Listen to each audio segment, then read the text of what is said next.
The young man went to school like any other day, only to find it completely empty. Sensing something was wrong, In-han immediately returned home, but there was no one there either. But it didn't end there, as a blonde angel with white wings appeared before him from out of nowhere. Beautiful, yes, but more frightening than appealing. "Exactly as you suspect, time on Earth has stopped, except for you," she suddenly declared.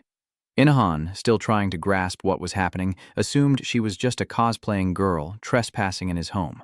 Deeply hurt, the girl turned her back, trying to prove her wings were real. At first, In-han didn't believe her, but she insisted she was an angel of God named Lita. Her reason for being here is to remind In-han that he's the forgotten one, words that strike a chord deep within him. He could never forget being left behind on a field trip in elementary school, then during training in middle school and math camp in high school. He was even left behind during a college membership training. And now it's happening again? In-han collapses, muttering about what he did wrong to deserve this, while the girl remains oblivious to his distress. Lita says all of humanity has been transported to another dimension, except for him, because Earth is about to face a major upheaval. That means it's about to level up because it's reached its maximum experience points. Then mana will be released and an ancient record will link to Earth. Humans would then sense this record, also known as their status, and once mana was released, the monsters would return. They're creatures not easily killed by modern weapons, and without guidance, humanity would be wiped out by their attacks. Therefore, God paused time on Earth and moved humanity to another dimension, giving them time to train and absorb mana. In short, humanity's real bodies are being stored elsewhere, while avatars are created for them to log into another world. In this world, they will learn to use mana to increase their resistance to monsters. After receiving this series of seemingly unbelievable information, In-han's ears started to ring. "Monsters can't be killed with guns or explosives?" he asks. "What good are guns and explosives?" Lita replied. "Because a monster is formed by high-level energy, it can't even die, not even from a nuclear warhead. That's why mana is essential." But the more Lita spoke, the more hopeless In-han felt. If what she said was true, then what about him? If the benevolent God gave all of humanity time to learn about mana, why was he the only one left behind? Lita seemed uncomfortable when In-han questioned her about this. "I just think there's some kind of error, so why not fix it?" He throws a tantrum. Lita laughs coldly, then says the transfer portal is closed, so fixing the error is difficult. In-han immediately threw a tantrum, collapsing to the ground, crying and screaming, "No way! Send me to another world so I can learn how to use mana too." Lita quickly reassured him that the Son of God took pity on him being left behind and decided to give In-han something else. About 10 years until the Great Change and humanity's return. During that time, Lita would take care of and teach him, but In-han had already fallen into despair. 10 years. What is he supposed to do for 10 years? "Why don't you train and prepare for the Great Change?" Lita suggested. "What's the point? I don't even know how to use mana." "Then you just need to be physically strong," she replied blankly. But In-han vehemently refused. How could this be so unfair? While everyone else will get superpowers from mana in 10 years, you'll just be a punching machine? Even so, Lita gave him no chance to argue. And just like that, his solitary life on Earth officially began. Life went on. 5 years have passed since humanity vanished from Earth, and In-han has been diligently training in the GM room. While others honed their mana and abilities to fight monsters, all he could do was train his physical strength under the watchful eye of the angel Lita, who after 5 years of watching him repeat the same exercises, had grown bored herself. In truth, In-han was bored to death, but with no other choice he had to keep at it as Lita intently watched his back. Indeed, his muscles had grown considerably over the year, and his strength had improved significantly. It's not easy for someone to focus on one thing for so long. You truly possess a surprising amount of patience. Joe In-han, you're anything but ordinary. I knew it the moment you used stealth to avoid God's gaze. But In-han cut Lita off right there. "So, you're saying it's my fault I'm the only one who didn't get teleported to Mana Academy?" Despite the scolding, Lita flashes a bright smile. Frankly, this angel's chatter was In-han's only comfort. For 5 years, she was the only person on Earth he could talk to. At first, Lita was with him often, but then she only visited once a week, and Elle prepared all of In-han's meals. When it was time to eat, his table would automatically be filled with food, and though it may sound unfilial, she honestly cooked better than his mother. After In-han finished eating, the dishes magically cleaned themselves, leaving him to focus solely on his training for years. Now that In-han has built a solid foundation of health and muscle, he's considering learning martial arts or weaponry, which Lita finds puzzling. "How are you going to learn without a teacher?" "I'll just learn online." He replied, "It's a miracle that electricity and the internet still work on this abandoned Earth." So he decided to learn from videos uploaded in the past. Still, In-han wondered how the internet servers hadn't crashed after humanity's disappearance 5 years ago. That's because time has stopped, Lita replied. But In-han had heard that phrase so much over the last 5 years that he was sick of it. When would she stop answering all his questions with that? With the help of information technology, In-han began to diligently practice martial arts. But seeing his impatience, Lita reminded him to pay attention to the basic movements. After all, you have 5 years left, and so another 4 years of martial arts training passed. One day, Lai suggests he spar with her, saying he'll improve faster with an opponent. Does she want me to hit her? An angel of a sister? In-han asked, confirming. Yeah, don't worry, just fight me. In-han sighed. At first, Lita thought he wouldn't hit her after they'd been together for 9 years. But then, In-han looked like he wanted to forge iron and unleashed a fist filled with 9 years of loneliness and resentment. Unfortunately for him, Lita was a prodigy born to fight, and she beat In-han black and blue without even flinching. And from then on, his life became even more arduous as he had to spar with her every day. Lita was more like a she-devil than an angel. In-han's lonely, painful days are about to end as the 10-year mark arrives, but he's worried about what might happen next. Lita encouraged him, saying that with his current martial arts skills, In-han could easily defeat low-level monsters. Moreover, if he continued to level up, he might be able to use mana like others. Because I taught you myself, it's proof of my skills, El said with pride. More like you beat me, In-han corrected him seriously. Even so, El couldn't help but praise In-han for doing so well these past 10 years. Now, a great upheaval is coming, and of course, many things will change. Lita had to leave, and In-han hoped they would meet again in the future. She had chosen a smart suit for him that day. After changing, In-han goes out to await the return of those he hasn't seen in so long. Though sad to part with Lita, he can finally taste the happiness of returning to his normal life. But In-han waited, and no one appeared. Even Lai, who had flown so high, had to stop and descend. In-han was furious. Explain yourself. Why hasn't anyone shown up? To his questioning, Lita acted just as she had 10 years ago, claiming there must have been some kind of error. And In-han reacted just like he did 10 years ago, throwing himself on the ground and whining, "I hate you so much." Decades have passed. Do I have to wait another 10 or 20 years? Fine, if that's all it takes, I'll wait until the very end. However, 10 years, 20 years, then 50 years passed, but no one returned. By this time, In-han's power had reached a new level. He gradually stopped counting the days, and Lita's jokes no longer amused him. In-han couldn't even remember his mother's face. This made Lita feel incredibly guilty. Today, after splitting a mountain in two, In-han threw down his wooden staff, declaring he was sick of martial arts. He simply wanted to know when his family would return. Lita tried to persuade him that the great change could begin at any moment, and he couldn't neglect his martial arts. The thing she feared most came to pass as In-han seemed to fall into despair, but then he firmly replied, "I understand. I will continue to train while reading." Only when In-han said this did Lita finally breathe a sigh of relief. He hadn't given up hope. After that, In-han began a period of immersing himself in the reading room, starting with modern novels, then moving on to business, common sense, history, geography, physics, chemistry, and art. And then he devoured every book in the library, and after mastering several languages, In-han began to travel the world.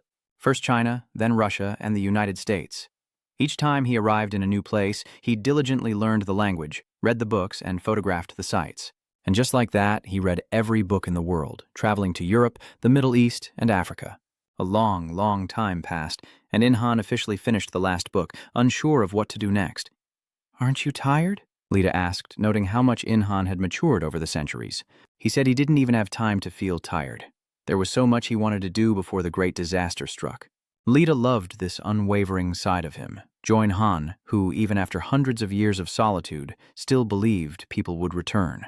After that one moment of despair by the rock, he remained optimistic, preparing for the impending disaster while Lita prayed for humanity's return before In-han reached his breaking point and gave up. Having read every book in the world, In-han took up hunting and smithing, quickly mastering both. Today, In-han even hunted a massive boar, and a thought struck him. He asked Lita, "If I kill all the animals now, will it prevent the monsters from appearing?" "You can only hunt what I allow," Lita replied. "If you slaughter all the animals, the balance of the ecosystem will be destroyed. Moreover, the monsters are actually talking about—" Lita suddenly stopped herself, as if she had almost revealed a secret. Of course, In-han noticed this strange expression, and questioned, "Why did you stop? You're trying to trick me again, aren't you?" "Heh, you should just pretend you didn't hear anything." Lida responded, but In-han didn't mind, and with an unchanging expression began dissecting the boar, as if the bloody scene before him couldn't stir his emotions. He said he absolutely had to become a hunter, and Lida was increasingly surprised by In-han's serious dedication to his work. She couldn't understand how In-han always found new things to focus on so intently that he lost all track of time. 24 years had passed since In-han was left behind. That's a long time, even for an angel like Lida, yet In-han, with his short human lifespan, dedicates himself to preparing for the future. Lida couldn't deny that In-han was the most extraordinary human she'd ever met, going from the forest to the sea. In-han hunted many animals, his ultimate goal as a butcher being the sperm whale, a feat Lida forbade, because sperm whales are dangerous and forbidden to hunt, but she felt bad for In-han, so she let it slide just this once. 300 years after humanity's disappearance, In-han had mastered butchery and hunting and moved on to learning blacksmithing. But he faced many difficulties. The skills seemed simple enough in books, but mastering them in reality was anything but. In-han failed countless times at forging weapons and sometimes felt useless, but he never gave up. After countless failed attempts, 5 years later he finally forged a complete sword. Albeit a poor one, and In-han wasn't exactly thrilled with the result. He was even more annoyed when Lida said the sword wasn't even strong enough to cut a radish, but she decided to take it home as a souvenir. Lai truly felt like a mother watching her son grow. In-han persevered, eventually forging every weapon imaginable. Daggers, longswords, spears, axes, hammers, and so on. Another 50 years flew by, and he repeated the process until he was finally satisfied with the result. After all, In-han had plenty of time. After swinging the forging hammer for a century, In-han finally created a masterpiece, a spear of absolute perfection. Lida gazed at the spear, marveling at In-han's extraordinary persistence. It was the finest steel weapon she had ever seen. However, after mana was discovered, a material even stronger than steel emerged, and In-han resolved to pursue it. You truly never give up, it's admirable, Lida thought to herself. And so, after mastering blacksmithing, In-han returned to training in martial arts. He's lost track of how much time he's spent on this, with Lida always watching over him.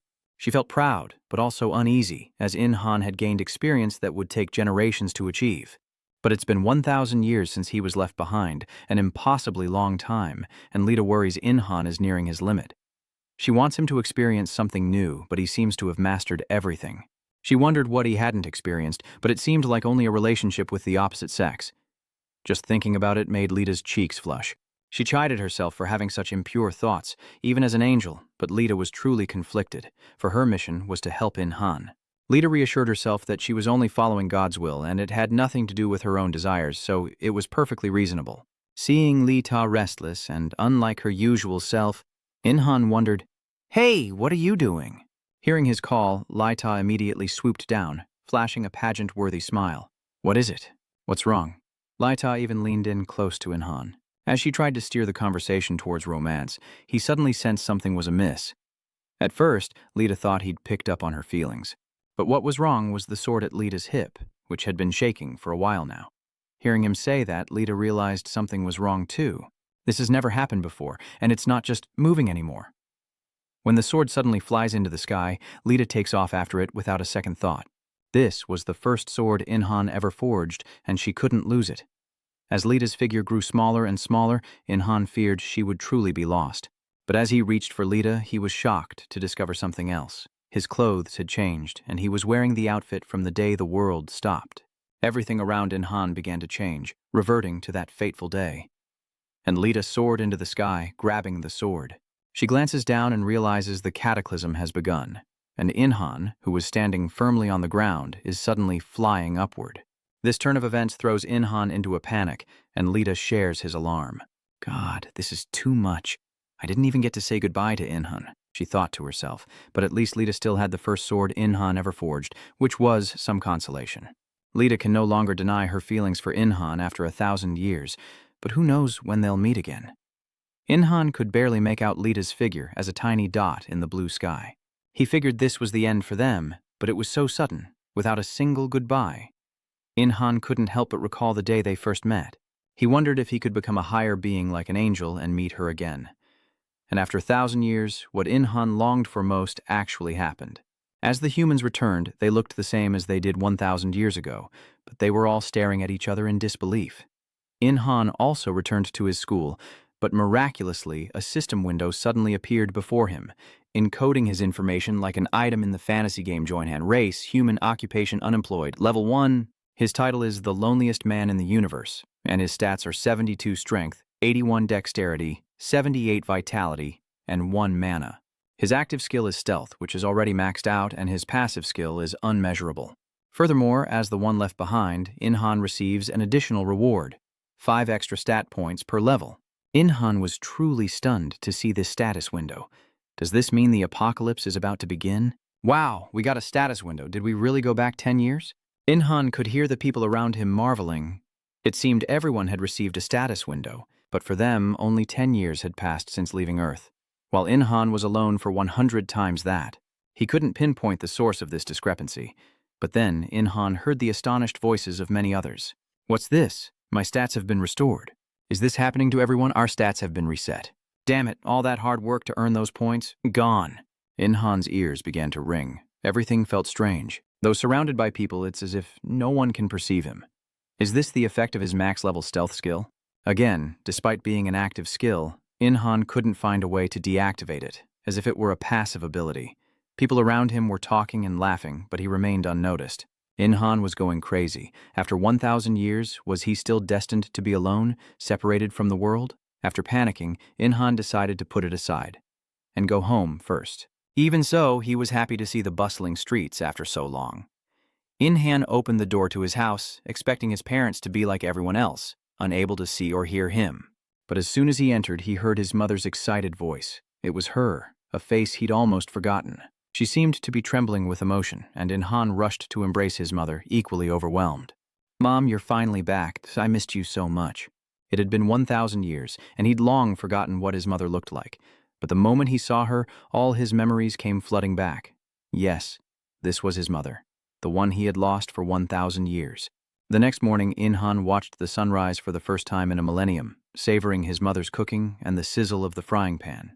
His father, however, seemed indifferent, still reading the newspaper at the table. Everything returned to normal, but things were also different. Good grief, nothing ever changes in Haya. His father suddenly put down his newspaper and sighed. Where in Haya is he? I'm in a place called Yamin with the other women from the neighborhood.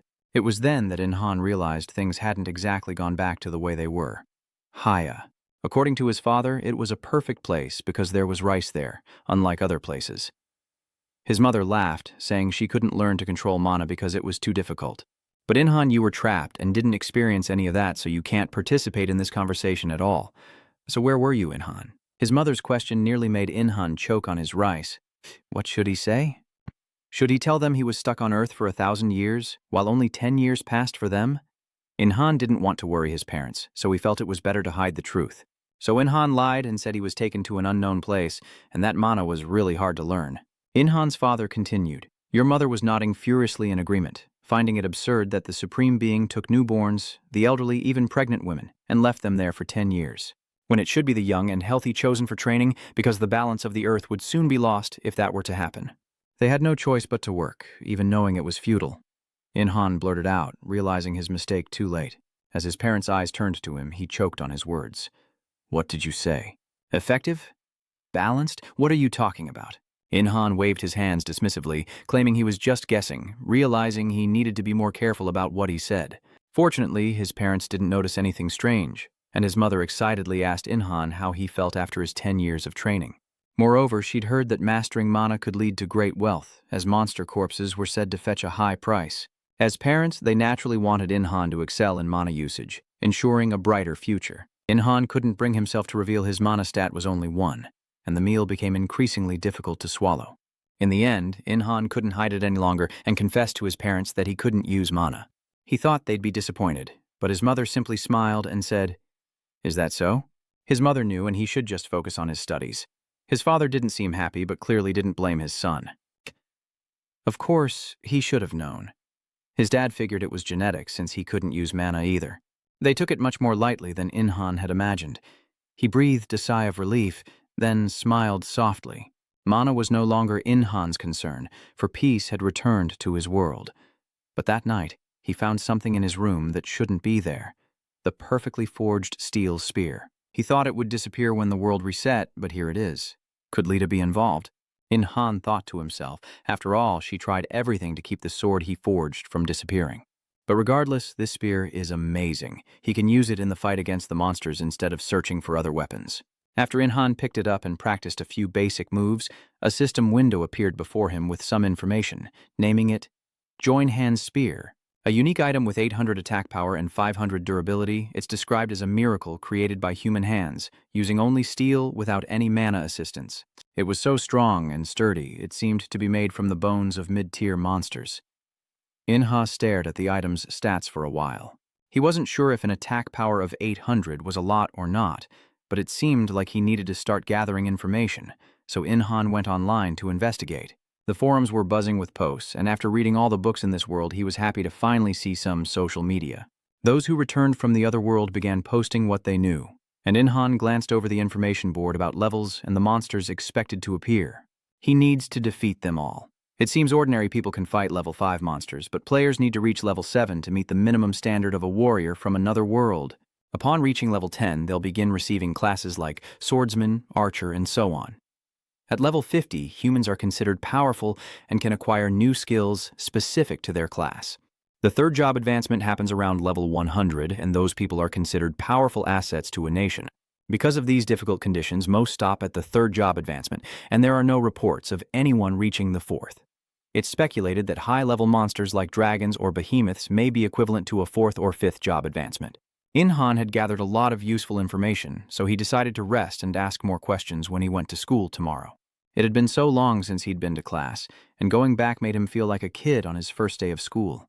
Somehow, life felt normal, untouched by the changes in the world. "I miss Lita so much," In-han muttered to himself. "Lita would be happy to hear you say that." Suddenly, a voice echoed back, startling In-han.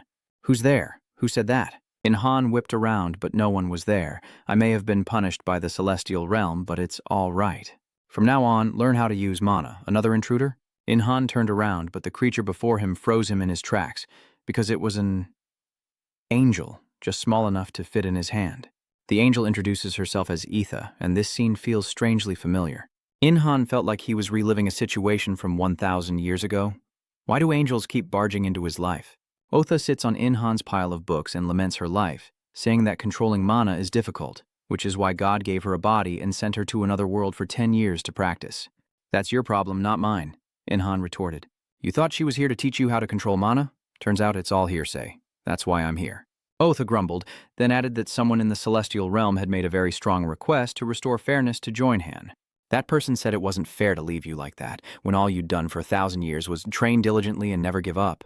In the end, the Supreme Being sent another angel to help him learn to control mana in a short amount of time, and In-han immediately realized that Lita was the one who made the vehement request that Eartha spoke of.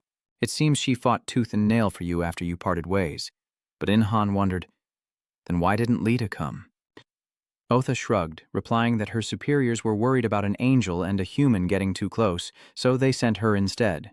And they were right to worry because a different kind of feeling had already blossomed between the two of them. Then, the little fairy scrutinized In-han with a serious expression, muttering to herself. Something was different from what Lita had reported. What's different? In-han wondered. What makes her doubtful is In-han's power. With strength like that, he could take down low-level monsters with a single punch. So, why would he need an angel? Lita was always crying about how In-han needed care because he'd been alone for 1,000 years and couldn't use mana. The way she described him, In-han was pitiful, but now I see that aside from not being able to use mana, he's just a monster in human form with incredible strength. She's already accepted the mission, so she has no choice but to continue her thankless babysitting of In-han. "You seem to be in pretty good shape. Now I'll help you use mana. Mana support?" "What?" In-han wasn't so sure he trusted her. This fairy's personality isn't as good as Lai's. If he could, he would have switched already. Then she haughtily stepped on In-han's head and sat down, saying that her support was simple. She just needed to manipulate mana near him. After all, she's a higher-level being than you are. Otha only needs to sit here to perceive. His mana control and speed have increased tenfold. If mana didn't exist, even if Lita was by your side for 1,000 years, you wouldn't be able to do anything. But now things are different. Mana has returned. By my calculations, 1 year should be enough, Otha declared. But seriously, are you just going to sit up there and watch? In-han couldn't shake his doubts about his new teacher. "I've cast a spell to keep the lower ranks from seeing me." So rest assured. Otha responds, but that's not the important issue here, is it? If she's always here, what about when Inhan wants to shower or use the restroom? Just thinking about it makes him feel like his privacy is being seriously invaded. But that wasn't even the biggest problem because he had a ton of R-rated content stored on his computer, and how could he watch it with someone watching him? Etha seemed to read Inhan's thoughts and said, "Don't worry about that because I don't care about you lower life forms. I truly don't care what ridiculous things you do." She may not care, but he certainly does. And from what she said, it seems she knows what Inhan is feeling guilty about. As a superior being, I know what kind of entertainment you inferior beings enjoy. Otha smirks contemptuously, and Inhan honestly misses Lita terribly at this moment. But he'll have to live with Otha for another year. What torture. And so began Inhan's year-long cohabitation with the house-wrecking spirit. The next morning, he woke up early and returned to school for the first time in 1,000 years. Peaceful days had finally returned, that is, if ether wasn't dangling from his head. Though she was only the size of his fist, Ethera's choice of seating and constant swinging of her legs was incredibly irritating. But as the two bickered, Inhan suddenly noticed a troop of soldiers marching past. Everyone looked so serious. Honestly, life hadn't completely returned to normal, and Inhan guessed it never would. The government has deployed troops as a precaution against future monster appearances, though no one is sure how effective they'll be. Lita once said that the only way to defeat high-level monsters is with mana, so these soldiers with ordinary guns probably won't be effective. And so, Inhan walked into class, lost in thought, surrounded by noise, yet unnoticed by all. It seems his invisibility works on everyone but his parents. Inhan tried to turn it off repeatedly, but he couldn't deactivate the strange skill. Seeing Inhan sigh, Etha, perched on his head, said, "That skill isn't bad." Inhan was puzzled by her words. What good is invisibility? Isn't that a skill for losers who like to hide? When did I say it was good? I only said it wasn't bad. Erha interjected, and Inhan overheard his classmates discussing skill creation. Some already have one skill, others have two. As the one left behind, Inhan couldn't keep up with the conversation of those who had studied abroad in other worlds for 10 years. So he asked the little spirit, "Otha, what are they talking about?" Otha tried to explain in the simplest terms that his classmates were combining pieces of mana and their disastrous combat experiences to create some kind of attack skill. She used such harsh adjectives like pathetic. Because to Otha, humans are low-level creatures not worth her attention, and even if you combined all the skills they were showing off, they'd still be worse than the stealth skill of the person she's sitting on top of. That's why I said your stealth skill isn't bad. Otha concludes, though she never asked Inhan if he wanted it. He felt that if other people's skills were a failure, then his must be a super failure. The only thing he found useful about it was that it made it easy to eavesdrop on other people. Even though Inhan didn't want to use it this way, it was still the perfect opportunity to gather information. And he overheard an interesting tidbit from two male students in front of him. Who is the queen? Apparently, the famous queen of Lan from a decade ago came from our university. Well, who knows? Perhaps we'll discover the truth when the monsters appear. At first, Inhan didn't understand what they were talking about. He could only guess that a female student from his school had displayed outstanding talent in the mana cultivation world, and was hailed as a queen. Besides wondering which girl she was, the students were all discussing when the dungeon would appear. Inhan listened intently, learning that the dungeon's appearance was tied to something called a level limit, a question he posed to Otha, who explained that the dungeon was a trap created by God. Initially, it was filled with bait to lure the monsters in. Once enough monsters were inside, God would lock the dungeon, trapping them. Unlike monsters, humans can freely enter and exit dungeons if they meet the level requirements. God created a place where humans can safely hunt monsters. A dungeon. Why not just trap the monsters in there forever? Inhan wondered why they couldn't just stay inside. To answer his question, Ether explains that after a certain period, or cycle, the dungeons release monsters. Therefore, humans must periodically eliminate the monsters within the dungeons to prevent them from escaping. Furthermore, some monsters were intelligent enough to avoid the Lord's traps from the start, while others, though not so bright, were strong enough to break through the barriers and escape. They've gathered and created new dungeons as their own territory. Sounds tough. Inhan clicked his tongue, but just as they were speaking, the teacher walked into the classroom. As with every class, they started with attendance, followed by a long, rambling lecture about how students need to adapt to the changing times. The UN has banned the unauthorized use of mana, escalating the severity to the highest level, while other major powers focus on the monsters. The environment will change with the emergence of mana, and based on Korean policies, countless businesses will fail, while others will rise to prominence. Inhan couldn't help but slump onto his desk, thinking that anyone could say what the professor was saying. He seriously wondered if attending school and paying exorbitant tuition fees to listen to this nonsense was really worth it. In an age when dungeons and monsters were about to appear, what good would a bachelor's degree be? Given the choice between mana control and a college degree, mana wins every time. Unless that degree is in mana control. Thea, seemingly reading Inhan's mind, says, the most effective way to practice mana control is to hunt monsters. Hearing that, he was startled. But I don't want to risk it. Tha shook her head, saying, they're still in the early stages of the Great Shift, so the monsters are weak. That's why Inhan needs to hunt now, to gain experience and level up. Even so, he was afraid, being only level 1 and unable to use mana like others. But with his superior physique, he could take down monsters up to level 25 with brute strength alone. Otha brings up something Inhan had forgotten, his millennium of intense physical training and martial arts. Why not put those skills to the test? No sooner had he thought this than a commotion erupted outside, and students rushed to the windows to look, Inhan among them. The sight outside was terrifying. Monsters had appeared. But it seemed like the perfect opportunity for Inhan to test his abilities after 1,000 years of training. A massive mantis was headed straight for the building, but Inhan calmly spoke. The tutorial is over, and humanity must now learn to survive on its own, as the students descend into utter chaos. Some were fearful, while others boldly suggested forming hunting parties, but that idea was quickly extinguished by the death of an ability user below. They grew more and more terrified, and finally turned and fled. Inhan stared blankly at the scene, speechless. He muttered in confusion, did I get abandoned again? Otha coldly stated, indeed, the only one abandoned by humanity. Inhan scoffed, like I enjoy being left behind. By the way, is there anything here? Etha asked suspiciously, are you planning to fight it? He nonchalantly replies, yeah, it looks weaker than a sperm whale. But since it doesn't look over level 200, it shouldn't be too difficult. Inhan listened, snapped off a chair leg, and spun it around. Hailong nodded. I can control this easily. Otha watched in a daze, thinking to herself, Inhan has a strong core and excellent muscles for balance, so monsters below level 25 won't be a problem for him. Unaware of her thoughts, Inhan continued testing the wooden staff in his hands, the wind from it momentarily brushing past Etha's face, leaving her stunned. Inhan happily exclaimed, all right, I can use it now. Recovering from her daze, Otha looked at him, confused, and asked, you made a good weapon so quickly. Your craftsmanship is quite good. Inhan scratched his head, embarrassed by the praise. Really? I used to get bored, so I taught myself how to make things.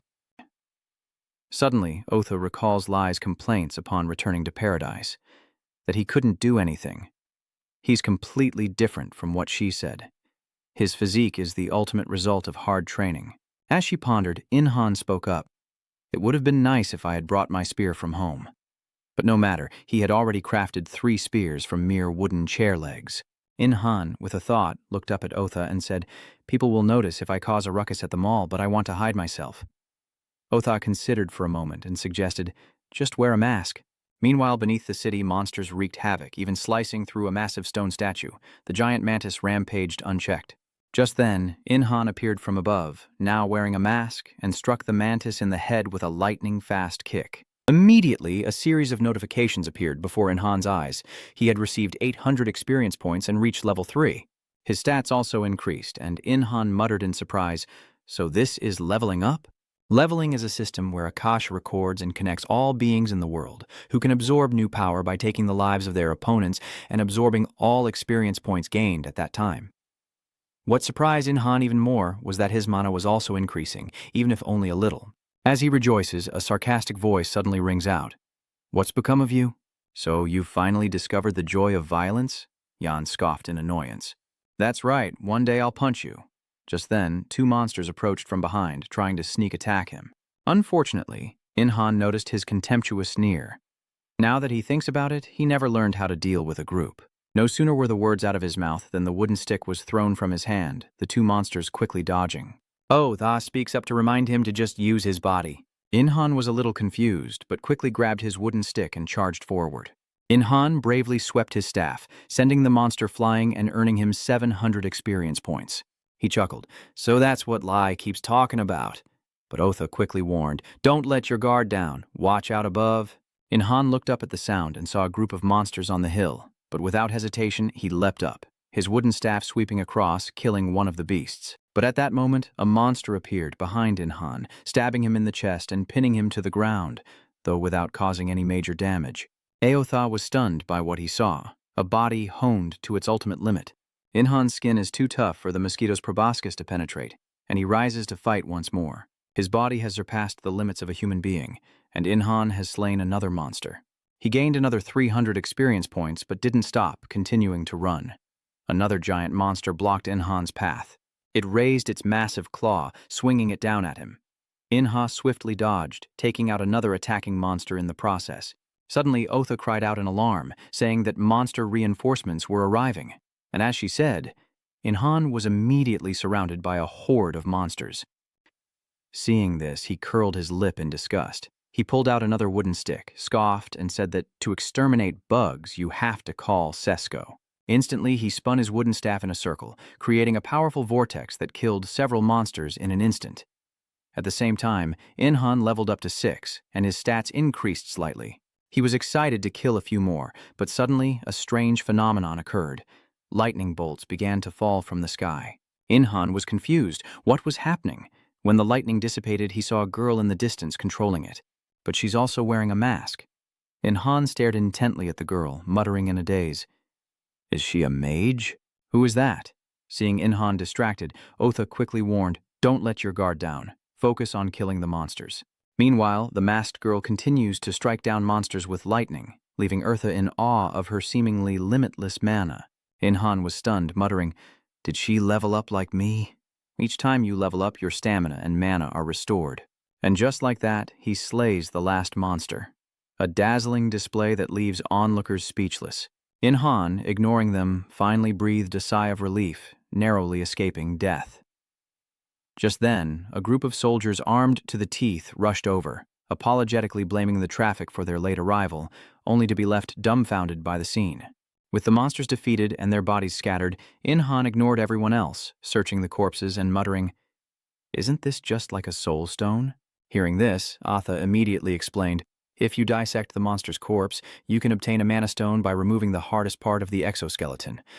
Pay attention to where the mana is most concentrated, and I'll tell you where that is.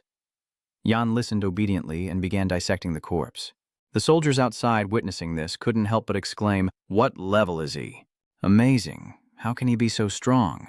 Even the masked woman from before was secretly observing Inhan. He didn't pay much attention, and after a while he found a stone, asking suspiciously, is this a mana stone? She nods slightly. That's right, keep it safe. It's the core ingredient of all items. Inhan acted like he knew, but he realized something. He was surrounded.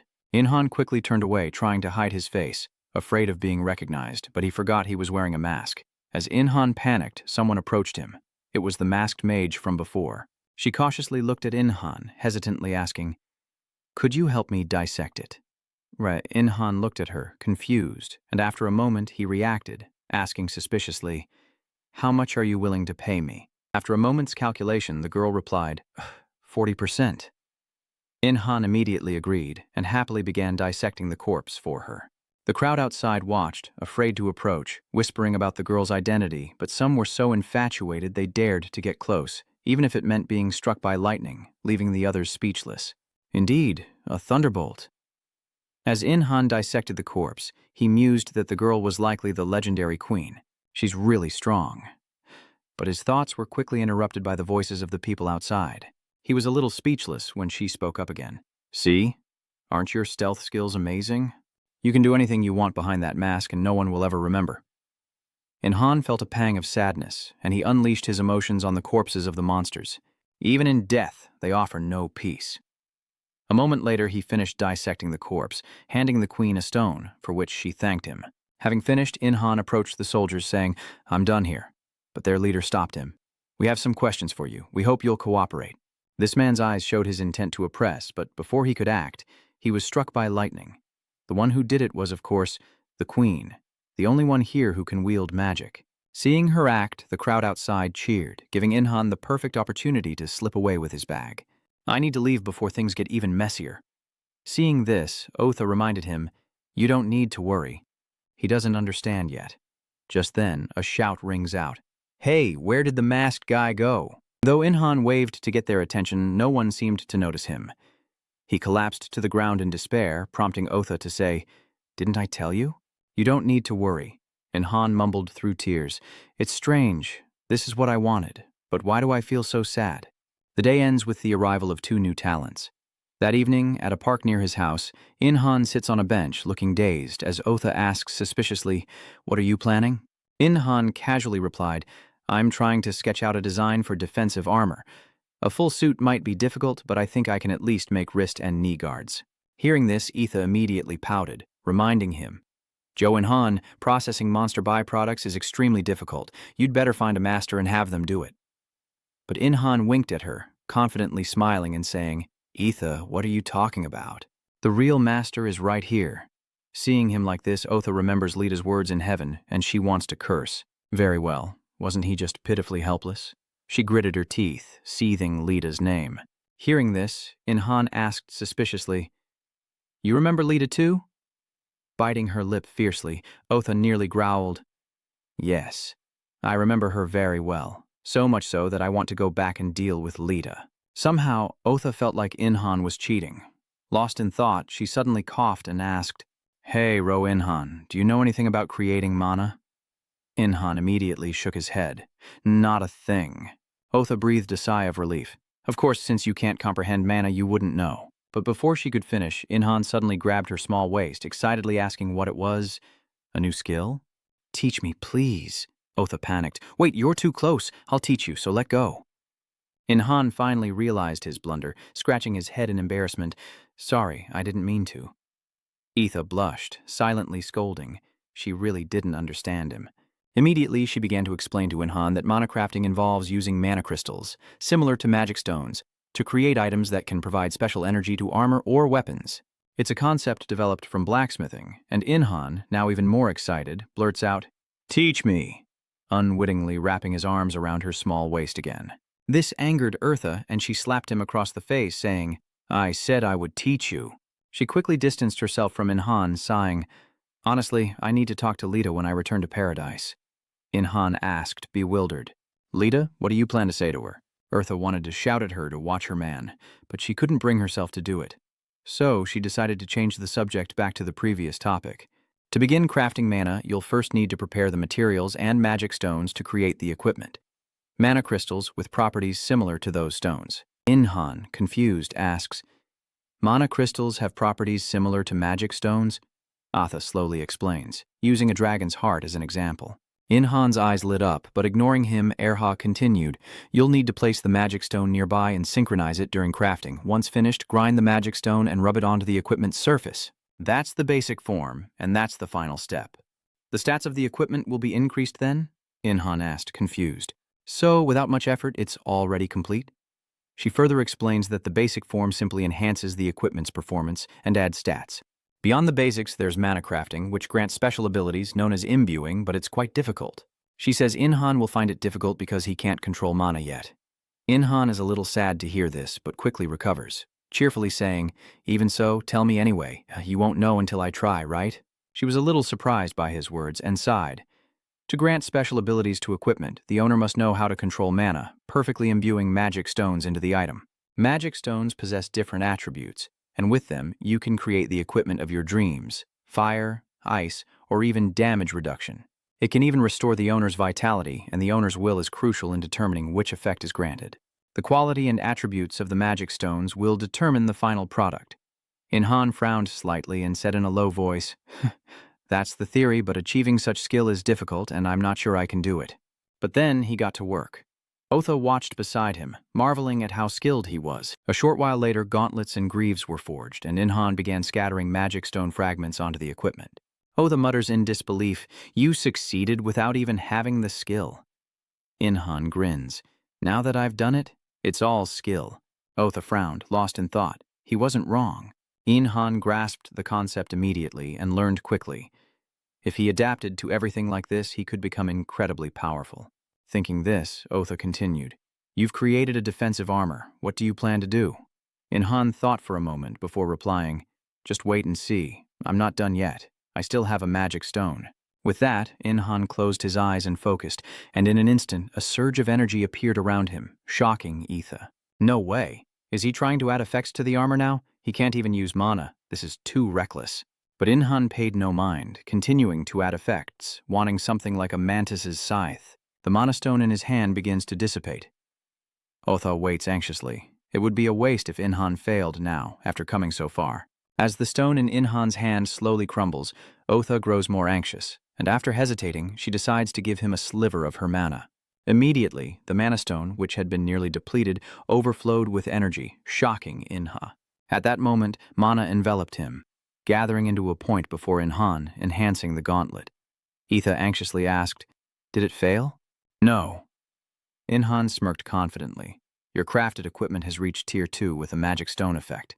With a flick of his wrist, Inhan sliced through the iron chains, a satisfied smile spreading across his face. It went exactly as planned.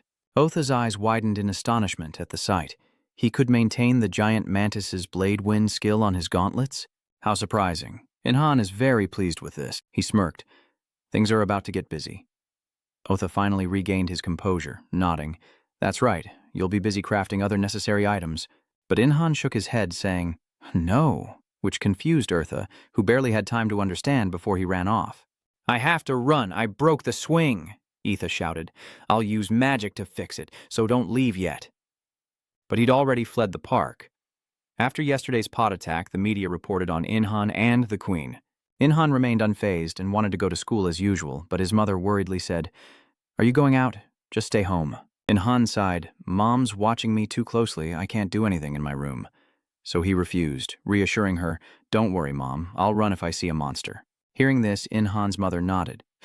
"All right, be careful, okay?" Seeing her worry, Inhan reassured her, "I told you I'd be careful. Just stay home, okay? I'm off to school." With that, he quickly headed out, soon leaving his building behind. Inhan finally breathed a sigh of relief, barely managing to escape. He couldn't believe his mother's ability was worrying about her son. What use is that skill? Etha overhears and speculates that she probably uses it to keep tabs on her son. Inhan frowned, muttering, "What good is that kind of skill?" Etha chuckled, explaining, "They say that in a flock of penguins, the mother can recognize the exact cry of her child. It's similar to that, a useful skill for survival." Inhan's face changed slightly as he considered the possibility.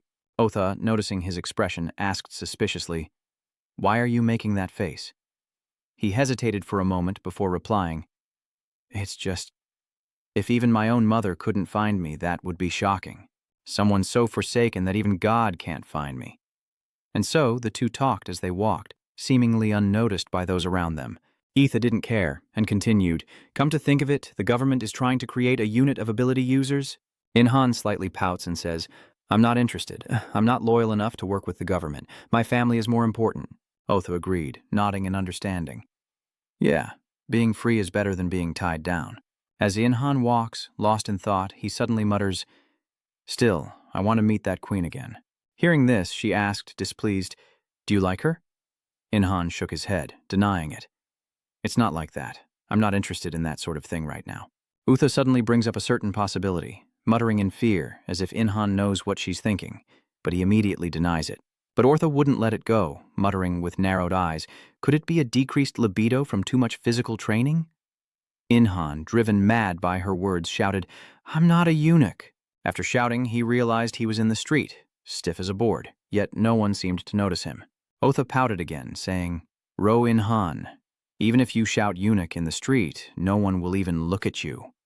Inhan turned red with anger, but with nowhere to vent, he held back, and after a long while he spoke, "I've been thinking, the reason is—" Otha asked suspiciously, "What is it?" Inhan hesitated before answering, "Lita is the reason." Hearing this, Atha clicked his tongue and scoffed, "For 1,000 years, you've always had a beautiful angel by your side, so you're basically useless when it comes to human women." The more Inhan listened, the more frustrated he became, unsure how to argue, so he changed the subject. After all, that queen's mana abilities were truly remarkable. Even if you level up, you can't use mana at all, but her abilities are outstanding. Inhan scoffed. "So, everyone but me?" Etha wanted to say, "It's because you're hiding your existence from the entire universe." Speaking of which, Otha suddenly paused for a long moment before continuing. And speaking of special, there's our Inhan, who can handle monster armor without mana. But just then, her expression suddenly turned grim, prompting Inhan to ask, "Huh? What's wrong? What's wrong?" Otha bit her lip and said, "I sense a pack of monsters nearby, about 70 wolves or wild dogs led by a level 35 diamond wolf." Hearing this, Inhan was shocked, exclaiming, "Level 35? And 70 more? I thought high-level monsters weren't supposed to appear this early in the apocalypse." Otha sighed, resigned. "I found it strange yesterday. Level 10 monsters appearing on the second day of the cataclysm was already a problem." Inhan listened, growing more dissatisfied. "You were so calm yesterday." Etha pouted, explaining, "That's because I didn't want to show my concern to low-level beings." Inhan was speechless. Erta is so different from Lita. Erta was like an arrogant young lady from a rich family, secretly drawing a line between low and high-level beings. Compared to Lita, she's a little ditzy sometimes, but kind like a sister. Thinking of this, Inhan suddenly missed Lita. Seeing his expression, Otha cleared her throat and said, "I'll be honest with you." Inhan stared blankly at her, waiting for her to continue. After a moment's hesitation, Otha slowly began, "The Earth is no longer normal, and I need your help." Inhan was stunned, exclaiming, "What?" Etha quickly jumped onto his head, urging him, "I'll explain on the way. We're in a hurry. I'll tell you where the monster groups are." Inhan was speechless and had no choice but to run in the direction she pointed. With Etha perched on his head, she slowly explained, "God transported all of humanity because of an impending disaster and trained everyone to use mana. But God left the animals on Earth as they were, thinking they would be fine even without care for 10 years. However, due to an unknown anomaly, the flow of time on Earth became severely distorted. Eventually, 10 years in other worlds became 1,000 years on Earth." Inhan was shocked to hear this, realizing he'd been with Lita for 1,000 years without noticing. As Inhan pondered this, Otha grabbed his hair and dragged him to the right, prompting Inhan to protest, "You'll pull out all my hair." Unfazed, Eartha continued, explaining that even though time had reset, creatures that should have only lived for 10 years had survived for 1,000, undergoing drastic changes and becoming the monsters on Earth now, far stronger than in other worlds. Meanwhile, Inhan had run off. A pack of wild wolves gathers, their eyes burning with malice, their mouths stained crimson with blood. Inhan stares in horror, muttering, "The Earth is doomed." Otha, looking at the wolves, sighed, "That's why we need your help. Heaven is doing its part to restore balance." As Inhan listened, he put on his mask, and Otha continued, "Until the restoration is complete, we want you to eliminate the monsters." Of course, they would reward Inhan handsomely for doing so. Just then, a pack of wolves noticed Inhan and immediately attacked, but he quickly jumped out of the way. He drew his spear and casually remarked that this seemed like a difficult and troublesome task to undertake, a statement that left Otha on edge. But before long, Inhan declared, "I won't refuse." And with that, he dove from above. He roared, "That's why I love this!" A powerful energy erupted, blasting the wolves away. Some died, others were injured. Inhan gained a wealth of experience, leaping to level 9, his stats increasing significantly. Seeing this, Otha's expression subtly changed as she exclaimed, "You, Inhan, are you an idiot?" Inhan looked at her helplessly, shaking his head. "That's not it." Just then, the pack of wolves bared their fangs at Inhan. Sensing the approaching danger, he brandished his spear, slaying another pack of level 18 wild wolves. But a commotion on the other side startled him. A pack of wolves chased terrified villagers. One, who had returned from another world, shouted, "Fireball!" But nothing appeared. The terrified man muttered, "Damn it, I don't have any mana to use." Just then, Inhan appeared and quickly charged toward the wolves. With a single thrust of his spear, several wolves fell dead on the spot, but one man was still under attack. Sensing death approaching, he could only close his eyes and await his fate. But when nothing happened, he opened them to see Inhan standing over the wolf's corpse. He's slain a pack of wolves and gained enough experience, but a window tells him he must choose a class to reach level 10. Seeing Inhan, the surrounding people immediately recognize him, exclaiming in surprise, "That mask! He's the one who wiped out the monsters near the university, the lightning bolt who vanished instantly." Inhan was speechless at their chatter, annoyed as he muttered, "The Flash? What kind of lame nickname is that?" Otha, beside him, cheerfully laughed, "You've already got fans, congrats." Annoyed, Inhan told her to be quiet and resumed his monster slaying, leaving a trail of fallen wolves and blood-soaked earth in his wake. Inhan looked visibly embarrassed, which amused Etha, but then Inhan asked suspiciously, "Why haven't I leveled up?" He wondered if it was due to the system message from before, but as In-han was confused, a wolf howled at the sky, making him scratch his head in bewilderment. What's going on now? In an instant, In-han was surrounded by a pack of wolves. He muttered in disbelief. Since when were they all here? Eartha immediately warned him that the wolves seemed to be following orders. Be careful. Hearing this, In-han couldn't help but sigh. They're quite clever. If you step back, you'll lose your balance, but if you defend, you're sure to get bitten. In that case, In-han had no choice but to attack, turning the area into a slaughterhouse. A pack of wolves fell, and he gained experience, but some fearless wolves still tried to attack In-han from behind, but he wouldn't give them the chance. A surge of energy erupted from his hand, and In-han continued to wield his spear, striking the wolf down on the spot. But before he could catch his breath, another pack of wolves attacked, yet In-han remained calm, skillfully wielding his spear and wiping them all out with a single strike. Those watching from outside were astonished. He defeated 5 wolves at once. Just then, a commotion arose behind them, startling them into turning around to see a wolf approaching, dragging a person by its feet. In-han looked at Otha, confused, and asked, "Is that wolf holding someone hostage?" Otha nods. "Looks like it's used to it. It's done it before." In-ho scoffs and raises his weapon once more, but that won't change anything. The man pinned beneath the wolf trembled, desperate to escape, while those outside debated whether to save him. In-han remained still, not yet making a move. Otha warned him that his decision could make him a hero or a villain, but before she could finish, In-han coldly retorted, "Hero, villain. What's the difference? I don't care about any of that crap." And with that, In-han, under Etha's astonished gaze, swung his spear forward. The wolf holding the injured man is struck down, dying instantly, and the rest of the pack recoil in fear. In-han scoffed. "If someone's in danger and I can save them, then I'll do everything I can. But I can only do what I can. I'm no hero, I'm just a normal person."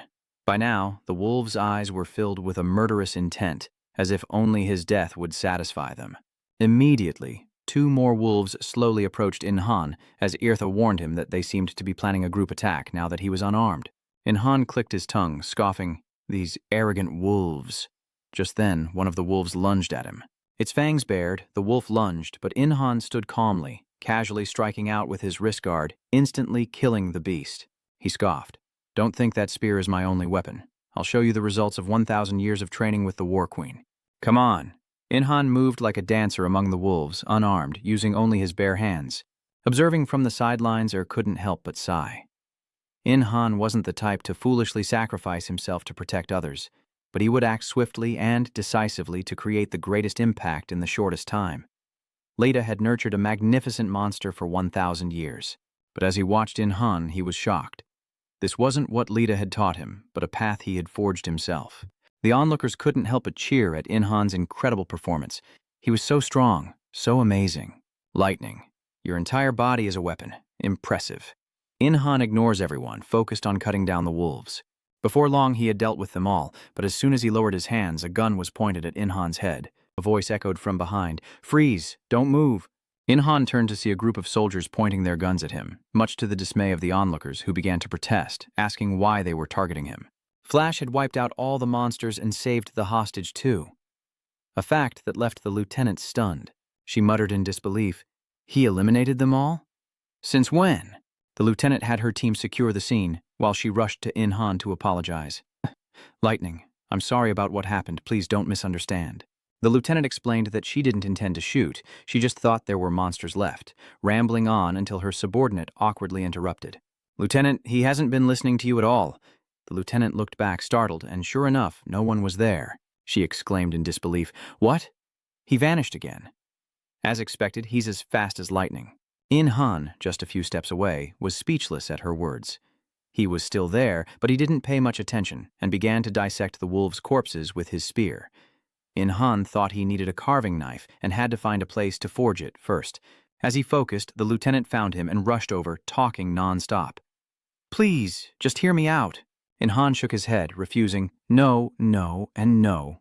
The lieutenant's face fell, and she hesitantly asked, "Are you dissatisfied with the military or the country?" In-han coldly replied, "No, she hasn't given up and continues to persuade me. Then cooperate with us." He kept refusing, causing the lieutenant to break down in tears, asking suspiciously, "Why not?" In-han hesitated, sensing trouble if he agreed. Otha, reading his thoughts, immediately concurred, "Exactly. Hearing a voice in his ear, In-han demanded, "You're reading my mind again, aren't you?" Etha pouted, replying, "I don't need to read your mind when it's written all over your face." In-han retorted, displeased, "I'm wearing a mask." The lieutenant watched In-han mutter to himself, trembling with anger, and wondered what he was doing. Just then, a stray wolf lunged at the soldiers. In-han immediately punches it, killing it instantly as Etha advises him to stay away from the military and government and act alone. In-han sighed, retorting, "But this is a drag. Having to solve everything alone, you know?" Hearing that, Etha didn't know how to respond. A moment later, a riot of wolves broke out in the alley. After dealing with everything, the lieutenant lamented, "I wouldn't be treated like this if I wasn't wearing this uniform, ya. Should I quit?" And with that, she sighed. Just then, her subordinate suddenly exclaimed, "That's In-han. He's been standing in front of you two." The lieutenant's tone immediately changed. "Have you decided? You're going to work with—" But before she could finish, In-han coldly cut her off, asking if they wanted to buy the wolves' corpses. "I'll take care of the butchering. You'll clearly make more money selling here than hauling it all home." The lieutenant stood dumbfounded as her subordinate whispered a reminder. "Lieutenant, monster corpses are useful." Hearing this, the female lieutenant quickly agreed, "Yes, we'll buy them." "What about the monastones?" In-han smirked, refusing without hesitation. "No." Then In-han began butchering the corpses for the soldiers. The lieutenant and her subordinates examined the remains, impressed by how little the bones and skin were damaged, guessing it was because In-han had taken them down with a single blow. The skin and bones of monsters felled by guns are often too damaged to salvage, but In-han's butchering skills are truly remarkable. He stripped the flesh from the bones with incredible speed and precision, and the lieutenant quickly recorded a video to send to her superior. "Did you see the video I just sent? The Flash's skills are incredible." The line went dead with a shriek. "Lieutenant Han Yi-yang, bring him here now." Yeo Jiang hesitated, mumbling, but he said he wasn't interested. The superior officer scoffed, ordering him to seduce him with his eyes or something. Yeo Jiang was speechless at this idea, and even his subordinate said helplessly, "It's impossible. Don't even try." A moment later, In-han finally returned, tilting his chin up as he demanded, "All done. Now pay up." Before Wei Jiang could act, he was shut down, sighing, "Fine, I'll report to my superiors." In-han, delighted, laughed. Finally, it's all done. The Mina stone harvest wasn't bad either. In his hand were two small bean-like stones, and In-han glanced at Otha, asking, "Do you think these look tasty?" Hearing this, Otha panics and warns him, "You can't eat it. It could drive you mad. Do you want to be consumed by monster energy? It'll be bad." This made In-han imagine someone actually eating it, then turning into a monster and causing chaos. Hours later, In-han waited in the alley for the money, and Yigang's people brought him a suitcase containing 37 million. Utha was impressed by the amount. "They're paying you a lot. They seem to want to establish a relationship with you." As she thought, Yijiang put on a seductive pose, smiling and saying, "Now that you've inspected it, can we—" But before she could finish, In-han turned and left without hesitation. In-han's coldness left Yi-yang frozen, and she cried out, "Wait!" But In-han didn't stop, activating a device in his hand, unleashing a blinding flash of light. When the light faded, they were gone. Yi-jiang exclaimed, "He got away again. What level is he?" Little did they know, In-han was right behind them. Otha then reminded him to reactivate his stealth skill while they were focused elsewhere. In-han nodded slightly, removing his mask. He walked confidently, with Otha at his side, who said, "We only have one day until the Rayon clan begins a more thorough search. We need to keep moving." Unbeknownst to Yigang's men, In-han was right in front of them as they searched in vain all day long. Soon, In-han arrived at a deserted road. He opens his status window to choose his first profession. In-ha scans the options, frowning. These profession names sound like something out of an RPG. He decided to skip the assassin class, since he already had stealth. "This is the problem you're facing." In-han was stunned, exclaiming in surprise, "I need to quickly learn how to use mana. It's hard to choose because there are so many professions." "Etha, do you have any advice?" Hearing this, Etha frowned and spoke after a long pause. 23 professions aren't that many. Given more time, we could reach 30 or even 40. In-han listened in silence. After a moment, Otha muttered, "My advice is a lancer, since In-han can use a spear or some other close-range weapon, because the skills you were trained in are close combat with a spear." Lita even praised him for doing well, even though he was bruised after fighting her for 3 minutes. Remembering the past, In-han couldn't help but sigh. Otha then added, "It's quite rare to have the opportunity to learn with an angel. You're really lucky." Han was repulsed by the word lucky, retorting, "If I were lucky, I wouldn't be a loser." Otha scoffed, "That's just your fate." Then she told Han that as his rank increased, he could choose a second and third subclass. Han exclaimed in surprise, "A second class? Not a class change. I've never read anything about having a secondary class." Eartha scoffed, "Social media is a waste of your life. You'll never find information like that online."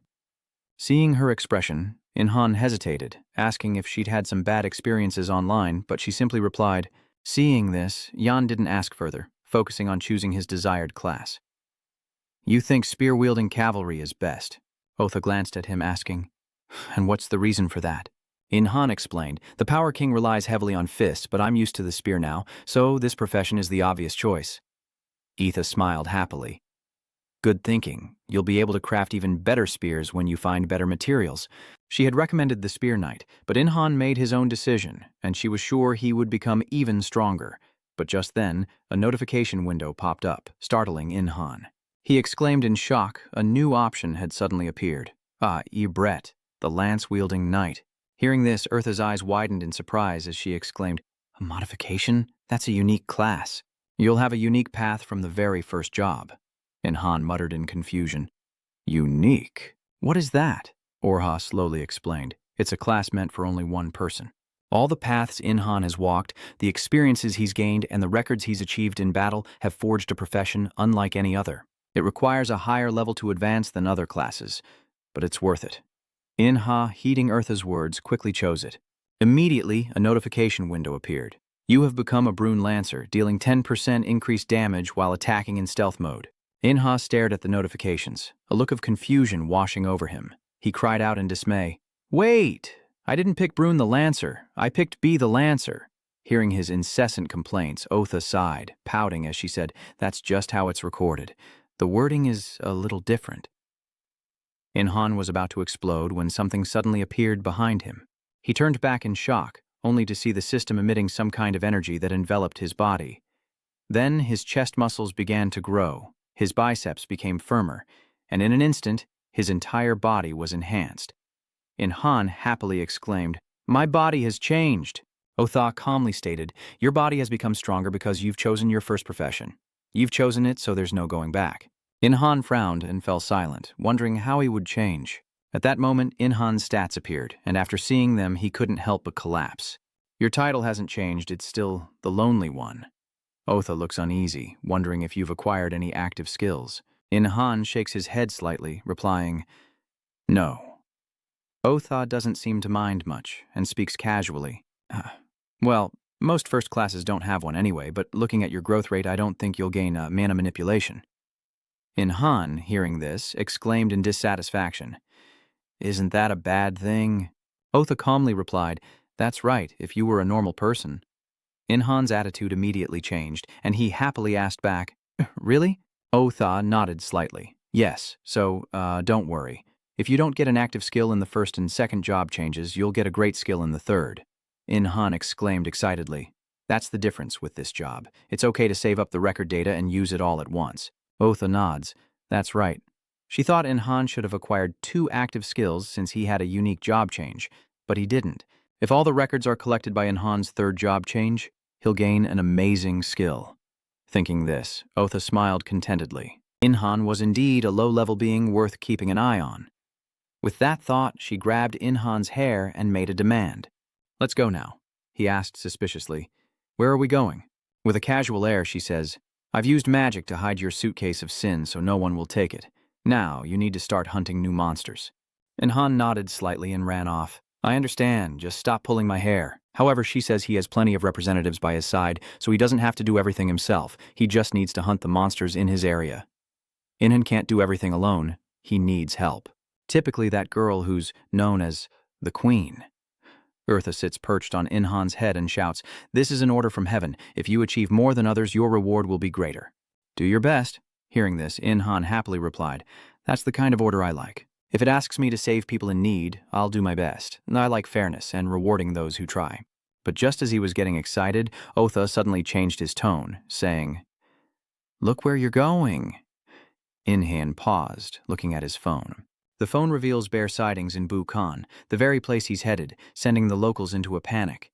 A massive bear roared furiously before them, sending everyone fleeing in terror, but In-han stood his ground.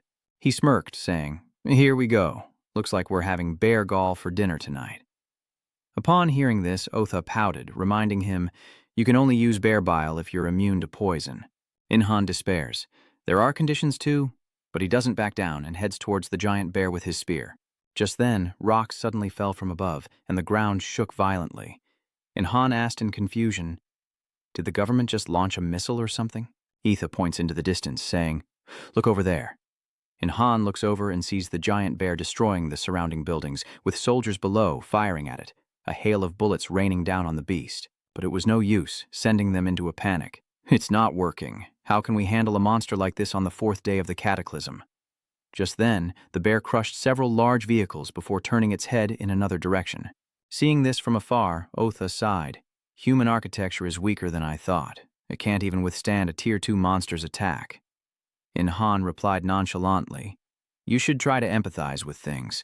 While everyone trains in the other world, buildings, materials, money, weapons, and technology remain as they were before the Great Flood, unable to withstand the giant bear's rage.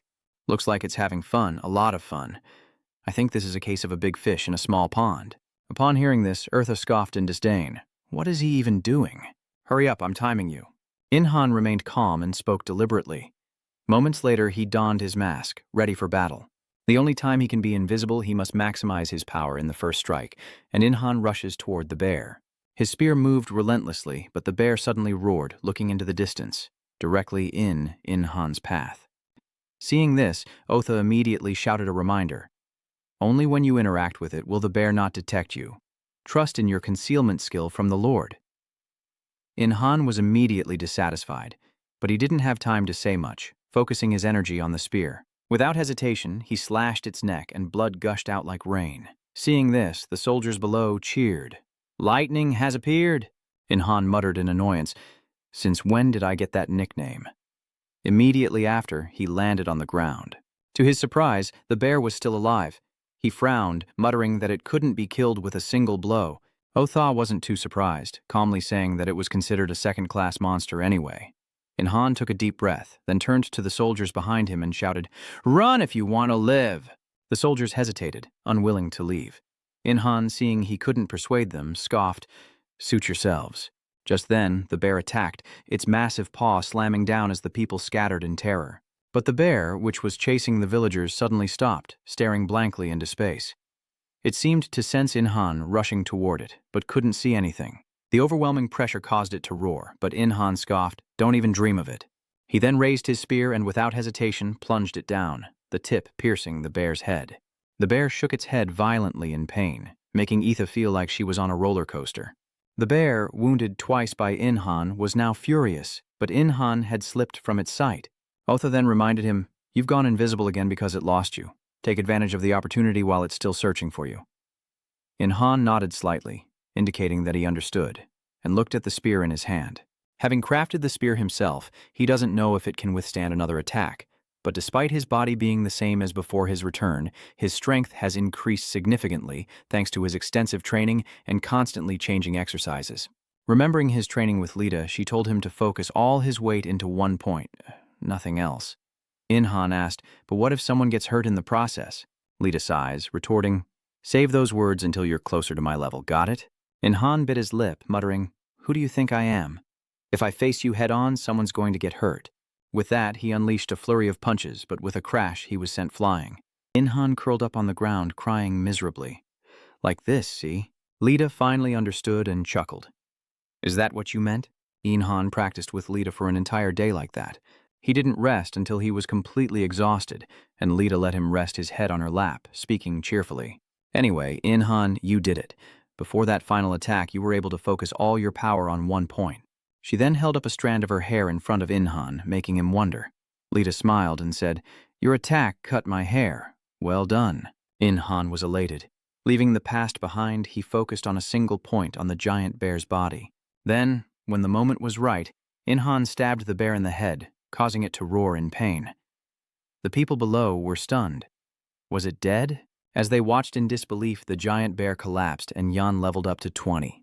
After taking down the bear, he quickly jumped to the ground, finally daring to breathe a sigh of relief. Otha said nonchalantly, "It took 3 moves, none of which used any skills." Inhan pouted, "Couldn't you have praised me more?" But she remained silent. Ignoring her, Inhan looked up at the spear in his hand, relieved that it had held up. Now it's time to dissect the bear, but before he could touch the curse, the bear's body suddenly transformed. Quickly, it shrunk into a small bear, surprising Inha. It shrunk because it had a gigantification skill that was undone upon death, he explained slowly. Inhan frowned, thinking, then remembered something. He quickly spoke up. "I just remembered I gained a critical hit skill after leveling up." E nodded slightly and said, "Nice, it goes well with your stealth skill. Everything you do greatly affects the development of your skills. I hope you continue to do good and learn more skills." Moments later, a car arrives and someone steps out. The man rushed onto the scene, shouting, "We're here! We'll take care of the rest! Where's the monster?" Hearing the newcomers, Inhan glanced over, and Eartha frowned, noting the arrival of other espers. "A bit late to the party," Inhan scoffed. The group rushed to the military's location, but after hearing the situation, they were stunned. "The monsters have already been defeated?" the leader exclaimed in disbelief. Another person muttered in disbelief, "I heard it was a Tier 2 monster. What a letdown. I thought I'd get some exercise." The leader, still in disbelief, stared into the distance and wondered, "Who was that?" That's where Inhan is dissecting the bear, and upon seeing his mask, the man is immediately shocked. Inhan, slightly bewildered, asked, "Can he see me?" The other man didn't think so and frowned as he spoke. "Well, he's looking at the bear carcass, so he probably just sees your mask since you're right next to it." As Inhan was confused, the man approached. After a closer look, he exclaimed in surprise, "Is that lightning?" Hearing this, the person next to him frowned and muttered, "Are you saying that guy killed the bear? It's absurd. How could he be this strong only 4 days into the apocalypse?" With suspicion, they approached Inhan, whispering in his ear, "You're strong. Have you already undergone your second-class advancement?" Inhan simply listened in silence, frustrating the others, but he didn't care. He hated these kinds of conversations. Finally, someone couldn't contain their frustration and snapped, "Hey, answer when someone's talking to you." The leader quickly interjected, "It's okay. Calm down. It seems like he doesn't want to talk to us. Let's go."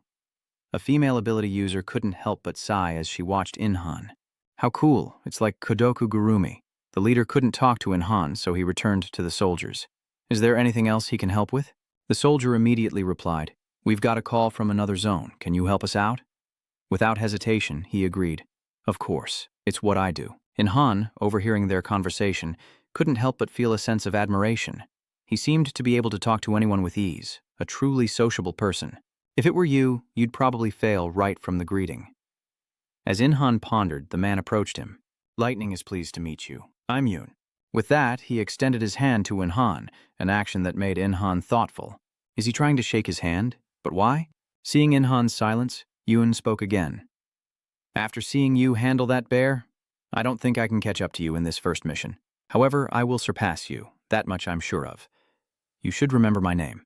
This caught Inhan's attention. He glanced at him and slowly asked, "What will you do to surpass me?" Yoon was momentarily stunned, not expecting such a question. After a moment, he smiled and replied, "In a world where strength symbolizes rank, it'll be easy to know who's the strongest." Yoon declared he would one day be stronger than anyone else, a statement Inhan found almost comical. What a boring reason. Does he want to be a hero or something? Inhan really wanted to ask why Yoon had to compete like this. Did he really need to compare himself to someone? What's the point of getting stronger? Just to feel superior to others? And if you want to become stronger, do it alone and in silence. Why pressure others, whether you're studying or training with Baocat? Inha wanted to confront Yoon, to berate him until he turned pale, to shatter his delusions, but he couldn't. Seeing his changing expressions, Etha asked worriedly, "Ro Inhan, are you all right?" "They're gone." Inhan didn't answer, turning to find no one behind him. He quickly regained his composure, shaking his head and asking, "What do you mean?" "Etha, I'm perfectly fine." Etha scoffed. "An outsider like you can't do much in front of an extrovert like him. That's your weakness." Inhan didn't bother to reply and continued to dissect the bear's corpse. Soon he had acquired a great deal of bear hide, and just then soldiers approached Inhan. Thinking they were after the bear hide, Inhan immediately became wary, saying, "They're mine." The man paused, then shook his head. No, that's not what I meant. I have a proposition for you. He then told Inhan about an app that notified users of monster appearances. Inhan frowned, suspicious, and after hesitating, downloaded the app asking, "Isn't this a military secret? Is it okay to let everyone know?" The man smiled and explained, "It's all for the safety of the people. If we can eliminate the monsters, we hope to minimize the damage we might sustain." Just then, someone approached hesitantly, asking, "Lieutenant, are you sure we should let him go like that? Shouldn't we try to get him to join us, use everything we have to entice him?" The lieutenant retorted, "Fool, do you think a superhuman who can defeat a rank 2 monster in an instant would listen to us?" He spoke of seeing superhumans lead entire countries in other worlds and monsters that could destroy nations. So Inhan will surely become even stronger in the future. Forcing him to join them might backfire. The world is not what it once was. They simply need to coexist and support each other when necessary. The subordinate, upon hearing this, was astonished and after a long while admiringly said, "Lieutenant, you are truly wise." The lieutenant scoffed, "Fool, when am I not wise? I studied at Zun." Inhan overheard their entire conversation. Otha couldn't help but sigh. That soldier is smart. It seems he has a lot of experience. Inhan shook his head slightly, saying, "I don't know. I think he overestimates me." Otha pouted and replied, "I think you underestimate yourself. If the military tries to suppress you to cooperate, you could crush them, because that's the only benefit of disobeying orders. The military has no intention of using Inhan. That soldier understood this and did what was best for both of them, keeping his spirits up and setting the tone for the conversation. Inhan still doesn't realize just how powerful he is in this world. Lost in thought, Inhan speaks up again. "Oh, it seems 3 monsters have appeared. What should we do?" Etha snapped out of his thoughts, a smile spreading across his face. "Why worry? Let's take them all down." Inhan felt the same way, nodding in agreement. "Perfect. Let's do this." So he rushed to the location where the 3 monsters appeared, easily dispatching the first, a giant rat. Next, a grasshopper, and finally, a large bird. It didn't take long for Inhan to quickly dispatch them.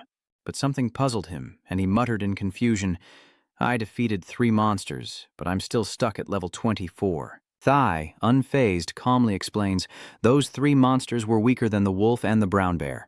Your unique class requires more experience. If you were normal, you wouldn't reach level 30 so easily." Inhan frowned, muttering that at least they had a lot to bring back and had defeated everything for the army. And now he has 10 million won. With this money, he can do anything. He's thinking about buying a house. Otha scolds him, saying it's foolish to spend money like that.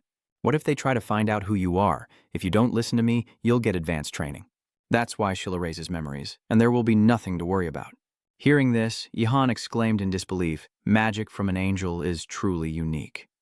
The next morning, the city awoke after a night of monster attacks, and Inhan sat on his bed, a notification window appearing before him, leaving him bewildered. It says the connection to another world has been restored, and from now on, people may be summoned to other worlds to complete quests and receive rewards. Inhan trembled, muttering, "They're talking about the place I was summoned to. But what does it mean? So he's been abandoned again? Is he truly alone in this world?" So Inhan sought out Otha, demanding an explanation. Otha, avoiding his gaze, hesitantly mumbled, "The monsters on Earth have become too strong, so I was just looking around for a few things."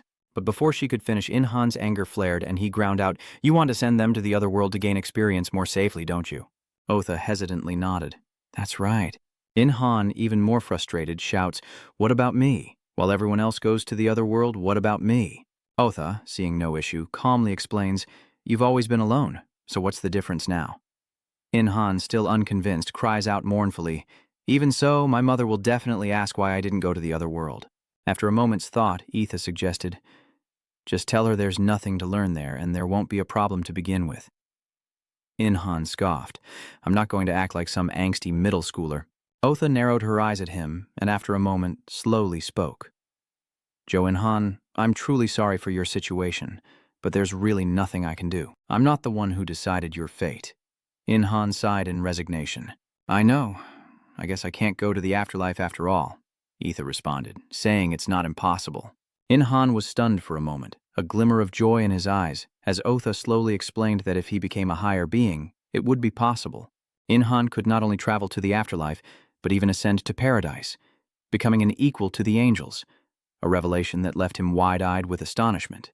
"Really? If I become a transcendent being, I can see Lita again." Hearing Lita's name, Etha frowned, observing the seemingly distant relationship between the two. But if that were the case, Otha realized she might be acting as a love messenger between the two of them. The more she thought about it, the more annoyed she became. Otha hated this. She immediately took her anger out on Inhan, demanding, "Train harder and become a higher being sooner. That way you can go to the afterlife and reunite with your love, surely less than a millennium away." Hearing the timeline, Inhan sighed in resignation. "I guess I have something to look forward to." After that, he went downstairs where his parents were waiting. They're watching the news which reports the government is establishing martial law. Inhan frowned and muttered after hearing that. "Martial law, huh?" His mother gently explained that it seemed to be happening not just in their country but all over the world. Mom figures they have no choice, with the monsters being so dangerous. All schools and companies have been ordered to close. Meanwhile, the military was planning monster extermination, trying to keep people off the streets as much as possible.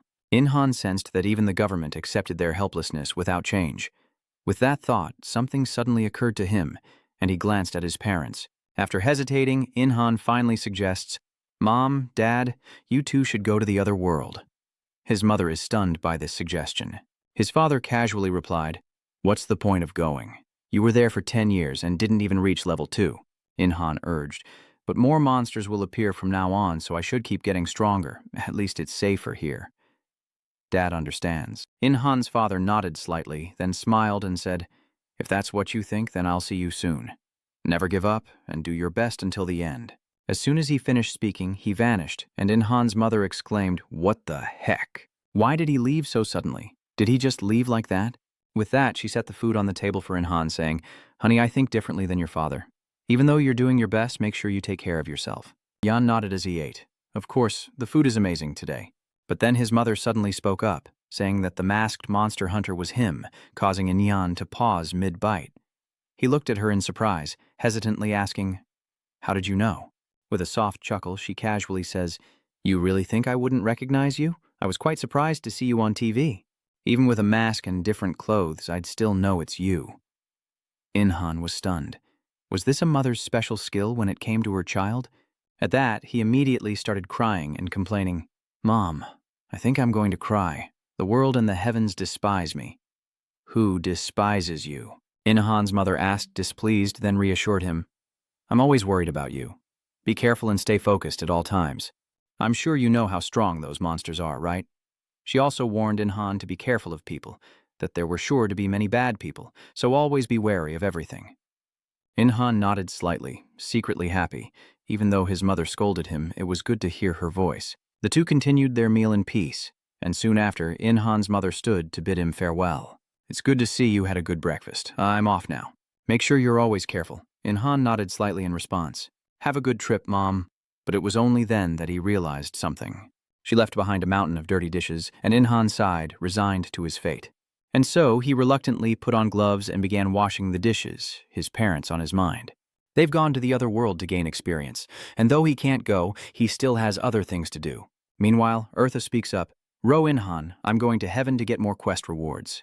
Inhan nodded slightly, replying, "Buy some ice cream on your way back." Ether didn't respond, quickly departing. Inha watched her return to the heavens for a long time, then went down to his basement and flipped on the lights, illuminating the space. Last night, Inhan bought a storage unit with his own money. From now on, this will be his workshop. Though Inhan didn't have everything he needed, the raw hides and bones would spoil if he didn't act fast, and he'd hoped to work with metal. But lacking materials, he's forced to work with what he salvaged from animal corpses. And looking at the spread on the table, Inhan frowns in thought. It looks like tanning and hardening the leather will take a while. I wonder how long it'll take to finish crafting the equipment at this rate? But no sooner were the words out of his mouth than a familiar voice echoed in his ear. He could use magic to process those materials. Startled, Ian turned to see Ether behind him and cheerfully asked, "You're back. Did you buy ice cream already?" He barely finished speaking when his eyes widened in horror. But now, Otha had grown to an enormous size, standing eye to eye with Inhan instead of flying above him. Inhan muttered in disbelief, "You know giant transformation magic?" Eartha scoffed, "Who do you think I am? I've been using shrinking magic this whole time." With that, she held out her hand to Inhan. "Give me your hand and I'll give you the reward." Inhan dazedly nodded and reached out. Etha quickly took his hand. He noticed hers was cold yet soft. Soon, a notification window appeared before Inhan, announcing the completion of the Heavenly Quest, the detective mission, granting him a +1 to all stats, and the additional reward, Infinite Flames. Inhan, puzzled, asked, "What is Infinite Flames?" Otha smiled and, tilting her chin behind him, said, "Look." Inhan looked back, his eyes widening in shock. "The fire in the furnace is already lit." He muttered in surprise, "When did it start burning? I didn't even light it." With a chuckle, Ether explained, "The infinite flame is a fire that always burns and never goes out. It's a precious flame of heaven." Inhan was skeptical, but then exclaimed happily, "An immortal flame lives? This is exactly what I need." With a chuckle, Otha smugly says, "I knew it. That's what I told Lita." Speaking of Lita, Otha's attitude immediately changes. Remembering how she kept stuffing things at him and giving instructions, she irritably says, Lita in heaven worries about you so much." Inhan, on the other hand, is overjoyed and speaks up cheerfully. "Really? Lita sent it? She really understands you." "Of course," she scoffed, very dissatisfied with the couple, but she still did her duty and announced the news. "I have more good news. Because you can't travel to other worlds, the celestial realm has given you another mission. Inhan must now create a dungeon on Earth." Inhan froze, hearing this. Create a dungeon? Who, me? He couldn't believe it. Why him, and how? Inhan thought it was utter madness. He immediately laughed, saying, "I'm sorry, I don't think I can do it. Can I at least make some ramen?" Otha angrily retorted, "Be quiet. Heaven chose you to help create the dungeon, which is why they gave you this mission." Inhan frowned and fell silent, before finally protesting in dissatisfaction. "It's not for me, it's for you." Otha seemed to be struck by this, and after a moment of silence, she hesitantly spoke. "Actually, it's for Earth, so it's for you." Inhan retorted, "You said I needed 10 years, but it's been 1,000 years. Nothing's going according to plan? What does my trust even mean to you?" Otha, slightly embarrassed by his accusation, slowly explained that when God used time on Earth, everything on Earth was affected by his power. They attained his power, resulting in reactions that wouldn't normally occur.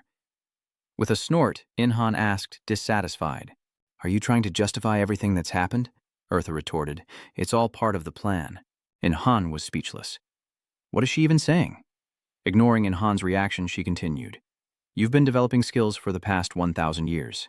Your skill at taking is transcendent. You're the only one who could create a dungeon on Earth." Inhan found this absurd. Was Otha really trying to recruit him? This is a real head-scratcher, and she's still smiling patiently. It all feels so suspicious. Inhan, unconvinced, points at Otha and scolds, "You're trying to trick me into overworking." Otha chuckles twice, raises an eyebrow and says, "It's a win-win. We carry out orders and you get rewards for your efforts." Inhan was suspicious, wondering, how can she be so persuasive? "What happens if I do nothing?" he asked, disgruntled.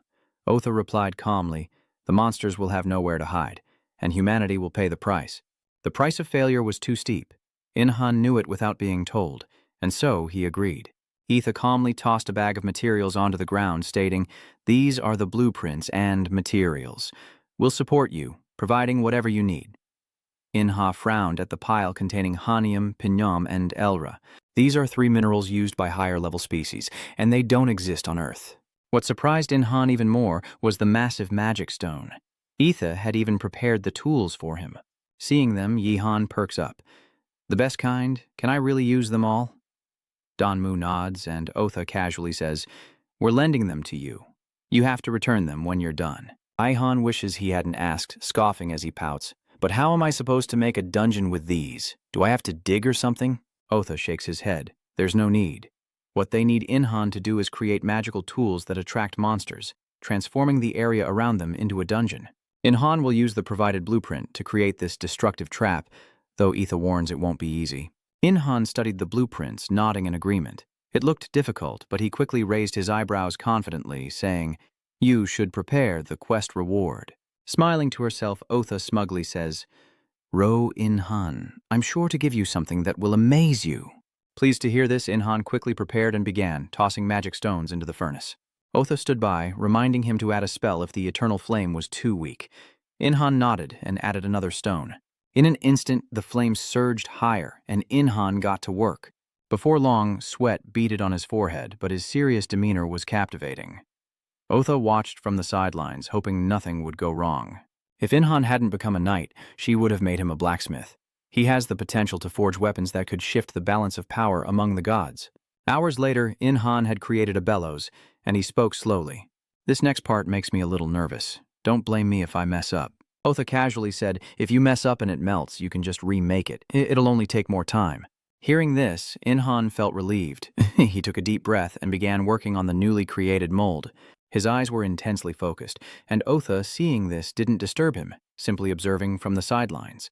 The more she watched, the more she understood what Lita must have felt.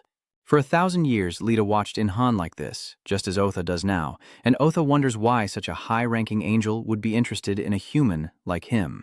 But thinking about it, she suddenly felt that her explanation was pointless, meaningless. As Otha pondered, In-han put down his tools. He breathed a sigh of relief. It was done. Otha stared in disbelief, exclaiming, "You're already done?"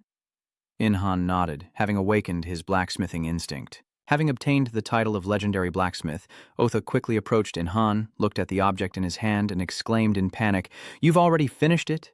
In-han, hearing this, retorted with dissatisfaction, "What do you mean?" "Already. It's been 5 hours." Only then did Otha feel a tickle of guilt. She'd lost all track of time while watching him work. But she couldn't let In-han know that, quickly covering it up. 5 hours is still too fast. Are you sure you followed the design correctly? Shrugging indifferently, In-han tossed it to her, scoffing, "Seriously, go check it yourself." She snatched it, examining it for a long time before exclaiming, "It's perfect." She glanced at In-han, wondering how a human like him could create such a thing. After a long silence, Ether reluctantly spoke, "This level is acceptable." In-han was immediately overjoyed. "Really? Awesome. Time for the hands-on approach, right?" Danmok nodded, and Otha calmly said, "Yes, I'm calling on my other angel friends, so wait a moment." In-han stared in shock, hesitating to ask, "Angel friends? Is Lita among them?" Without hesitation, Otha shook her head. "No." And then she began to summon her divine power, a halo appearing above her head. Seeing it, In-han exclaimed, "I know that. It's the glow I used to see when I was little." Hearing this, Otha explained with displeasure that it was an angel's halo. In an instant, 3 angels appeared in In-han's house, and they immediately began to whisper about him, leaving him unsure of what to do. In-han quietly observed them, marveling at the angel's beauty. He hadn't recognized the tiny Otha, but now, at human size, she was stunning. As In-han pondered, Othea spoke up, "All right, hurry. We don't have much time. Let's get to work." She tells In-han to focus on completing the destruction trap and activating it, and they'll take care of the rest. In-han nods in response. Okay. Then the angels placed their hands on his shoulders, and holy power erupted, engulfing In-han and creating immense pressure, as if he were being crushed by mana from all directions. "Is this the power of a higher being?" One of the male angels chuckled as he watched. "Ha ha, can you withstand it?" Grimly pursing his lips, In-han resolutely muttered, "No, I have to. I must focus. He's the one who makes these traps, and In-han will make a monster trap. Make it appealing to monsters and trap them once they enter. The thing that attracts monsters the most, that helps humans endure millennia of loneliness. In-han can do it." With that thought, he immediately opened his eyes. He had to create something that could soothe loneliness. Meanwhile, the 4 angels behind him continued to channel holy power into In-han. The male angel surprised that such a lowly human was so capable. Most would faint at the mere sight of an angel. He possesses a strong will. Just then, another angel cried out, "We'll be blown away if we overdo it." How humiliating. The other angel clicked her tongue, impressed. He was indeed an interesting human. Time passed, and In-han's storage was enveloped in a massive amount of divine power. Hours pass, and In-han completes Earth's secret destruction trap. Beads of sweat forming on his brow. Finally, he's done it. The archangel couldn't believe it, exclaiming, "No way, he succeeded on his first try?" The blue-haired angel nodded in amazement. "I thought he'd fail within the first 10 minutes. It even has alpha and beta options?" In-han wondered, hearing this. Otha quickly explains, "Blacksmith, they're talking about the additional options that appear at the end of the destruction trap crafting stage. That's the blacksmith's main reason for creating this artifact. The effects vary depending on luck, materials, and the crafter's skill, making the alpha, beta, and other effects in the first crafted item extremely rare." A joyful atmosphere quickly filled the room. Everyone rejoiced at their success, and Oda glanced at In-han, suggesting, "Let's go set the trap in the dungeon." "Want to see what it looks like?" Without hesitation, In-han agreed, "Of course I want to, let's go." Soon after, in a ruined city, Otha's angels brought in Han to observe the surroundings.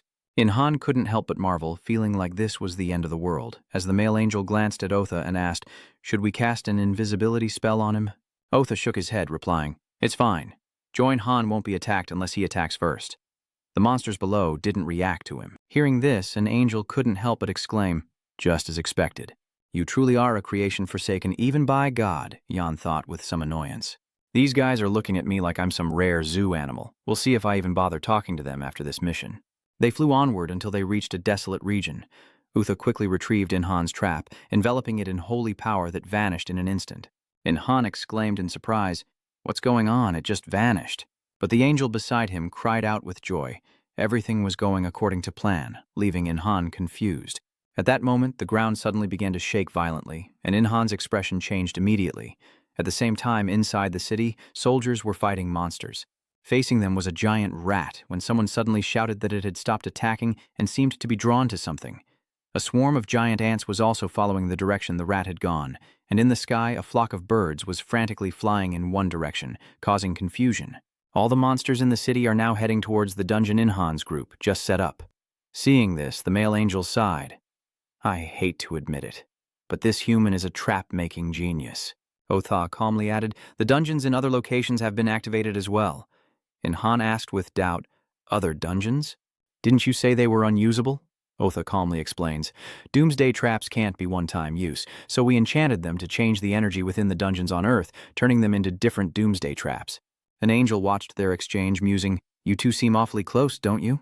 As soon as she said that, they both immediately denied it, and Han looked at the monsters below, lost in thought. Even after 1,000 years, they're still rushing headlong to their doom, as God and the angels desire. God's power is absolute, capable of transporting all of humanity to another world in an instant, leaving the monsters helpless before his will. In the end, humans are just pawns in God's game, and the reason Han was left behind for 1,000 years can be summed up in one word: error. He didn't know whether to resent it or rejoice, but as Han stood on the edge, a pair of hands reached out to him. Though Han was suspicious then, without Lita, he might have gone mad. But now that she's gone, he wants to become stronger, so strong that no one, no power, can control him. Han wanted to become stronger for his own sake and for his freedom. The next day, he sat on the sofa, eating and watching the news. The media reports that last night's sudden monster movements in Seoul were due to the activation of dungeon functions in many places. Han, being the cause of this, isn't too surprised and washes the dishes as usual after eating. He was just wondering when his parents would return. Han couldn't imagine how they would fight, but with their life experience, they'd figure something out. As he pondered, Eartha came running, beaming. "Looks like the dungeon traps are all working perfectly. No glitches. Well done." Han wasn't thrilled, sighing that he still needed to make 27 more dungeon traps, while the other angels got to go home. Etha explained that crafting destruction traps required a massive amount of mana, and they were running low, needing 2 days to recover. Hearing this, Inha quickly suggested, "You're not the only group of angels, are you? You know, like Lai." Otha, understanding his intentions, scoffed, "Angels don't have that much free time. Lai is having a hard time due to an increase in work. She definitely won't be sent to Earth anytime soon." Han sighed, "So she can't come." Then he added, "Well, I should head to the workshop and get started on the basics." Afterward, Han took Otha outside, who perched on his head. He asked suspiciously, "Come to think of it, why did you get big when I was making dungeon traps and then shrink again?" Otha sighed, explaining, "I had another mission that required me to appear as an angel, and this size is perfect for being your assistant." Han chuckled, remarking on her clear boundaries. Later, in Han's workshop, he gets straight to work, eager to make some traps for tomorrow. Looking at the materials on the table, Etha hesitated before speaking. "Han, since yesterday's results were better than expected, I'll give you a reward. You won't have time to make traps after this."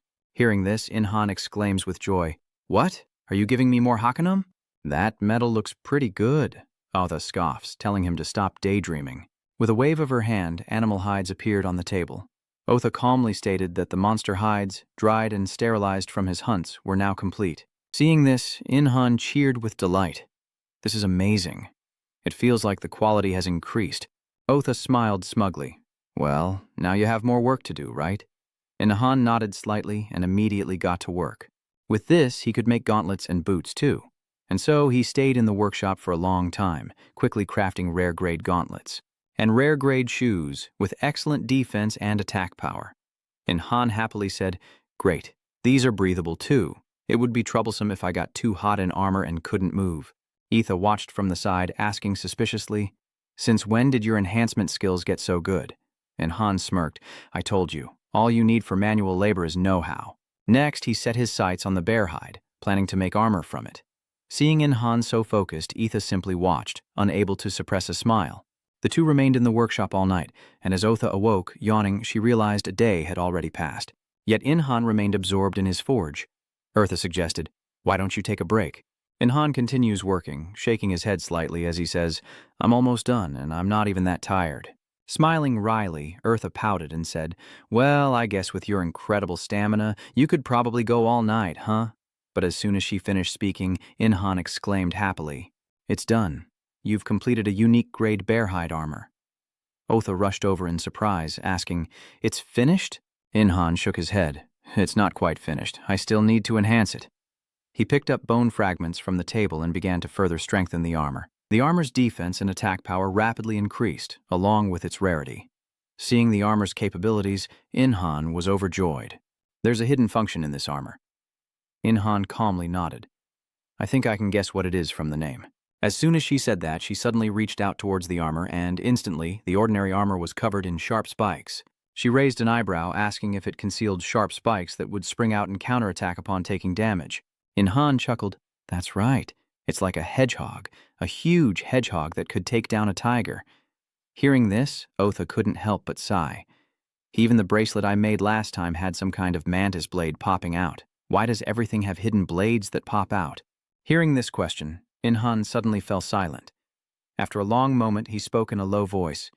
"You're asking about that?" Etha was momentarily stunned. It was just a random question. "But why is the atmosphere so weird?" Thinking it over, she hesitantly muttered, "Is there a special reason? Like, did porcupines hurt your mom or something?"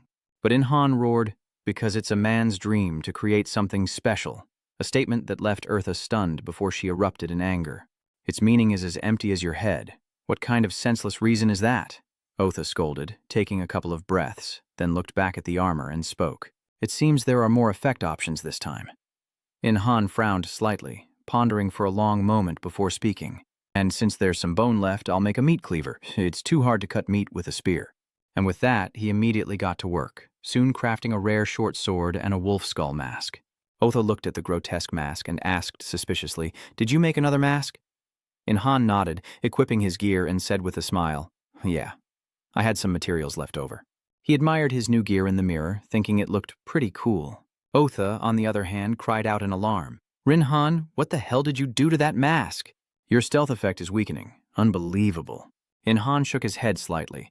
"I didn't do anything." Just then, a commotion outside startled them both, and In Han muttered in confusion, "What was that sound? Is it coming from outside?" He listened intently before speaking. "I think that's the sound of someone fighting a monster." In Han was stunned by this. "What, a monster?" "An alert is sounding outside the city in the Dongno area. A level 2 monster has appeared. Those still in the buildings run to another world now." Etha cried out in alarm. Were there monsters not locked in dungeons? In Han was also panicking, muttering, "Please, be weaker than a brown bear." Etha glanced at him, asking quietly, "In Han, are you scared now?" In Han scoffed, saying fiercely, "It's not that. If it's faster than that bear, I'll have to skin it and make new armor. It's just that before we fight that Tier 2 monster, you need to fix this spear." Immediately, In Han began repairs, and before long the process was complete, significantly increasing damage, durability, and critical hit rate by 20%. In Han was immediately happy. "Great, just a little repair and the damage increased by 300. He glanced at Otha, pointed to the tool on the table, and begged, "Give it to me." Without hesitation, Eartha refused, "No matter how much you beg." But Otha remained firm, leaving him somewhat despondent. Later, in the Dungno district, In Han arrived to find the citizens fleeing in terror. Otha pointed into the distance, saying, "Over there." In Han followed her finger and saw a giant leopard climbing the skyscrapers. The helicopter that flew by was destroyed, sending the soldiers below into a greater panic. The leader urgently shouted, "Anti-tank missiles are useless. Those who have changed classes charge forward and throw knives at it." Meanwhile, fire magic relentlessly assaults the spotted leopard as In Han, watching from afar, mutters, So, alongside the soldiers, the job changed are fighting too. In that world, they could easily gain experience points, but here, fighting such powerful enemies on Earth is far too difficult. Even after changing classes, stabbing a Tier 2 monster like that leopard is no easy task. Still, they're not wrong. Even if they went to another world, Earth is still the place to live. So Inhan felt it would be meaningless if it were destroyed. He wasn't about to risk his life to protect others, but Inhan needed to try harder to protect them. That's all he can do. With that thought, Inhan immediately equips his gear and rushes forward. He dashed past the crowd, charging straight towards the leopard, now a ferocious beast with bloodshot eyes and razor-sharp teeth, relentlessly attacking everyone. He observed it from above for a long time before speaking. That leopard was clearly much stronger than a brown bear. Just then, the army's cannons fired, striking the panther head-on with a resounding boom. Seeing this, the soldiers were immediately overjoyed, certain of its demise. But as the smoke cleared, the scene before them was horrifying.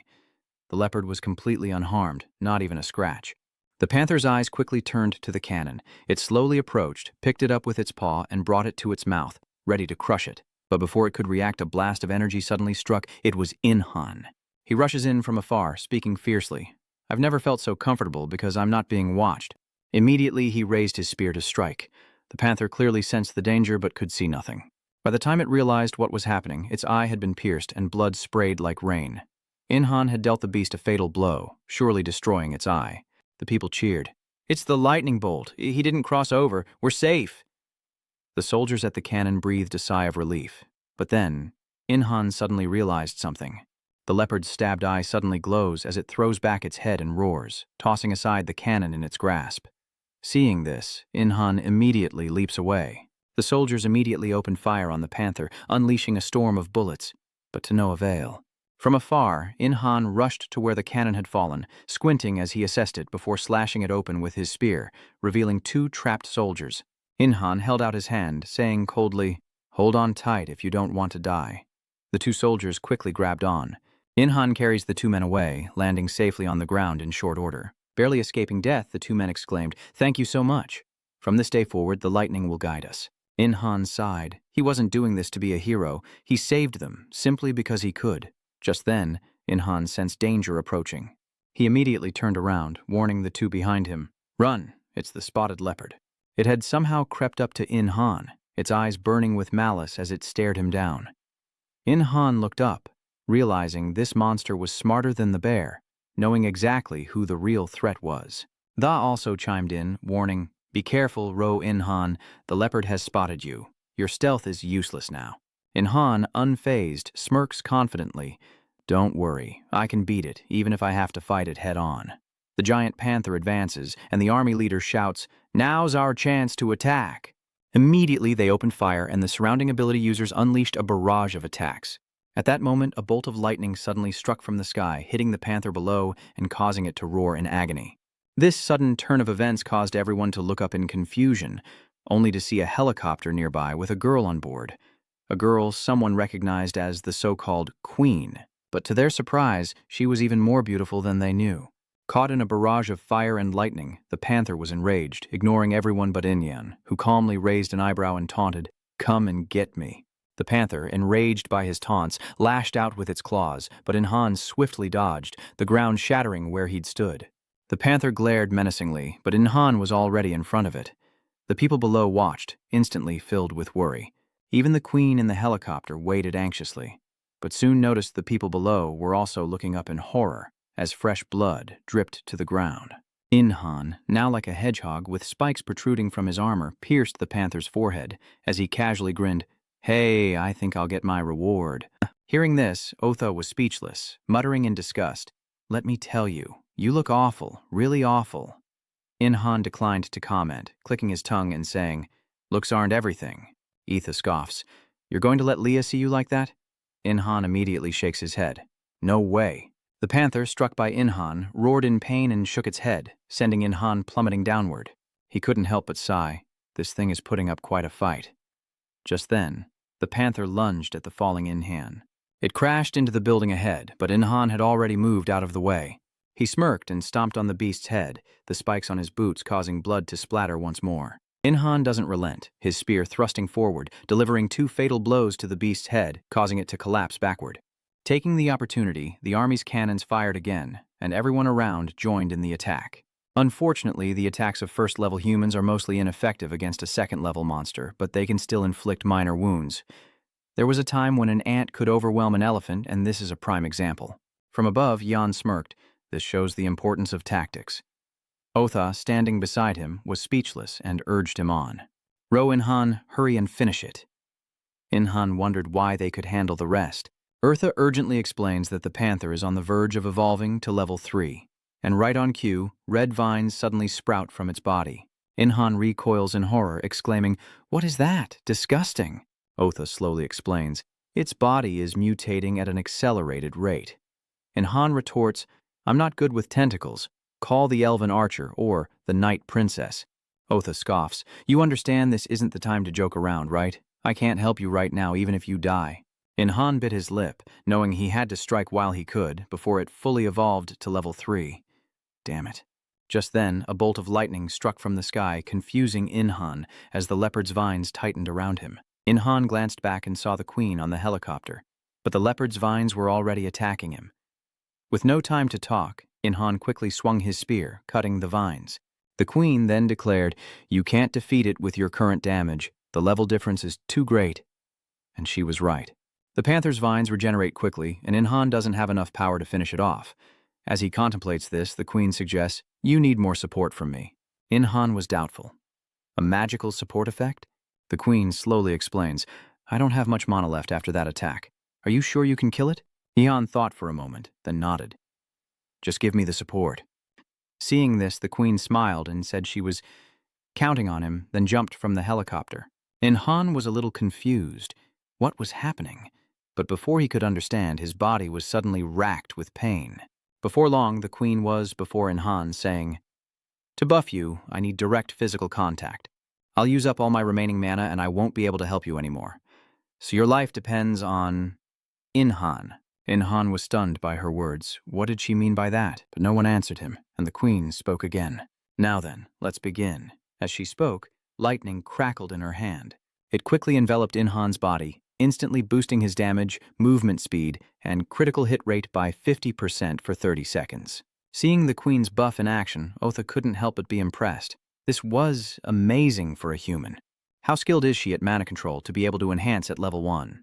Inhan, unconcerned, excitedly shouts, "Nice, if it keeps going like this." No sooner had he spoken than Inhan charged towards the panther, unhesitatingly plunging his spear into its body, crackling with lightning. The queen beside him warned that if they couldn't kill it, missiles would be used, resulting in massive casualties and damage. Inhan bit his lip, muttering, "We can't let that happen. My workplace is nearby." Immediately, he followed up with a fatal blow infused with lightning, causing the panther's body to erupt in sparks and bleed profusely. Inha gained a massive amount of experience, leveling up to 28, and his other stats also increased significantly. He finally breathed a sigh of relief as even Otha rarely praised him. "Well done, Inhan. You took it down before its third evolution." The queen stared blankly at the panther's corpse, muttering in disbelief, "Is that panther really dead?" Inhan nodded slightly, replying, "Really? You didn't get any experience points?" The queen shook her head, saying, "I'm not in a party with you." Hearing this, Inhan was shocked. "There's a function like that? You're always alone, so you wouldn't know such a thing exists." Eartha sighed. A lone wolf wouldn't do things like join a group. Little did they know, a notification window appeared. The enhancement's time limit is up. For the next 3 minutes, Inhan's stats will be halved and the giant panther staggers before collapsing to the ground. Thankfully, Otha pulled Inhan away just in time, saving him from certain doom. He gratefully said, "Thanks." Otha scoffed. "You barely won. It would be disappointing if you were crushed by a corpse." Meanwhile, the people below began to cheer. They chanted his name, Lightning, leaving Inhan unsure how to react. Otha glanced at him, teasing, "Soak up the praise, it's all for you." But Inhan remained silent, making Otha anxious. She muttered under her breath, "What's wrong?" "Ro Inhan, there are no more monsters here. You've won." Inhan pursed his lips and shook his head. He pointed at the hide before him and shouted, "Now that I look, the hide's ruined. I can't make new armor from it." Otha was speechless, asking with discontent, "Is it really that important?" Inhan exclaimed, "Yes, it's very important to me." Just then, someone approached, wanting to divide the spoils of the spotted leopard, but they were stopped before they could begin. Inhan calmly stated, Butchering is my job. Hearing this, everyone quickly stepped aside, clearing the way for him. In-han glanced at the queen and asked, "How should we divide it?" The queen frowned, thought for a moment, and finally said, "You take 60%. 20% is mine, and 20% for everyone else." In-han nodded slightly, glancing at everyone as he asked, "No objections then?" Everyone quickly shook their heads. Seeing this, In-han approached the panther, leaped into the air, and without hesitation, plunged his knife down. Quickly, In-han obtained a stone, exclaiming happily, "I knew it." But Otha, standing nearby, cautioned, "Focus on quality if you want to concentrate on transcending." Those below were also watching In-han's actions. Seeing him obtain the stone, the others began to murmur. In-han turned to the queen and asked, "How's this?" The queen immediately replied, "That's enough for 60%. In-han, unconcerned, calmly said, "Then this is my share. Divide the rest among yourselves." Hearing this, someone protested, "But that's mana stone. Shouldn't mana stones be excluded?"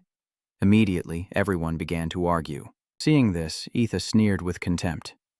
"Just as I thought, these lowlifes are hopeless. I was a fool to think they were all like you." In-han ignored him, scanning the crowd as he spoke. "Fine. If you're going to complain, then do it." Everyone was instantly happy, praising him for understanding their hearts. Otha looked at In-han, puzzled, and asked, "What are you planning to do? Are you going to give them the mana stone?" In-han shook his head slightly, saying, "It's not easy to persuade people here. That's what my mother always said. She told you to remember, resolving things with words isn't as easy as you think, so why bother arguing when you can use your fists?" In-han smirked, "I'll be a good son and listen to my mother." Enough with the talking.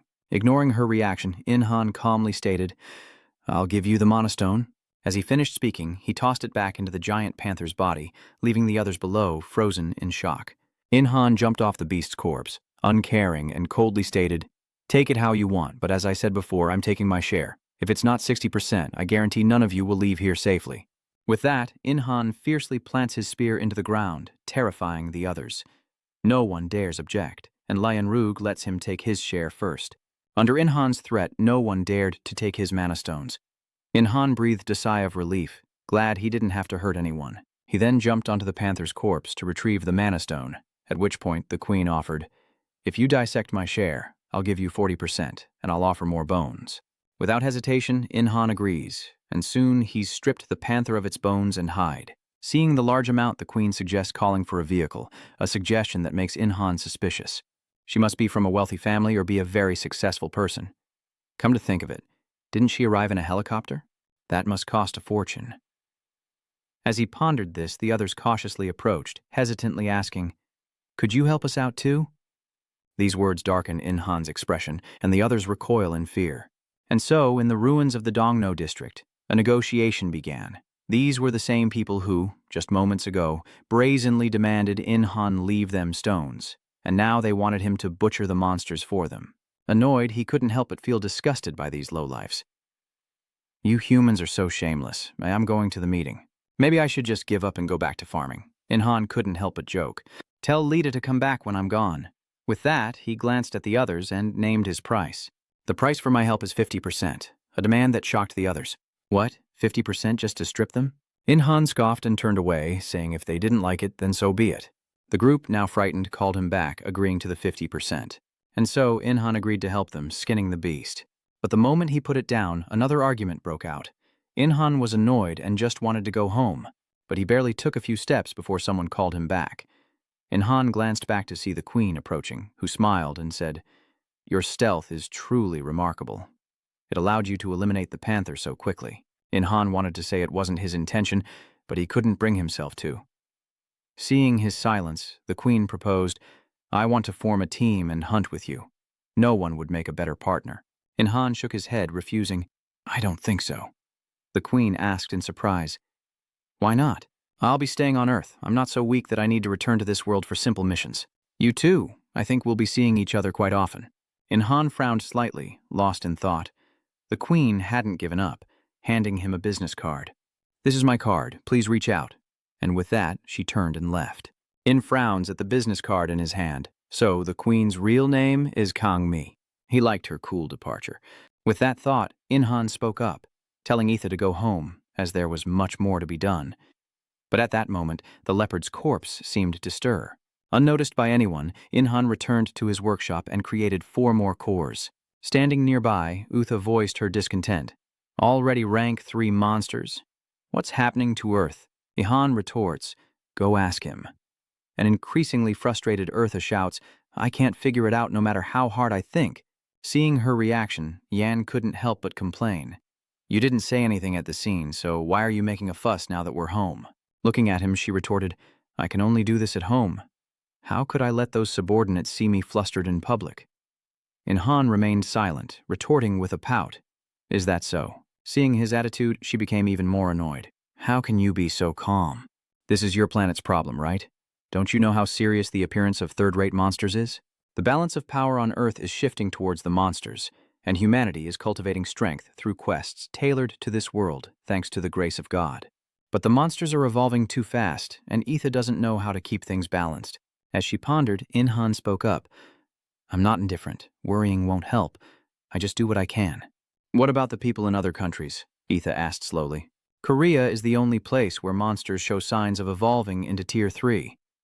Hearing this, Inhan nodded in understanding. That was indeed the problem, the destruction trap. Otha was taken aback by his words. She frowned in silence. Would the destruction trap make the monster stronger? Impossible. But the destruction trap could be the trigger that threatens the monsters. Perhaps these monsters, feeling threatened, will go berserk and run wild, he muses, then speaks again. In another world, monsters are captured and subdued before they become aware, so monster evolution usually occurs within dungeons. Through various crossbreeds within the dungeon, new and dangerous monsters will emerge. They devour each other and evolve with a very small probability. Inhan couldn't help but sigh, realizing the dungeon was a den of criminals. Ignoring him, Etha continued, but if we don't confine them to the dungeon, they'll capture and kill humans and then evolve anyway. Even so, the monsters rarely fight each other. Inhan frowned slightly, and after a long silence, he spoke. So, the dungeon is essential for humanity. Etha nodded slightly in response. So, creating a destruction trap to lure them into the dungeon is a great idea. We need to quickly create more monocores so we can make more traps when the angels recover and return. Immediately, Yan returned to his craft, tossing a stone into the furnace. Otha, standing beside him, asked skeptically, You can forge new items just like that? It's not that simple. Inhan shook his head slightly, denying it. There's no point in simply churning things out. He wants to try something new, something he's never done before, so he can learn from the experience. Otha finds his reasoning sound.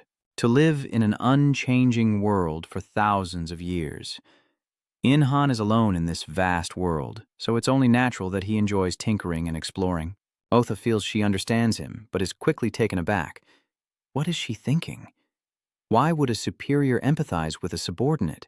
Thinking this, Etha immediately and repeatedly slapped herself in the face to wake up, an action that confused Inhan.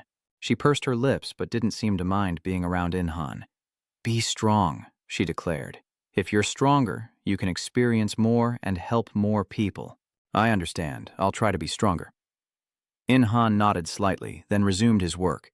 Time passed, and by evening Inhan was still in his workshop, aided by the angels who had recovered their magic. After manually completing the destruction traps, the angels took them to dungeons in various countries to set them up. Inhan didn't know which countries, but as long as dangerous monsters didn't appear, that was enough. Orha pouts, saying that even if a level 3 monster is provoked by the destruction trap, it's not your fault. You're performing an important task to restrain the power of the monsters on Earth. I know, thank you for your concern. Inhan nodded slightly, a smile on his face, leaving Eartha momentarily stunned. Are you okay? But Inhan didn't seem to care much. He stretched and yawned, too tired. Time to go home and sleep. Inhan then left the smithy and returned home, heading straight for the bathroom. After looking in the mirror, he noticed his body was more toned, while the TV reported news about a leopard. Inhan emerged from the bathroom, surprised, and asked, Etha, does my body seem bigger? Etha doesn't even look, replying nonchalantly, The higher the level, the more you develop. Why are you so surprised already? Inhan frowned, muttering that he seemed more radiant, and asked for her opinion. Scoffing, Otha reluctantly admits that while Inhan's appearance is irrelevant to her, he is quite handsome for a human. Hearing this, Inhan happily began strutting back and forth in front of her. Etha angrily threw a bag of food at him, scolding, Stop blocking the screen, and put on a shirt. Inhan stopped teasing her and quickly ran off. I'm going to bed now. And don't stay up too late watching TV. Get some sleep. Etha watched him go, then glanced at the bag of chips on the floor.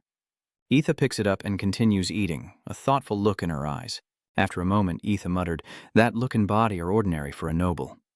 The only thing that's great about him isn't his appearance, but as she said this, Otha suddenly paused, realizing she was actually praising his inner self. Suddenly, Erha remembered Lita's loud praise of Inhan, which annoyed her even more, while Inhan was already in his warm bed.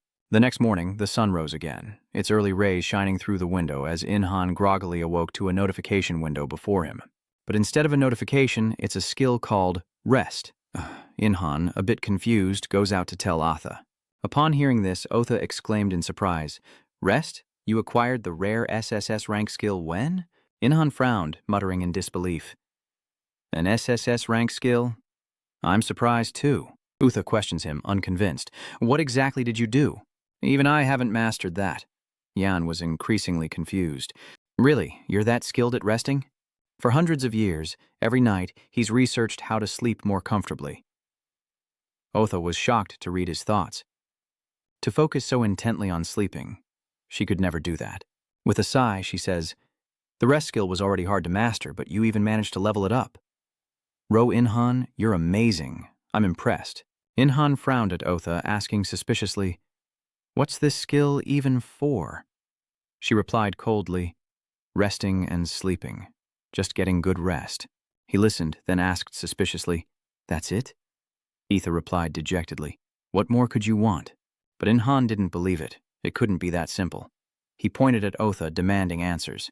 "If that's all there is, people wouldn't be so surprised. Now confess and tell me the truth." Caught red-handed, Otha sighs, "I wasn't planning to hide it forever. The joke's over." Inhan stares blankly. Who's joking with her? Otha quickly put on a knowing face and slowly began to speak. "It's time to explain skill evolution." Inhan was understandably confused. "Skill evolution?" Otha nodded slightly, saying, "Skill evolution is an achievement in enhancing acquired skills, similar to a job change. It can be called an Akashic record." Hearing this, Inhan raised his hand, wanting to speak. "Please explain it more simply." Damak nods as Otha slowly explains. "Is there a difference between the skills before and after evolution?" Inhan thought for a moment and nodded. "I understand better now." With that, Otha continued, "The skill evolution conditions you can satisfy are stealth, rest, physical techniques, and spear techniques. So butchering and forging are out, meaning Inhan's skills in those areas are already maxed out. He hasn't awakened stealth yet, so that's out, and physical and weapon techniques are too difficult to evolve at Inhan's level, so Atha will exclude those as well." That's also why she didn't mention skill evolution. Inhan wondered. "So the resting skill seems a little different, huh?" Otha raised an eyebrow, smiling. "Confirm that yourself." Inhan was a little confused. 2 notifications appeared before him, and Inhan's face froze as he read the requirements. He lamented, "What is this? How am I supposed to do this?" Otha casually smiled. "That kind of thing is easy." She told him to check the evolution requirements for his swordsmanship skill. Inhan follows her advice and opens the skill window, while Otha explains that if the spear skill's evolution requirement is Mount Everest, then the resting skill is only Mount Changbai. Inhan grew more alarmed. Climbing Changbai Mountain wasn't easy. Otha slightly pouted and said, "It would be easy for you, though." Hearing this, Inhan protested, "You're overestimating me. I haven't even mastered level 28 mana yet." Otha didn't respond, lost in thought. Was Inhan's slow leveling up due to his class? The deciding factor is his inability to use mana. The difference in power hinges on whether or not he can control it. The reason Inhan is so strong now is thanks to the supreme martial arts he mastered over 1,000 years. A state or martial ability lacking either will quickly be surpassed. But what if Inhan could control mana? He wouldn't be a normal being, but an existence that would shake the entire Akashic Records concept that governs everything in the world. Thinking this, she's overjoyed. That day is coming. What will Inhan be like when he grows up, and what changes will he bring? She just suddenly felt a little helpless. With a soft sigh, she decided not to think about it anymore. This overthinking is dangerous. Let Inhan grow naturally. After speaking, Inhan went to the table. Breakfast was laid out on the table, left by his mother, who had given him all sorts of instructions. As Inhan ate, he spoke with Etha. "So what exactly is going on?" "So where are they appearing? Are they even on Earth?" Otha casually replied, "When mana is activated, monsters that weren't originally on Earth will gradually appear. As the mana concentration thickens, creatures never before seen on Earth will appear." Inhan frowned upon hearing this. "Where did you learn to be an explainer?" Otha retorts with a pout. I'm exceptional, so I can keep up with his standards. Just then, news broke on TV about the Level 2 leopard attack from a few days prior. Inha stared at the TV screen, muttering in disbelief, "Isn't that the plaza where I fought 2 days ago?" Etha slowly responded, "The plaza where you left the giant leopard's corpse?" Inha nods then, seeing the news report, exclaims, "Even the leopard's corpse is gone? Did they really divide it all up in 2 days?" "How strange," Eartha muttered, pausing before adding, "Perhaps it's not what you think." Inhan didn't understand what she meant, but before she could explain, the TV broadcasted an announcement. As you can see, the area where the Level 2 monster's corpse once lay is now completely barren. The images of the hunters from that time also vanished. Inhan panicked upon hearing this, while the media claimed the hunters had hidden everything when the dungeon opened. He bit his lip, thinking hard, then shook his head. "No, it can't be the dungeon. There was another monster there." "Etha thought so too," she said with a frown. "The giant panther is definitely dead. You destroyed its mana stone after all." "Normally, 99% of hunts would end there," Inhan said, looking at her questioningly. "Then what about the other 0.01%? Well, a body preparing to reproduce, meaning pregnancy and childbirth." Hearing this, Inhan found it quite reasonable, nodding in understanding. "So that's it. It must be pregnant. Just a moment ago, I saw a black panther on the TV screen, just for a moment. Inhan suspects it specializes in stealth." Hearing this, he bit his lip in self-reproach, saying if he had cleaned things up back then, this wouldn't have happened. Etha frowned and reminded him, "Roinhan, it's not your fault. It's a tragedy caused by the greed of others." Inhan, still blaming himself, mutters, "Even so, many people died, including those who helped, trusted, and supported me." Otha is surprised to see him so discouraged. It seems she still doesn't fully understand Inhan. As she pondered, Inhan spoke, wondering why it was so fierce when it was about to die. Now he knows the reason. He must have been trying to hide the cub's existence. Otha nodded in agreement. "Yes, overlooking that was my mistake. And the cub seems to have a knack for hiding, making it even harder to find." Furthermore, Inhan didn't clear away all the remains, leaving half behind, and the leopard's cub survived, hidden there. Furthermore, the others were too busy fighting over spoils to heed Inhan's warning to clean up properly, leaving half the corpse behind. Perhaps those who remained at the scene left the mother leopard's body for too long while they argued, and the cub was born then. Etha couldn't help but marvel at how miraculously it was born, and she was certain that the remaining hunters that day were killed on the spot by the leopard cub, leaving no survivors. Inhan couldn't believe this theory, but he continued to watch the news. The more he listened, the more grim his expression became. Inha muttered with a frown, "I wish someone would say it isn't so. Could it really be a level 3? Otha nodded somberly, stating that with its extraordinary stealth, it must be a level 3 monster, prompting Inhan to rise, switch off the TV, and turn away. Following his retreating figure, Otha asked doubtfully, "Are you confident?" Jan pursed his lips and muttered, "It'll be tough alone, but if I prepare thoroughly, I can take it down. Besides, with the opponent having stealth abilities, you certainly can't lose." Hearing this, Atha couldn't help but sigh. Truly, even the gods must acknowledge the stealth master, Inhan. Ian retorts, "Don't call me that. It's not like it'll gain any other abilities, right?" Otha nods slightly. "That's right. Your reasoning is sound. An individual can't excel in every area. She says that since the panther has excellent stealth, its defense might be weak. So if we reduce its stealth, we can fight it." Inhan agrees, saying, "Yes, I should go to the workshop to make equipment." With that, he grabbed his coat and headed out, saying he had to catch it quickly. If it gets into the city, the damage will be even greater. Then he suddenly remembered something. He should call for backup. Inhan quickly ran to find M's business card and dialed the number on his phone, leaving Otha speechless as she frowned and asked, "You're going to use that phone to call? Should we hold a press conference and announce that the lightning is Toyo Inhan?" Inhan realized the problem, quickly hung up and ran outside. Moments later, at a public phone booth, Inhan dials M's number as Etha nods and smiles, saying, "That should help." Indeed, a wise decision. Meanwhile, back at May's house, her phone suddenly rang. Seeing the number, she recognized it as a public phone. Slightly suspicious, May answers the phone. Inhan, hearing her voice, is momentarily stunned, then speaks, "Long time no see." "No, it's been 2 days." MJ, not knowing who it is, hesitantly asks, "Who is this?" Inhan immediately pinched his nose and faked his voice. "I'm Lightning." MJ was instantly delighted to hear this. She excitedly says, You're lightning? Hello? You contacted me quickly. Inhan was mortified, wanting to disappear. Me, hearing no response, chuckled playfully. Looks like you're embarrassed by the nickname Lightning? Inhan didn't have time to say much. He hurriedly said, Anyway, you've seen the TV, right? That's not a dungeon. Na was a little taken aback. Inhan hurriedly explained, It's a monster, and a powerful one at that, with the ability to hide. Mide frowned, pausing in thought before finally speaking. I know a little bit about it, and it's a very dangerous situation. Inhan hung up after speaking with her a bit longer, unable to help but admire Mide's sharp perception. She said she'd contact the military and government to prepare for the worst, and Etha nodded in agreement. She really has connections. Inhan paused, wondering if he should prepare as well. He then rushed to his workshop to prepare the bones and the newspaper he had collected the other day. Inhan raised his eyebrows and said with a smile, It's mostly done. Let's get to work. Otha stood beside him, puzzled, and asked, What are you planning to do? A steel spear is weapon enough. Just wait, Inhan replied mysteriously, frustrating Eartha. She grabbed his hair and pulled, asking what he was doing, as Inhan continued working, leaving Otha confused. He said nothing more and began crafting stakes, finishing them quickly. Otha asked suspiciously, What are these stakes for? Are you making a necklace for a giant? Inhan scoffed, Wrong, go back to kindergarten. Upon hearing this, Etha was tempted to curse, but her noble angelic nature prevented her. So she silently watched what Inhan was doing.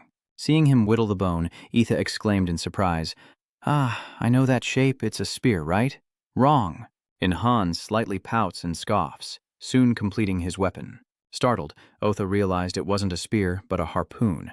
Inhan winked, saying, Exactly. This and a spear have different uses. You launch it at prey, and once it hits, you reel it back. People often use it to hunt whales, Inhan explained slowly, adding that this spear not only pierces, but once embedded, cannot be removed. Normal rope won't do. It requires rope made from the hide of a giant leopard. After hearing this, Otha asked suspiciously, You made it so fast? Inhan, did you use mana to create it? How else would I be so fast? Inhan sighed.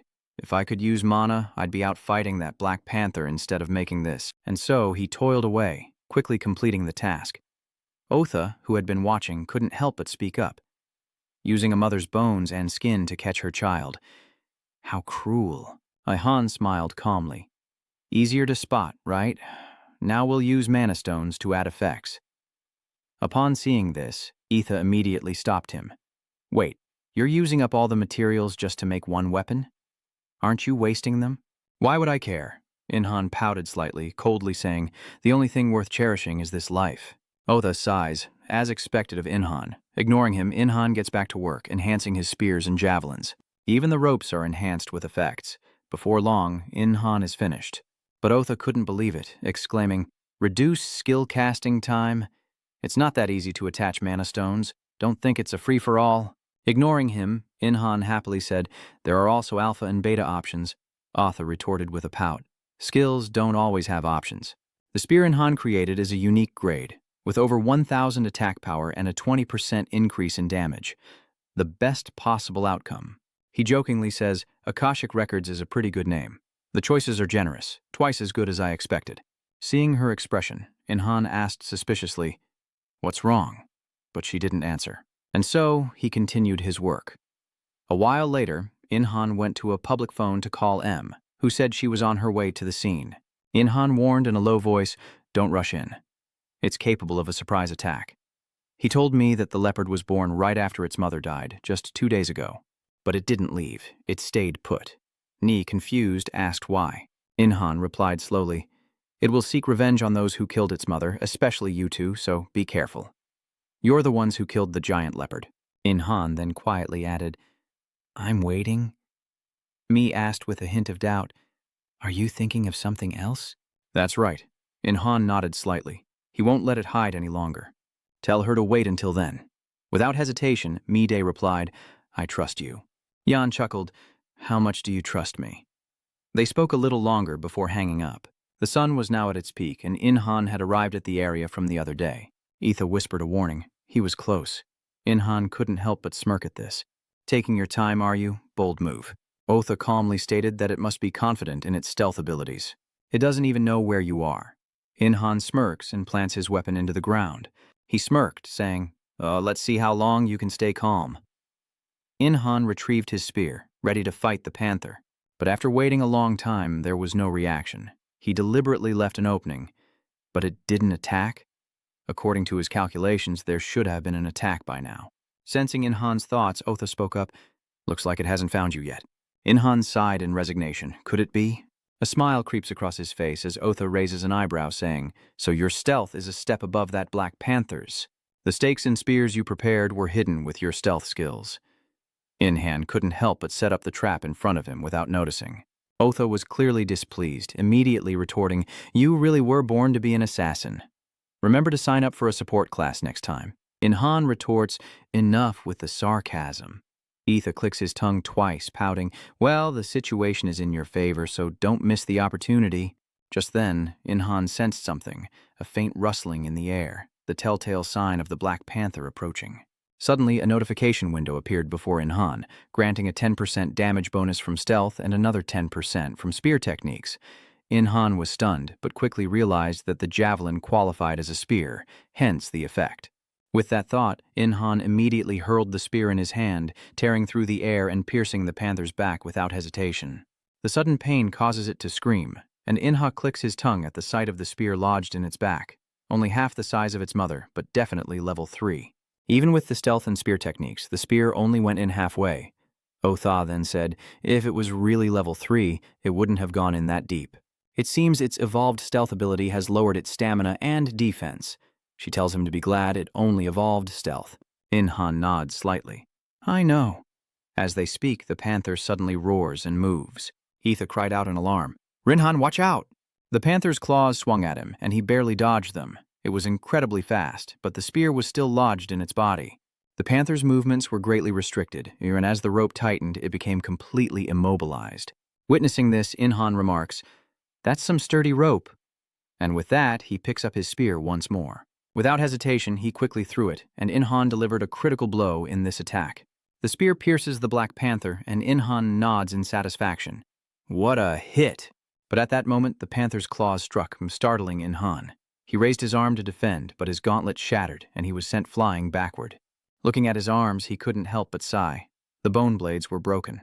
But he didn't pay much attention, muttering that switching to the hand was the cheapest option. He can always fix the blade later. Otha, standing nearby, couldn't help but feel dissatisfied at the sight. Can that ridiculous hedgehog and the handguard even help? How annoying. Just then, the panther's claws struck again, and In-han quickly jumped away. With a crash, the spot where he stood was destroyed by the panther. In-han wondered, What was that? Oh, he scoffs, what else but a skill? In-han retorts, Not bad for a level 3. The Black Panther growls, eager to attack, but its body is still pinned by the 2 spears. In-han smirks, Come on, try harder. Giving up already? Move it so you can get hurt some more. But as soon as he said that, the panther bit through the rope. Eartha, seeing this, reminded him to stab it with the remaining spear before it broke free. In-han nodded slightly. I know. Then he planted the stake in the ground. Did it have some kind of ranged claw attack? Up until now, he'd thought monsters were just enhanced beasts, but from here on out, In-han will face entirely new creatures beyond the norm. With that thought, In-han grabbed a spear and charged forward, throwing it. As before, it pierced straight through the Black Panther's body, causing blood to gush out. The panther was pinned by 3 spears, and In-han smirked. That leg won't be doing much at long range now. Otha mutters in disbelief, You're quite the fighter, aren't you? In-han puffed out his chest, boasting, Call me Ismail, Etha asked, dumbfounded. What's that? He stares in disbelief, asking, What? You don't know what a mobile is? Otha, not wanting to argue, simply reminded him, You're getting ahead of yourself. Things aren't stable yet. Just then, someone called out to In-han from afar, startling him. Yonhan and Ether immediately turned to look, their eyes fixed on the approaching figures, trying to discern who was coming. It was M, accompanied by a man. Without a word, she summoned her magic and hurled a bolt of lightning. The panther, already writhing in pain from the spear, was now struck repeatedly, its body convulsing on the ground. Mi's car quickly pulled up to In-han, and she stepped out, raising an eyebrow with a smile. So how did you manage to control that monster? In-han stared at her and chuckled. You're just getting here? Shouldn't the person who just took down that monster with lightning be the one answering that question? Hearing this, M could only smile wryly and say nothing. and Inhan truly realized this woman was no ordinary person. Was M's magic a bit much for a one-star talent? Inhan had no time to dwell on it. He had more pressing matters. The Black Panther, now free, thrashed wildly as Inhan braced for battle. It seems to have broken free. Inhan withdrew the spear from the stake, raising it high, ready to throw. The Black Panther thrashes, desperate to break free, and Inhan throws the spear. The spear pierced the panther's remaining leg, and Inhan glanced at Mai, speaking up. Attack whenever you see an opening, as it's strong enough to break free at any moment. When should we start the counterattack? Mai quickly responds. If lightning can stop it, do it now. You said you'd have something much stronger ready in 2 minutes? Hailong nodded, and Inhan calmly said, then let me know before you use it. At the same time, the panther was in great pain, its leg pierced by a spear, bleeding profusely. Its eyes grew increasingly bloodshot, glaring fiercely at Inhan, but Atha reminded him that its mana hadn't bottomed out yet. Inhan nodded slightly, saying, I know. But as soon as he spoke, he saw the beast's eyes, filled with a desire to take him down with it. Inhan clicked his tongue, having seen that look many times before. When beasts are cornered, they can unleash power beyond survival. Ironically, it's their most brilliant moment, like a flame that flares up only to die out in despair. As Inhan pondered this, a change occurred. The panther roared, throwing off the spears as an aura erupted around its body. Yan watched in horror as the energy surged toward him, whipping up a violent storm. Inhan mutters in surprise, what the hell, this is no joke. Just then, Eartha warned, Bloodlust, it's gone mad. Be careful, it's starting to erupt. Eartha summoned her lightning, striking out. But as the lightning approached the panther, it weakened, while the bloodlust it unleashed upon her was incredibly strong, shaking the vehicle violently. Mai shouts, the lightning can't reach it. It's too difficult to get close. Just then, the Black Panther begins to roar ferociously. Seeing this, Inhan couldn't help but sigh. What a tough opponent. Even with his limbs restrained, it's still unyielding. If we want to paralyze it like before, we have to hold out until Mi is ready. With that thought, Inhan immediately took off. He rushed to Mi's car, asking in a low voice, Don't you have a stronger skill to hold him back?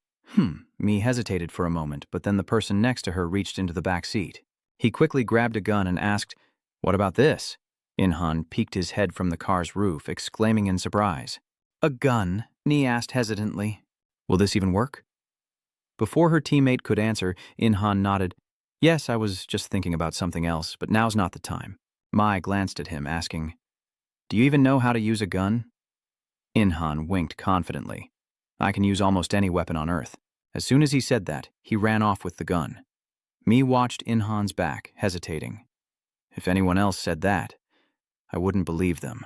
But hearing him say that, it doesn't sound like bragging.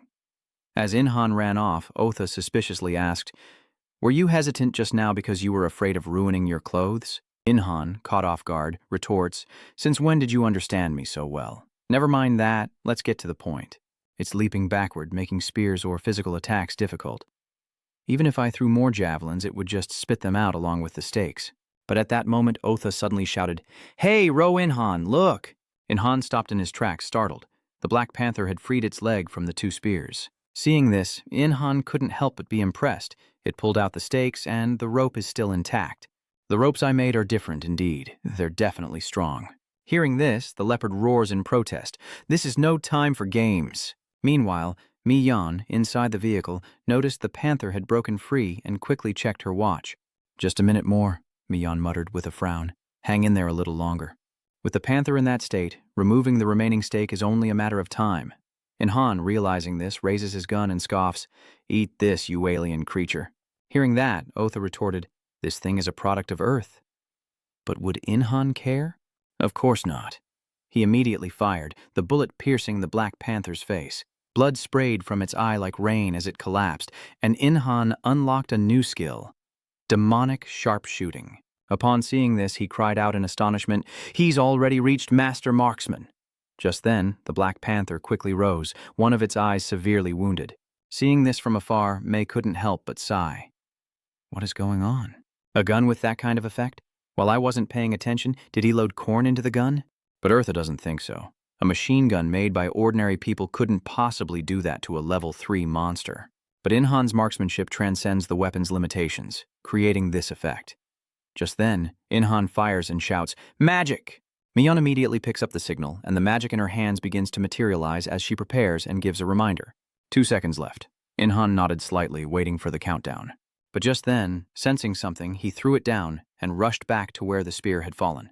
The Black Panther had already struggled free of the other spear. It roared and charged, heading straight for Inhan. At that moment, Mi struck the panther with lightning, engulfing its entire body. MJ struggles to maintain the lightning, but the panther suddenly lunges at Mei. She cried out in alarm. "Is it done yet?" Ihan shakes his head, saying it's not over yet. But before he can finish, the Black Panther's body fades away and vanishes. Mai cried out in greater fear, stealth. But Inhan wasn't worried about such a simple trick. He immediately charged forward with his spear, and without hesitation, Inhan plunged it into the panther's body. He scoffed.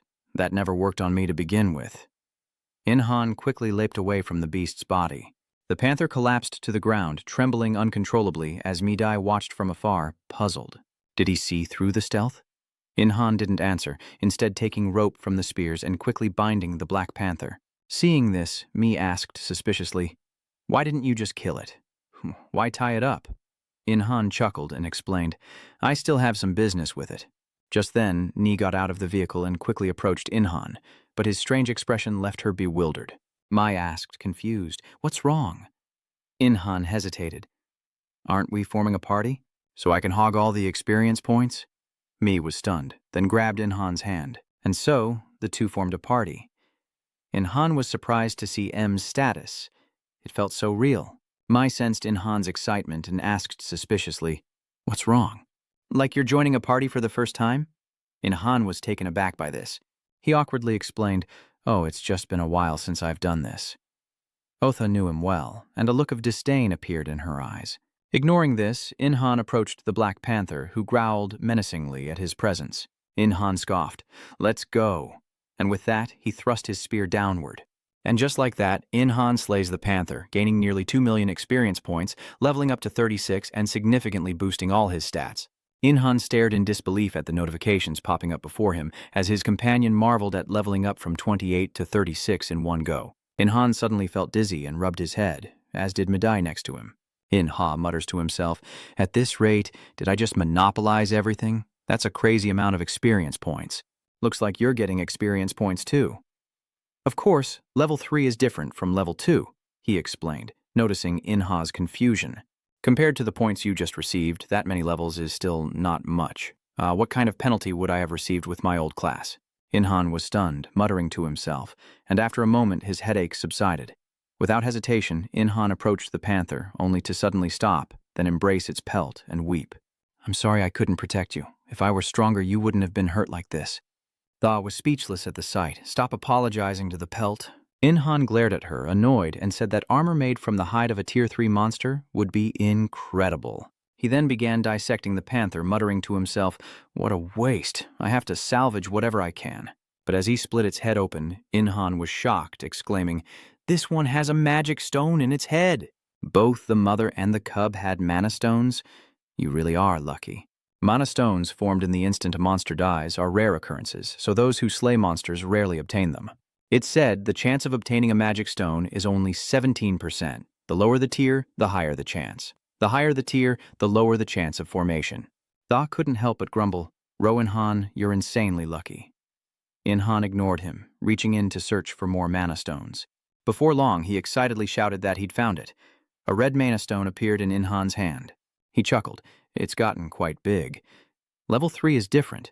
He suddenly paused, then asked, "Among the conditions for evolving the rest skill, there's a level 3 mana stone, right? Now that he has this, all that's left is to meet the remaining conditions to evolve, right?" He forgot that there was someone else who helped kill the panther. Inhan looked at me and muttered, "The mana stone is shared loot in a party, so we have to split it evenly, right? I received about 15 million experience points. What about you?" Inhan casually replies, "I got almost 3 million points." Hearing this, Ni is stunned. A contribution level of 2 to 1 seems like they're overestimating my contribution. Inhan shook his head, saying, "Without you, I would have died before catching it." Ni couldn't help but smile. "Then I'm in luck. Could you at least tell me your name?" Inhan looked at her, surprised, and hesitated. "My name?" Ni looks at him, pouting with a smile. "Or would you like me to call you Lightning Bolt?" Inhan is immediately frightened and quickly says, "My name is Joe Inhan. Please don't call me Lightning Bolt." Mai couldn't help but cover her mouth and giggle. You can have the magic stones, but if you take care of it yourself, give me half the corpse. Common magic stones get 6 parts, so this division is fair based on contribution. And Han looked at her in surprise, asking, "You're only taking that little?" Mai didn't answer, suddenly asking, "What job do you think is most valuable on Earth right now?" And Han was a little confused. "What do you mean?" Nehide slowly continued. "Mages and angels are nothing. It's the butchers who are valuable. Even if you catch a high-level monster without properly processing the corpse, you can't get valuable materials, but Inhan can." Saying this, Mi smiled at Inhan. "Your skills are unmatched, so of course they're valuable," and with that, Inhan begins processing the panther's corpse. Meanwhile, Ma is on the phone with someone, leading Inhan to muse that she seems well-connected. Befriending her could prove beneficial. It's rare to encounter someone with such status, ability, and background. Hearing this, Inhan's hand, holding the knife, suddenly trembled as he muttered, "Etha, building relationships isn't as easy as you think." Otha asks, puzzled, "Did I touch a nerve?" Inhan doesn't answer, focused on processing the corpse. Before long, he'd stripped the panther's corpse bare, separating skin from skin, bone from bone, with meticulous care. Inhan finally breathed a sigh of relief. It's done. Meanwhile, Mi had called for 2 large trucks. She turned to the drivers and said, "Everyone, load these onto the trucks." Then, May approached Inhan, gratefully adding, "Thanks to you, we were able to take down the monster before it was too badly injured." Inhan chuckled. "I should be thanking you for your help." Mi stared at him for a moment, then hesitated. "Inhan, please forget what you just said. About teaming up with me." Inhan was stunned, frozen in place. "Are you wondering what you did wrong? Or if you did something to displease her?" Understanding his thoughts, Ningijay quickly explains, "It's because I'm still lacking. You're too strong. The difference between our levels is too great." Hearing this, Inhan breathes a sigh of relief. May continues, "But I'll catch up soon, and when I do, I'll ask you to be my teammate."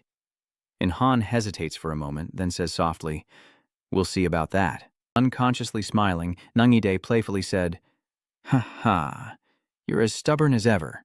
With that, she extended her hand. Inhan quickly took her hand, and with that, their team disbanded. Inhan looked at his palm, feeling both freedom and the loss of a comrade. A bittersweet moment. The team member's window was gone too. He couldn't see it anymore. Just then, May's teammate urged, "We should go." May nodded slightly, replying, "I know." But as she reached the car door, she suddenly stopped, looked at her teammate, and said, "Fred, wait for me." Then Nia returned to Inhan and asked, "Can I have your contact information?" Inhan looked at her, flustered, and hesitated. "What? That's a little—" Knowing his worries, she chuckled and promised, "I definitely won't reveal your name or contact information to anyone." Inhan was stunned for a moment, remaining silent for a long time, wondering if he could trust Mu. But she's fought alongside Inhan 3 times now, helping him out each time. Plus, Mi is so kind, gentle, and friendly, so Inhan quickly came to a decision. He could trust Aim. With that thought, he nodded and said, "Of course, I'll give it to you." Inhan took out his phone and called M's personal number. Having gotten what she wanted, M quickly left in her car. Before leaving, she told Inhan, "Thank you. I'll definitely call you." Inhan watched her go, muttering shyly, "That's the first time a girl's ever asked for my number." Hearing that, Eartha was immediately dissatisfied, finding his joy a bit pathetic. And Inhan, annoyed by her sarcasm, retorted, "I'm not happy. It's just that I can finally hold my head high in front of others." And so, the two bickered on the road home, but Inhan didn't go home. He went to his forge. He tinkers with the system window, muttering, "A third-class monster's mana stone. I never thought I'd get one. And yet, here it is. Good things happen to good people, and fortune favors the diligent." Hearing this, Otha scoffed, "I don't hate your optimism." Inha glanced at her, pouting. "Does that sound like you're cursing me?" Otha immediately averted his gaze, chuckling, "Maybe." Inhan, losing interest, changed the subject. "I haven't heard anything about a Tron appearing on Earth yet. If it were anyone else, we could just go to that world and bring them back." At this, he burst into tears, lamenting that he couldn't go where he wasn't wanted. Otha quickly reassured him. Yes, I know, calm down." She says the mana concentration on Earth is getting denser, so Tron might appear there soon. Inhan suddenly remembers something and exclaims, "Oh, now that you mention it, is the reason I need Tron's blood to evolve my resting skill because it can heal wounds?" Yes, that's right. Ethan nodded in acknowledgement, but then suddenly smiled wickedly and said, as long as you have extremely strong poison resistance, you can endure them. Inhan was taken aback and pursed his lips. Each time it goes up a level, I don't know how much resistance I'll need next. After the warning, Otha said seriously, but there's a more serious problem. The heart of the level 2 monster is asleep, so you have to finish it in one blow. Without hesitation, Otha flatly refused. No, Inhan persisted, annoying Otha, who snapped, lending you the hammer and anvil was already a favor, so focus on making a decent weapon before you have to return them. Defeated, Inhan sighed. I know. I'll just have to make do with what I have. He picked up his spear and muttered, I can fix this. Otha remarked, is that made from the bones of the panther? Good materials always look reliable. Inhan nodded slightly, then took out the Black Panther's muscles and tendons to examine them. He didn't know which to use, and at that moment his hands trembled, causing him to drop both. They fell straight into the furnace, devoured by the flames. Inhan cried out, no, I was going to roast them to gain powerful poison resistance. Hearing that, Etha retorted, it'll rot before then. Inhan wanted to argue, but he suddenly froze. Something's changing inside the furnace, he exclaims in surprise. What is that? The eternal flame effect? The tendons are changing, just like I said. Inha happily turns to Otha, exclaiming, why didn't you tell me about this processing method sooner? Otha pouted, I don't specialize in manufacturing and production. While the two were still confused, the eternal flame went out. The inside is still melting, and Inhan immediately uses tongs to take it out. Seeing it, he exclaimed, this is amazing. Inhan quickly picked it up to examine it, then excitedly added, the elasticity is incredible. From now on, we'll call this the giant's rubber band. Atha squinted at him, asking, what do you plan to do with that? Inhan happily replied, this tendon has incredible elasticity, not to mention its durability. Tempering it in the eternal flame will only make it stronger, just like water. The more it's impacted, the stronger it becomes. With this, Inhan will create a P-type crossbow. Otha muttered in astonishment. If it's the basic principle is still the same as a gun. But instead of bullets, it will load iron stakes and fire at close range. If you take advantage of the elasticity of the Black Panther tendon, it will be like a crossbow. The ice cannon may be a bit cumbersome, but its power is on another level. Its piercing force is top-notch, even if it's a weapon more at home in fantasy than reality. Inhan nodded, throwing everything he had into the eternal flame, and cheerfully said, instead of gunpowder, I want to use the elasticity of giant rubber bands. The momentum will help return it. Maximum power, Inhan declared, leaving Erha speechless. Yes, I must acknowledge your strong will. She couldn't understand how Inhan always came up with such surprising ideas. At this point, Otha was actually looking forward to what he'd create. As she pondered, Inhan spoke up. I'll make it just big enough to create a monster-grade weapon. You'll use the Black Panther's teeth as stakes because they're much stronger and sharper than bone. With the idea in place, Inhan gets to work, and soon several stakes made of Black Panther fangs appear. He stared at it for a long time before speaking. To enhance it with the Black Panther's magic stone would be incredible. Upon hearing this, Otha was startled and exclaimed, this is already formidable enough.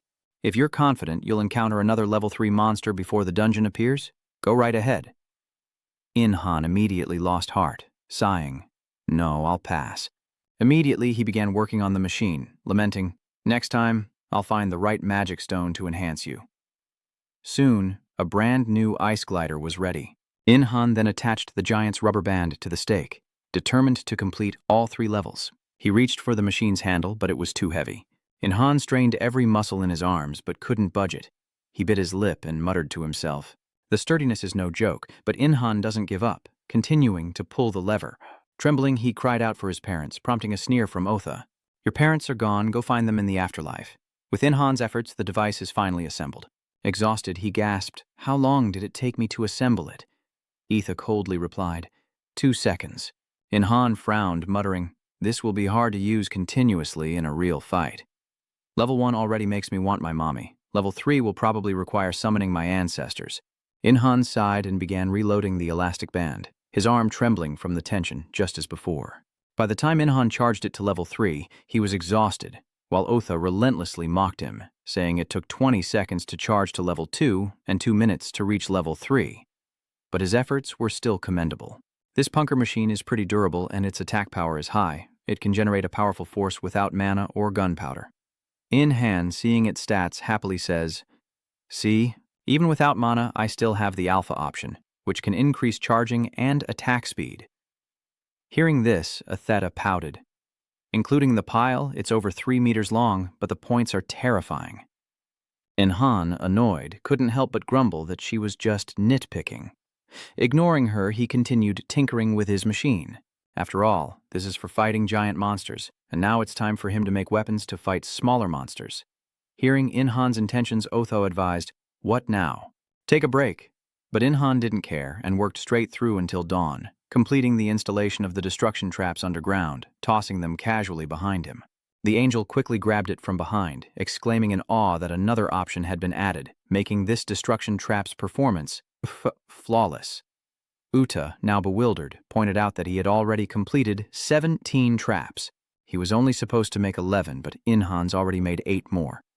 Does he want to keep going? But In-Han's eyes were like those of a demon, and she couldn't stop him. The destruction traps In-Han creates are too outstanding and large-scale, enough to increase the effectiveness of other traps on Earth. But if all the monsters flock to the strongest destruction trap, the others will be redundant. Even without monsters, they'll still disperse mana and take effect. In-Han stared blankly, asking, "So what? Will humans fall into the traps instead of monsters?" Not exactly. Akaz's random records will intersect with the mana stream from the destruction traps to create a new monster. In-Han was excited, but she explained, "A boss will appear that can crush all those destruction traps." In-Han panicked, shaking his head. "I know how terrifying this can be. I just want to hunt level 3 monsters for now. The leopard's stealth ability is compatible with you, which is why you were able to take it down." And yet, In-Han struggled to face it alone. In your current condition, taking down another level 3 monster would be difficult. Knowing his thoughts, Otha smiled and said, "That's why I told you to fix the trap placement?" Just then, the male angel approached Otha, coldly saying, "Unexpected things keep happening on Earth. It's all so troublesome, especially that guy. It's best to keep a close eye on him." In-Han was taken aback by this. "What have you even done?" Otha retorted, equally displeased. "Join-Han is not to be managed. I am only to assist him, not to monitor or limit his abilities." The male angel retorted in frustration, "You stubborn woman." But this only fueled Otha's anger, and without another word, she summoned her divine power, instantly materializing a sword in her hand. Otha pointed it directly at him, coldly commanding, "Kuta, just focus on your own mission." Kita, unnerved by the sharp blade pointed at him, suddenly turned pale. In-Han was shocked. "This is the first time I've seen Eartha this angry." The other male angel couldn't help but speak up. "You're interfering with things that don't concern you." The blue-haired female angel nodded in agreement, saying, "He's right, you should focus on your own mission." Immediately, the male angel tried to dissuade Eartha, saying, "Calm down. I'm sure Kay didn't come here to interfere with your work." In-Han watched the commotion, reflecting on how angels, despite their elevated status, weren't so different from humans. Etha is usually like this. A moment later, the remaining 3 angels left with the trap. In-Han watched them leave in silence, when suddenly Otha coughed and said, "I see you have something you shouldn't." A smile crept across In-Han's face as he happily said, "Isn't it refreshing? I'm quite surprised to see angels expressing their own emotions." With a sigh, Otha said, "I don't know if you're clever or just naive. As for angels having emotions, that's been happening for a long time, even if they're only small ones." Suddenly remembering Ka, In-Han muttered in confusion, "He didn't seem like that before." Otha patted him on the head twice and said with a smile, "That's why you're so great." Confused, In-Han asks, "What about me? What does that have to do with me?" With a soft chuckle, Otha pouted and said, "No, I mean the talent and skill you possess are so amazing that they would make an angel jealous." In-Han was stunned, scratching his head and laughing. "You overestimate me." With a shake of her head, Otha calmly states, "You're just underestimating yourself." But she couldn't be bothered to tell In-Han this. Him thinking he's still too weak might be a good thing. With his skills, talent, and the Supreme Being's challenge, Etha quickly dismissed the thought. It's best if she doesn't think about it. The two quickly returned to the workshop. Otha then said seriously, "Anyway, there are 2 things to tell you about the reward for completing the destruction trap." In-Han shook his head immediately, not waiting for her to speak. "I'm only taking the material." Hearing this, Otha smiled, pouting as she said, "You'll change your mind after you hear what I have to say. A new metal has appeared in the dungeons on Earth. Etha will tell you its location. At this, Inhan's eyes lit up. Tell me now. The next morning, Soon City welcomed a new day. But Inhan was the only one out and about. He glanced around, muttering in confusion, "Why isn't anyone outside?" Hearing this, Etha playfully asks, "Does this remind you of the days when you had to do everything alone?" Inhan's tone turns nostalgic as he smiles slightly and says, "But it's different now. It's not the same as before. Back then, he didn't know when everyone would return, and everyone on Earth, including me, I had to fight monsters. So he wasn't alone this time." Hearing this, Otha suddenly felt a little happy for some reason, though she didn't know why, as Inhan ventured deeper into the forest outside the city, unaware of her thoughts. He stopped before a cave in the forest, and seeing the magic before him, Inhan couldn't help but wonder, is this the dungeon entrance? But he's glad it's in Korea. Since he could walk here, the media had reported that going abroad was no longer possible. No one can board ships or planes anymore, leading Inhan to wonder if he should build an aircraft. Hearing Inhan's complaints, Otha impatiently urged, "Aren't you going to start?" Inhan chuckled sheepishly, then placed his hand on the dungeon gate. But then, a system notification appeared before him, stating that the entrance was restricted to those above level 50. Inhan, frustrated, exclaimed, "It says those below level 50 can't enter, and I'm only level 36. Otha raised an eyebrow, chuckling confidently, "Rowan Han, who do you think I am?" Inhan pouted, "A rude angel, a defective product." Etha instantly flared up, shouting, "I am a higher being than the creator and manager of the destruction trap." Not wanting to argue, Atheta immediately waved her hand, and the dungeon door lifted its restrictions, surprising Inhan. Atha scoffed, "Now you can enter." Inhan gave her a thumbs up, cheerfully saying, "You're more useful than I thought." Biting her lip, Ortha angrily says, "Remember this? I'm a huge help to you." Inhan indifferently pouts, then places his hand on the dungeon door. Quickly, the scene before them changed, and Inhan looked on in shock. Blue stones fill the dungeon, emitting an energy that makes one crave it. Inhan's eyes lit up. How could such wonders be made? "Amazing!" Otha glanced at him, then coldly said, "You're the one who made it. So here's a question for you. How do new monsters appear on Earth?" Inhan paused, thinking for a moment before answering. "She once said it happens when mana on Earth concentrates." Otha casually says, "This is a basic condition. What appears is forgotten, like rice weevils in a rice jar." Jan is slightly startled and replies, "Like how it appears in a room with filth and leftovers everywhere, even fried food." Damak nodded, and Otha said seriously, "That's right. Monsters are like weevils and fried eggs. They only appear in a perfect environment for them." Jan was a little confused, asking, "Why are you telling me this?" With a sinister smile, Otha raised an eyebrow and said, "From now on, you must kill the monsters in this dungeon and dismantle their hearts. It's the metal that has appeared on Earth." In an instant, Inhan's expression turned sour. Why didn't she tell me sooner? Inhan frowned, looking at Eartha. "Monsters have hearts made of metal? Why are you telling me this now? I was so excited to go digging." Etha scoffs. "What? I said you could get metal, not that you'd be digging for it." Inhan was thunderstruck, dejectedly saying, "So, it's hunting, not mining." I even prepared all the digging tools. Inhan sighed and took off his helmet. He excitedly exclaims, "This is a magic bag with amplified space. I have to use it at the first chance I get. It's super useful." Otha was stunned, muttering in confusion. It was a quest reward, but its capacity is limited, and there's no magic to make it lighter. Inhan scoffed, saying casually, "I have no problem carrying tens of tons."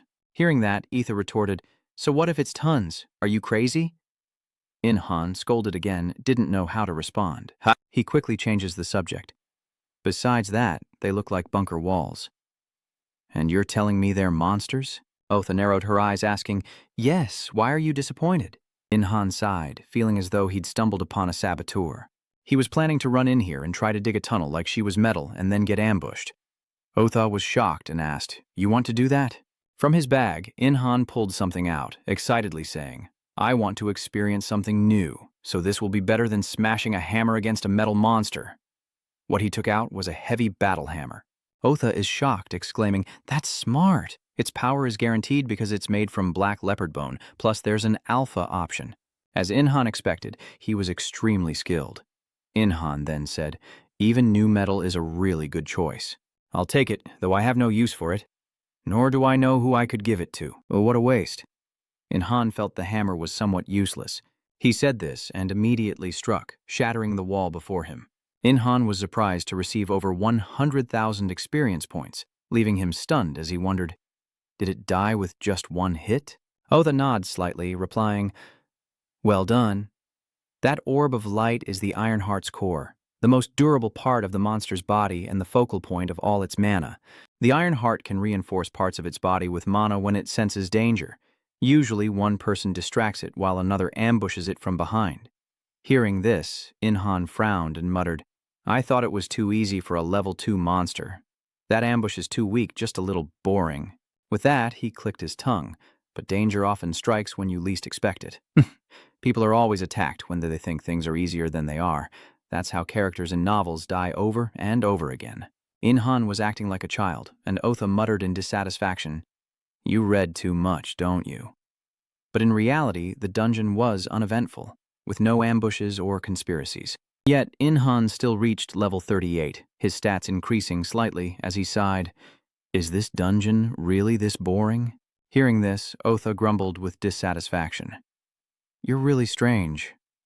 This dungeon always surrounds the two of them, and Inhan has to walk around for 10 to 20 minutes to find a monster. What's worse, all these monsters die in one hit, even without a critical. Increasingly frustrated, Inhan clutches his head and screams. No adventure, no thrill, nothing at all. This is nothing more than labor. Otha, seeing him like this, couldn't help but sigh in resignation.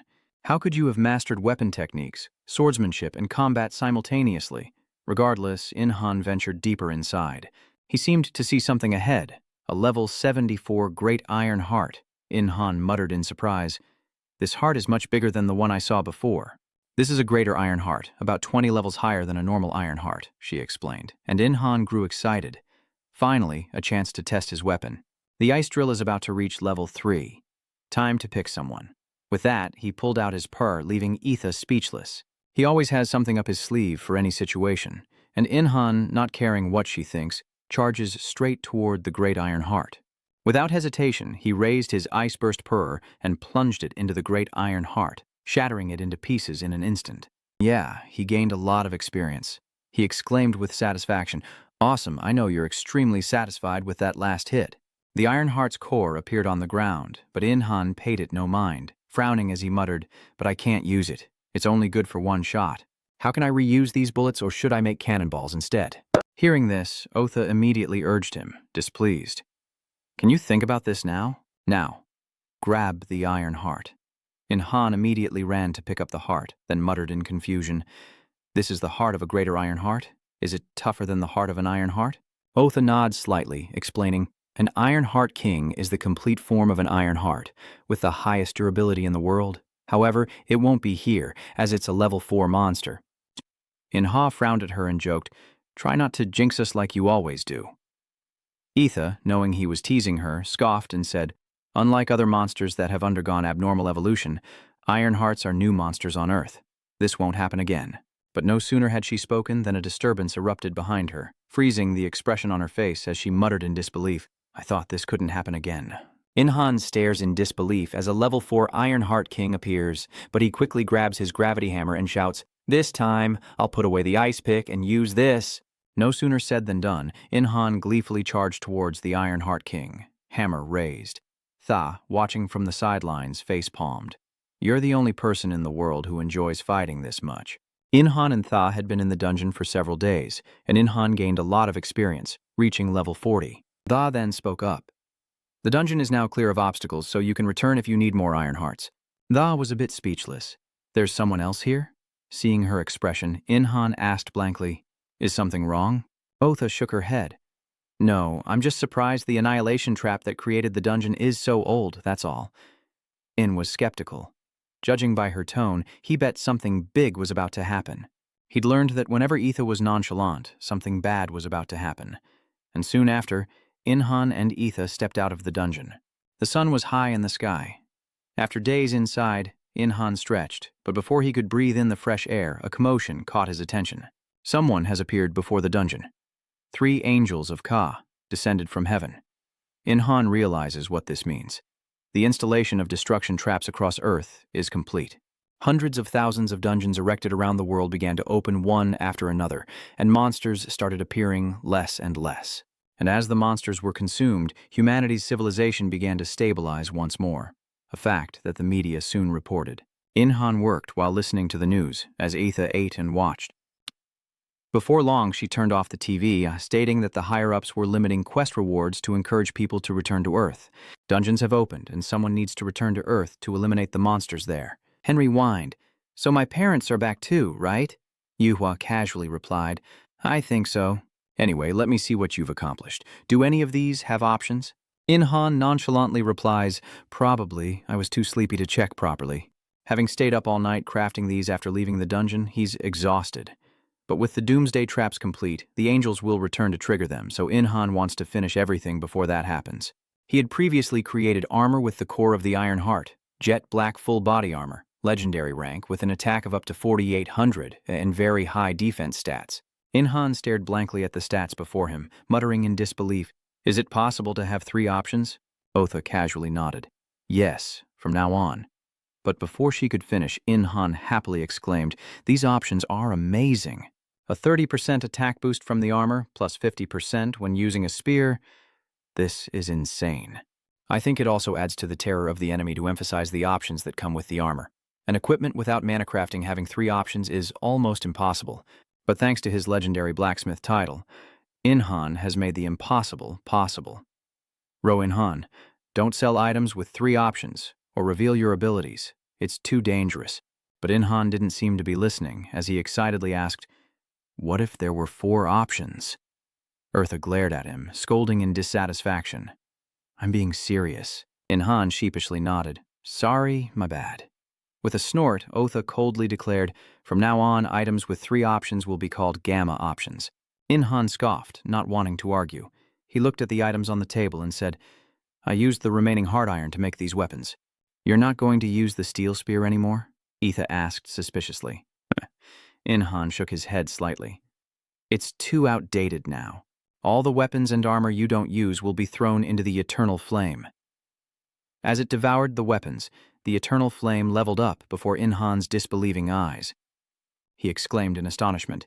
The eternal flame can level up, and it seems to be leveling up pretty fast. What good is it? Otha coldly replied. Everything is useful. Inhan didn't ask further, yawning wearily, and pouted, I can't stay awake any longer. I'm going to sleep now. With that, he turned and left, and Otha watched him go, then glanced at the eternal flame in the distance, as if deep in thought. The slam of a door jolted her awake, and she quickly followed Inhan, who, after returning to his apartment, had fallen into a deep sleep. When he finally awoke, he was still drowsy, but upon entering the kitchen, his eyes widened in disbelief. Inhan's parents were home. Overjoyed, Inhan exclaimed, Mom, Dad, you're back. He quickly sat down at the table and devoured the food as if he hadn't eaten in days. Inhan's mother muttered in confusion, Slow down. Haven't you eaten in the last few days? Your mother left food in the fridge. Inhan swallowed his food, gave a thumbs up, and said, Your cooking is the best, Mom. The truth is, he'd been living in a dungeon for 2 weeks, eating only jerky, so of course he was desperate for a home-cooked meal. Just then, Inhan's father stood up and said, I'm off to work. I need to get there before the monster alert goes off. Yunhang stared at him in shock, asking, You're going to work in this situation? He nodded slightly, replying, Financial aid just stopped, and I need to get back to work quickly to secure my position. With that, Inhan's father grabbed his bag and left. Inhan couldn't help but sigh. His father would go to work, even if there were monsters. Thinking about it, it's no wonder there are memes about Koreans going to work even during a zombie apocalypse. As he pondered this, Inhan suddenly realized something. He quickly called out, Oh, Dad, take this. Inhan then took out a jacket and told him, Hopefully that will be enough to protect Dad from those monsters. His father looked at it in astonishment. Both the options and the defense are excellent. Where did you get this? Inhan vaguely explained that he'd somehow stumbled upon it. His parents didn't dwell on it either, and his father simply nodded, saying, All right, thanks, see you later. Inhan and his mother stood at the door, watching him leave, until finally she spoke. The universities are reopening. Are you thinking of going back? Inhan shook his head, replying, No, I don't think college is necessary for me now. She smiled faintly and said calmly, All right, do as you wish. I believe in my son. Inhan, touched, looks at his mother, truly a good mother. He then produces another jacket like the last one and offers it to her. Take this, it will protect you. Even a level 2 monster's attack won't phase it. But Inhan's mother had her eyes on his bag, exclaiming, "Oh, but I like the bag better." That bag would be perfect for shopping. Inhan was speechless and immediately refused. After eating, Inhan quickly left home and headed to his forge, but his eyes narrowed at the sight before him. Inhan exclaimed in shock, "What? The workshop changed overnight?" His workshop had been completely transformed. Even the eternal flame seemed different. The forging tools around him were equally impressive, gleaming with envy-inducing quality. That's when Eartha chimed in. "Heaven has decided to reward you for your achievements. These tools are made from metals that only appear when the Earth evolves 2 more stages." Inhan's eyes lit up as he excitedly said, "Thank you. I'll put these tools to good use." But before the joy could fade, Otha continued, "That's not all." Inhan frowned in surprise as Otha produced a book and slowly explained, "And this, a record of skills to resist deadly toxins, will allow you to overcome the poison of monsters, even a level 4 monster." Inhan exclaimed in surprise, "Isn't that super rare? Now I can feast on ghoul meat." Etha, on the verge of cursing, hadn't given up on this idea. She took a deep breath and continued, "And the final reward.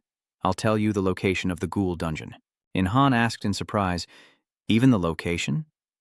Pale nodded, and Otha said calmly, "That's right. There's a Chthonian dungeon in the United States." Inhan froze in place and then packed his bags for Incheon Airport. Excited, he muttered to himself, "This is my first time flying." But Etha coldly reminded him, "Join Han. I think you're forgetting something. You need a passport and visa to travel abroad, and you have neither." Inhan's face froze. Had he forgotten something? But quickly, Inhan thought of a solution, smiling mysteriously. "But no matter, I'll just wipe." Etha just stares, speechless. Does this guy even have any shame? The answer is no. With infinite shamelessness, Inhan happily boards the plane, singing to himself as happy as can be. Seeing his idiotic behavior, Otha angrily scolded, "Enough. You're enjoying this too much." Ignoring everything, Inhan had actually managed to freeload on the plane, happily saying, "Even the security systems of modern society can't detect my stealth skills." Just then, a flight attendant pushed a drink cart by, and Inhan snatched a can, confusing her. "Did I bring too little Coke?" she wondered, before he grabbed another.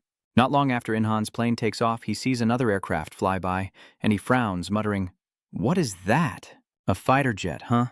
He nodded slightly in response. "Looks like it's a fighter jet piloted by an Esper in case monsters appear in the sky." Inhan nodded in understanding. "So that's why the tickets were so expensive?" Picking up the itinerary, she speaks, "Before Arizona, where the Burial Clan dungeon lies, we'll stop in Los Angeles." Inhan casually replied, "Los Angeles? Sounds good."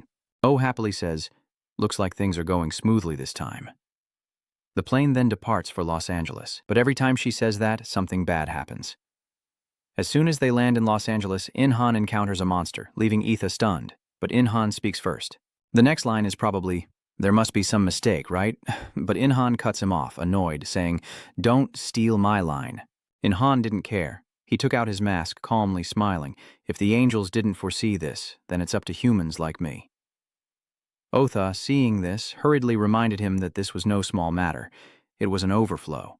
The prophecy has come to pass.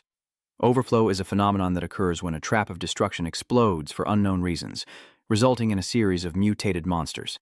The mutated monsters are far stronger than normal, and the most obvious sign is the energy from the destruction trap, permeating the surrounding space, changing the environment. But Inhan didn't seem to care, finding a secluded spot to take off his coat. He surveyed the area, noting that part of the airport had become a desert. Normally, monsters are trapped in dungeons, but during an overflow, the monsters transform the environment into a dungeon. With that, Inhan put on his mask as Othia urgently explained, "Overflows usually occur when the world undergoes changes as dungeons begin to form. They could be side effects of great magic or the collapse of a dungeon, but that doesn't seem to be the reason for this event." Inhan listened without comment, already running forward. Etha continued to chatter incessantly. "The biggest problem is that the mutants born from the overflow can react with other dungeons and cause another overflow. Which means, if Inhan misses even one monster, an overflow will occur somewhere else. A terrifying realization. His steps suddenly falter, and he asks with a frown, "Wait, is that a premonition? I bet I'm going to miss one. Overflow will happen, and I'll have to clean up the mess again." These words darkened her face, making her want to bite someone, but she held back, pursing her lips and saying, We must avoid that at all costs. I'll give you a quest, and the reward will be stats and skills. Han nodded without hesitation. Okay, I accept. Just then, an explosion suddenly erupted before them, startling them both. Inside the airport, chaos reigned as people fled in terror. Some tried to fight back with guns, but it was no use. The monster was like an ironclad beast, impervious to bullets. If you listen closely, it's muttering to itself. Records. I must find the records. After observing for a while, Han finally spoke, saying it looked like a gecko. Irritated by his dismissive tone, Etha warned him not to underestimate it, as it was a level 2 mutated monster with special abilities. Han frowned and pouted. Really? You know I have this awesome armor and spear. With that, he reached for his weapon, while the monster continued its rampage against the people. Han retrieves a spear, a newly crafted weapon with an attack power of 2400. Without hesitation, Han charged forward, impaling a monster's head, instantly killing it and earning a massive experience boost. Inha couldn't help but sigh in admiration. Amazing. As he looked at the monster's corpse on the ground, Otha spoke up to remind him. Without mana stones, if you're going to butcher it, you should save it in your inventory. Han was speechless. Could his bag even hold this huge corpse? Meanwhile, the others were whispering about him, and Han grew even more panicked. He forgot that even with stealth, this commotion would draw attention. Just then, another monster approached Han from behind, spewing a massive flame. Panic set in, and he scrambled to escape, wondering if this was the attack that destroyed the wall. But Han had no time to think. He had to get outside. Thinking quickly, he runs. Before long, Han stops, facing the flames head-on. A deafening explosion erupts, sending smoke and debris flying everywhere.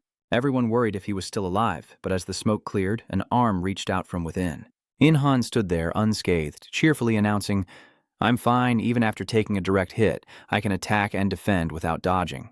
Han's confidence soared as he raised an eyebrow, taunting the monster before charging in. But the atmosphere was eerily silent, leaving Han stunned, as one ability user suggested they couldn't just stand by and watch those who could fight. "Let's form a team," one said, "and those without combat abilities evacuate." Han froze, dumbfounded. "Looks like they've given up on you?" Otha couldn't help but laugh at the sight. "Looks like they've lost hope in you after that. Even the monster's ignoring you. How delightful." Han, growing more frustrated, snapped, "Shut up!" And with that, a free-for-all erupted at the airport. The other ability users struggled against the monsters, but Han, the strongest among them, was being ignored. For these average ability users, fighting monsters like the fire lizard was already too much. Before long, they were losing ground, and a fireball hurtled toward an Esper. In the nick of time, Han appears and blocks the attack, disappearing before the person can even thank him. Han had no time for their meaningless words. He charged toward the monster, impaling it without hesitation. Greed, the warrior's achievement. So noisy. Han scoffs and quickly delivers another blow, killing the monster instantly. Just then, the monster suddenly surrounded Han, muttering, "The strongest warrior is here. If we devour him, we can evolve." Evolve? Han was speechless, muttering in confusion. Do monsters get achievements and evolutions too? Are they overloaded? They're acting a little crazy. The woman he saved earlier approached to thank him, and hearing her voice, Han struck a cool pose and declared, "I'll protect you from now on." As expected, the girl thought Han was cool, and he reveled in it. Time passed, but the airport remained a chaotic battlefield with monsters. Han slays another monster, reaching level 44. Looking at the mountain of corpses, he can't help but speak.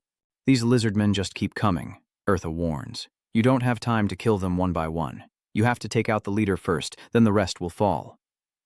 "If the leader lives, more monsters will just keep coming," Han said, biting his lip in frustration. "Easy for you to say, think I can just take them all on?" At that moment, the monsters roared in unison. "We have to kill him first." The achievements of a warrior. They were too loud, annoying Han, who discontentedly charged forward with his spear. But at that moment, one of the monsters spat out a fireball, causing Han to pause and quickly block it with his spear. With a bang, the fireball exploded, sending rocks and dust flying everywhere. But when the smoke cleared, Han stood tall, and the monster was dead. His performance was so amazing that the onlookers couldn't help but exclaim, "Amazing. It's hard for us to take down one, but he's handling them all alone." Han, however, didn't care what they thought, and continued to fight the 7 monsters alone. He somersaults through the air, seeking a vantage point to locate the leader. Sure enough, Inhan quickly spots a black lizard standing in the center. Without hesitation, Inhan charged forward with his spear, and with a crash, one of the monsters fell. He levels up to 45. Inhan lands softly, muttering, "I still haven't learned how to control mana by the time I switch to my secondary class. At this rate, it should be smooth sailing to level 100, though you level up pretty slowly." But at that moment, something exploded above Inhan's head. While he was still stunned, a young man in armor rushed over, urging him to hurry. It explodes on contact. Inhan is stunned. The man speaks in Korean while the monster approaches Inhan, unnoticed. He scoffed, asking if it was them who caused the explosion, impressed by their methods. With that, he grabbed its neck and tossed it away like garbage, causing an explosion upon impact with the wall. Seeing this, the girl beside the young man couldn't help but exclaim, "That's quite a method." The young man quickly warned, "Don't imitate him." Inhan, of course, had no idea what they were thinking. He stood there proudly, facing the monster leader alone, as if waiting to play with it. Just then, the monster struck with its claws, and jagged rocks erupted from the ground, attacking Inhan. But Inhan quickly leaped into the air, scoffing at the challenge, as maintaining balance was child's play for someone who'd faced ocean waves to catch mobile crabs. Seriously, what a time to be joking around. In that instant, an explosion suddenly erupted, causing those outside to cry out in alarm. I knew he was underestimating them. Is he dead yet? Inhan, hearing this from afar, retorted with some dissatisfaction. Who's cheering? I knew that rock would explode. Helpless against his childishness, he scoffed. You know they can't hear you. Ignoring her taunts, Inhan pulls another weapon from his pack, first a spear and now purr. He charged forward with a mighty roar, ready to test out his new toy, and the monster leader broke out in a cold sweat at the sight of it. But it couldn't stop Inhan's fierce momentum as he charged forward. In an instant, the sharp metal tip was pointed at its forehead. Inhan activated the device's energy, and the monster was immediately struck, suffering a fatal blow. Blood poured from its forehead as it collapsed in agony, and the monsters rushed to its aid. But before they could reach Inhan, other ability users intervened, only to be quickly overwhelmed. Meanwhile, a massive blade came crashing down, decapitating the monster. The one with these strange weapons could only be Inhan. Etha sighs helplessly, saying he looks strange, but Inhan doesn't care. As long as he can kill monsters, who cares how he looks? Meanwhile, the leader, though lying motionless on the ground, continued to mutter something. Success. Humans are too strong. Hearing this, Inhan turned around, and before he could understand what was happening, the ground suddenly cracked open, and water gushed out like rain. Then, the ground began to shake violently again. The sudden turn of events throws everyone into confusion, and someone, realizing what's happening, shouts, "Hurry! That monster is going to blow this place up!" The desert near the airport began to shake violently, like an earthquake, as Inhan stood beside the leader monster, watching in bewilderment. It then muttered, "The human world is too dangerous." But as soon as it finished speaking, a great sword cleaved its forehead, killing it instantly. Inhan scoffs, pouting, "That's right, I got almost 2 million experience points for killing it." He mutters in disbelief, "These monsters can change the environment, but they're still lower level than the Black Panther? That's strange. Why so little experience?" Tha slowly explained, "That panther was a mutated monster, much stronger than the others." Inhan understood and nodded, then jumped down. Just looking at the atmosphere here, he couldn't help but be stunned. Everyone was gathered in one place, and they beamed when they saw Inhan. The young man spoke cheerfully. "Are you hurt?" The girl beside him eagerly offered, "I can heal you." Inhan narrowed his eyes at the two, recognizing them as the Korean couple from before, while Otha, seeing this, couldn't help but chime in sarcastically, "Ro Inhan, I sense a whole lot of jealousy coming from you." "What do I have to be jealous about?" Inhan pouted and said, "You wouldn't understand, you're an outsider." With that, he brushed past them, saying, "I'm fine. Please stay away from the monsters. If I miss one, it'll be a problem." The girl watched him go, wondering if his third-class advancement had made him stronger. Hajin shook his head, saying he'd never heard of anyone reaching the third job advancement. And so, the two of them stood in the wilderness, discussing Inyin. Meanwhile, Inhan was busy hunting monsters for experience, muttering that even if he cleared out all the lizards, one might still survive. Inhan didn't want to risk missing a single one. Then he glanced at the plane. Then he ran back into the forest, and after returning to Los Angeles, another mutation disaster occurred because of him. Eartha, reading his thoughts, couldn't help but feel dissatisfied. What kind of movie is this? Inhan bit his lip and spoke fiercely. "I won't let it happen." Then he began slaying monsters again, leaping into the air towards 11 o'clock, where he spotted 2 monsters fleeing. And with that, he immediately sliced them to pieces, fighting until he was utterly exhausted. In-han finally spoke up. Almost done? But without answering, she saw him collecting the monster corpses into his bag, and suspiciously asked, "Are you just hoarding those monsters?" "Why not?" In-han pouted, "I picked up a bunch of monster corpses." But as soon as he said that, his expression immediately turned sour. "It's too big." In-han barely manages to stuff it in before sinking into the ground. In-han sadly looks at Ernie, wishing he could change the weight of his bag. After In-han's thorough sweep, Los Angeles Airport is once again at peace. In-han found an empty spot and checked the notifications that had just popped up. Another quest completed, and all of his stats had increased. Meanwhile, she seemed preoccupied with her own task, muttering some heavenly incantation. And in an instant, a blinding light erupted. 2 angels have appeared on the scene, and the blue-haired angel glances at Otha, asking, "Is that you? Why did you call me?" Otha calmly replied, "I need some help with creation design." The female angel immediately nodded in agreement. Very well. The 3 of them then quickly cast a spell on In-han's space pouch, enveloping it in divine power. She then handed it to In-han, saying seriously, "Now you can adjust the weight however you want." In-han thanked her gratefully. Just then, a voice echoed in their ears, the blue-haired angel who turned to In-han and praised, "I saw you fight today. The one I'm monitoring is also on the battlefield." In-han exclaimed in surprise. "So, there are others who receive help from angels like me?" Eartha nods in confirmation. "That's right, we protect those with outstanding abilities and rare potential for the good of Earth." The angel immediately introduced, "This is Nana. If you get the chance, help her out next time. It'll be good for you to help Juna, since she's blessed by the goddess of beauty." Hearing this, Otha immediately interjected, "Wait, Bitha, don't tell her about Join-han's abilities. His information must be protected. Understood." Bitha nodded without hesitation, pouting as she said, "I've never seen Atha care about a human this much. Could it be you have a crush on him?" These words made her face flush with anger, but Fa continued to joke, "No way. Lita would kill you." Enraged, Otha immediately dismisses her, saying, "What did you say? Now that you're done, go home." Baitha happily returned to heaven with that Nam Thien Than, not forgetting to wave goodbye. "Be nice to Nauna, In-han." Otha glares at her, then glances at In-han, asking, "Do you want to help her?" In-han shrugs indifferently, pouting, "How could I? I'm an outsider. I never approach anyone first." Hearing this, Otha breathed a sigh of relief. "Then I shall reward you. The skill is called Super Strength.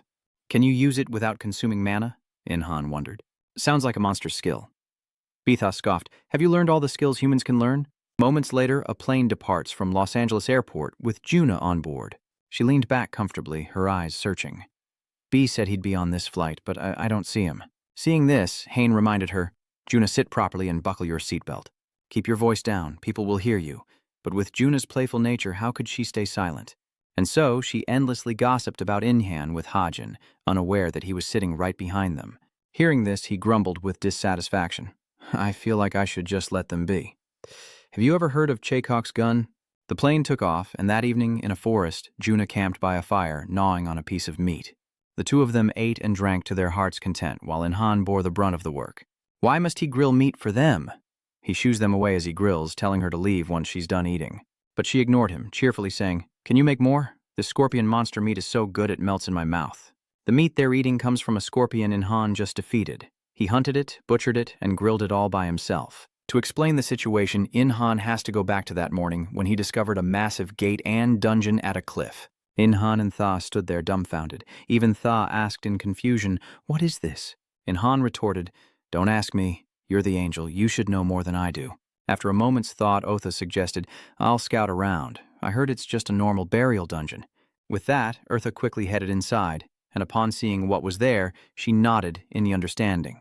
"I see. This is a very rare phenomenon. 2 destruction traps placed in the same location by coincidence. This caused the 2 dungeons to merge into one massive entity. Etha then urgently warned In-han that such a place could contain monsters other than the buried, so she should be careful.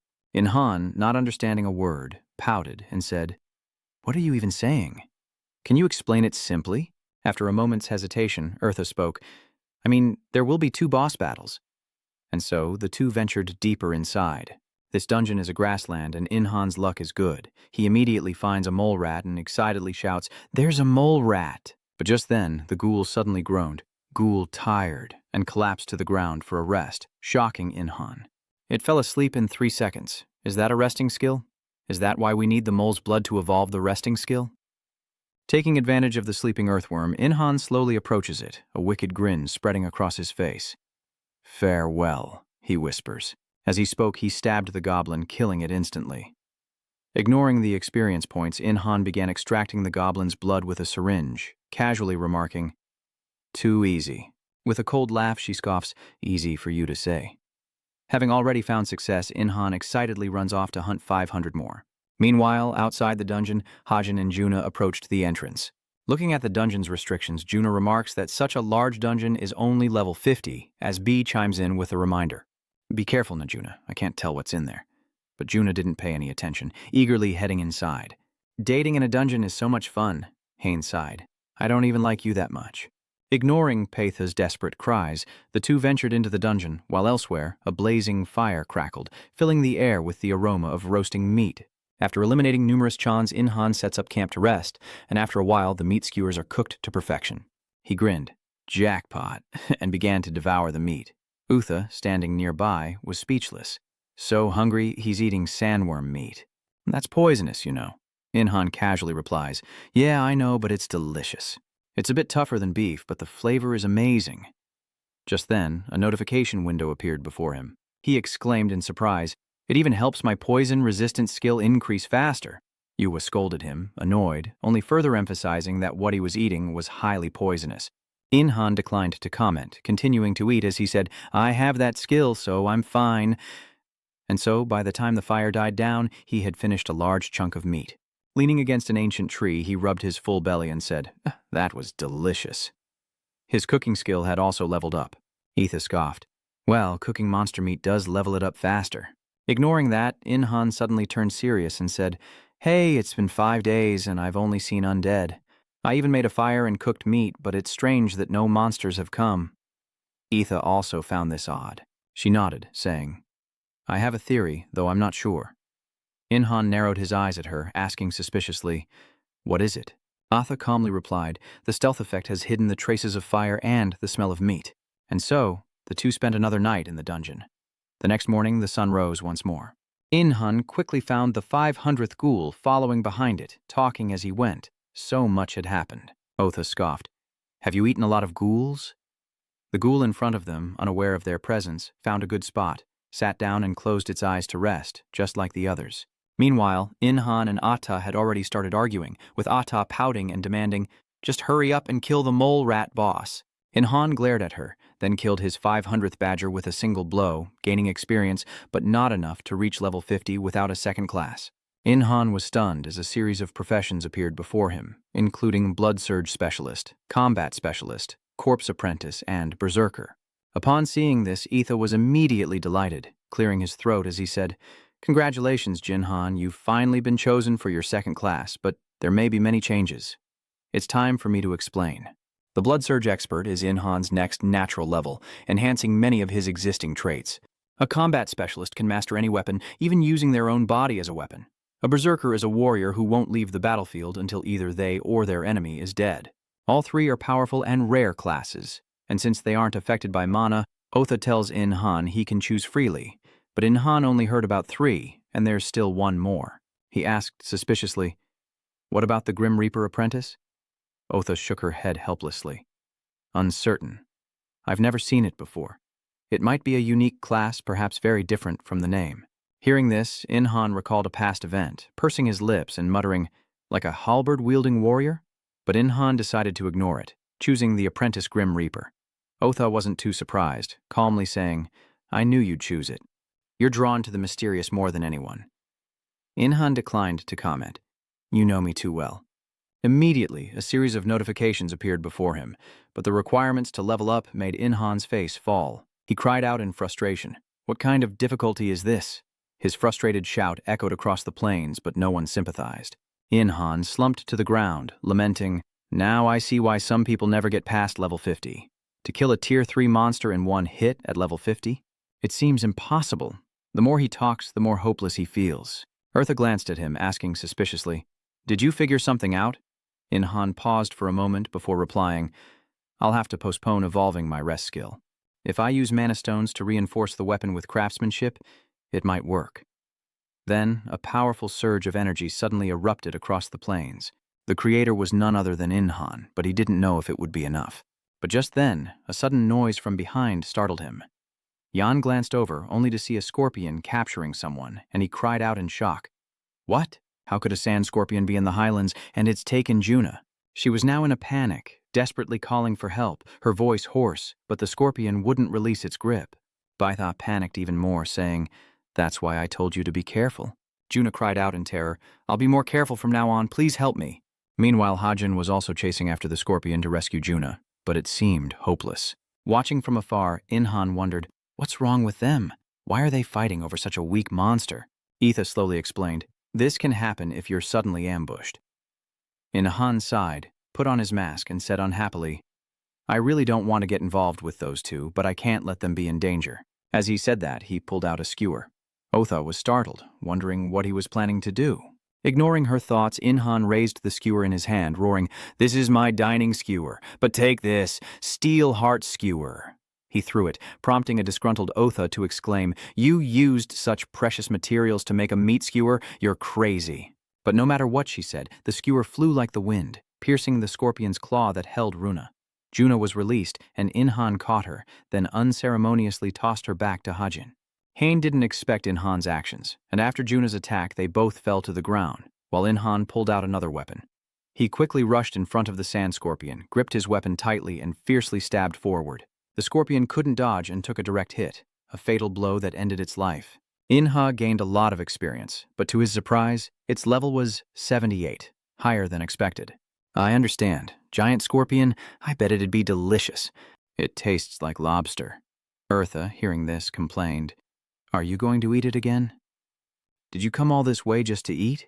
Meanwhile, Juna helped Hein up, asking worriedly, Are you all right? Juna didn't answer, staring blankly at In-han before exclaiming in shock, He's the Dark Knight. The nickname took In-han by surprise. Confused, he asks, The Dark Knight what? Juna quickly explains, You don't know. You're a sensation on Instagram. People are calling you the Dark Knight. Hajin, now awake, chimed in, Some people are even saying he's an FBI agent. Juna chuckled, shaking her head, But I think the Dark Knight sounds cooler. And so they stood before In-han, debating his nickname. Meanwhile, In-han was about to blow a fuse. Just as I thought, the internet is a scary place. These strange things always distort the truth. In-han was a little scared of Otha like that, but he still had other things to do, so never mind. But as soon as he turned around, Juna noticed, exclaiming in shock, He ignored me. Hain was also impressed, guessing that he fought the scorpions alone. What an amazing person. By nightfall, inside the dungeon, after a day of hunting monsters, it was time to rest. A delicious plate of meat sizzles on the pan, its aroma filling the air as Jan cooks, unaware of his two uninvited, drooling guests. Juna exclaimed, It smells so good. I just realized I haven't eaten all day. Jan sighed, a bit exasperated. I can give you some, but it's poisonous. Juna didn't care, excitedly shouting, Okay, I can handle it. And with that, her hands reached for the pan of meat. Poison. Be gone. In an instant, a dark aura rose as it was cleansed. Juna grins, eager to dig in. Now I can finally eat. The poison is gone. Jan was stunned. They were both attractive and skilled. Oh, come on, that's not fair. At that moment, Eartha spoke up. I heard she was blessed by the god of beauty and that she has an amazing divine power, which is why we have this scene in the vast prairie. In-han remained silent, simply nodding. Seeing his lack of response, Juna cheerfully continued. Are you feeling down? Would you like to join our party? In-han immediately shook his head in refusal. No. His bluntness made Juna look at Hein in disbelief. I was immediately rejected, even with this beauty. In-ha was surprised to see them together. Are they dating? That's not the reaction he expected from a couple. As In-han pondered, Hazen approached, offering a business card and saying, Thank you for saving my teammate. We'll be leaving now. Contact us at this number, and we promise to repay you. In-han stared at the business card in his hand, startled. This looks just like the business card Mi gave him. Perhaps they're from the same company. Juna then offered her own card, saying with a smile, Please, take my card. We're only here for business, so we'll be returning to Korea right after. Hajin immediately covered her mouth to stop her. Nauna, if you reveal information like that, Inhan will know for sure they're from the same company. After that commotion, Juna and Hazin left.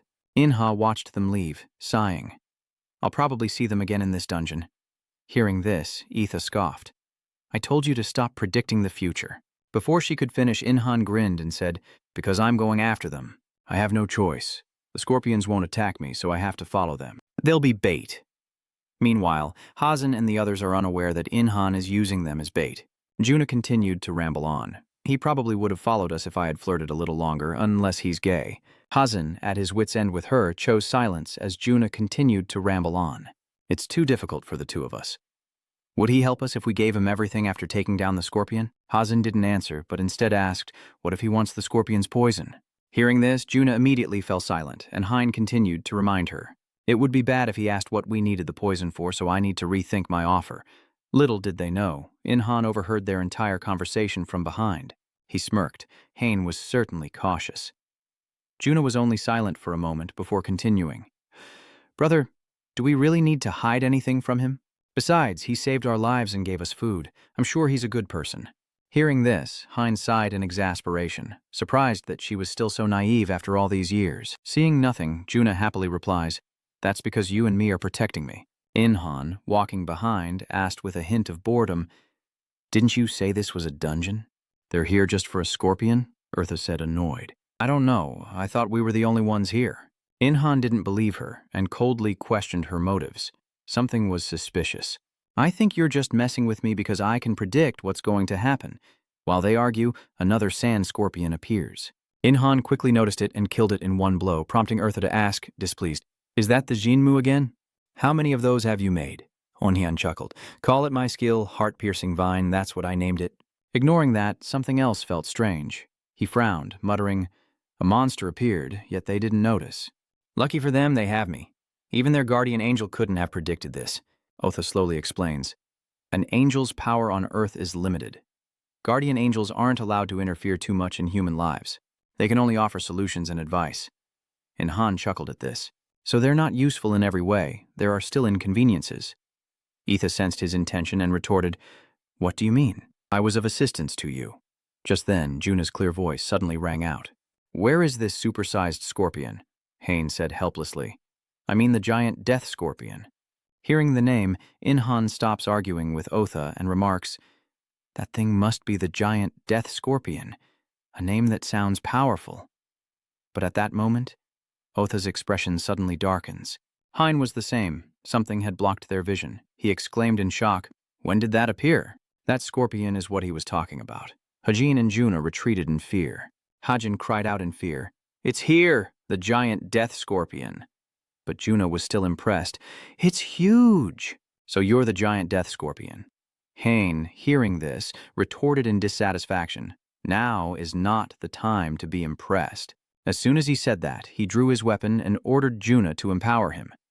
Juna quickly complied, spreading her arms wide as a strange glyph appeared before her, accompanied by blinding light, and she muttered, please, make Hajin stronger. In an instant, Hajin's power was greatly enhanced, and he charged toward the death scorpion with his sword.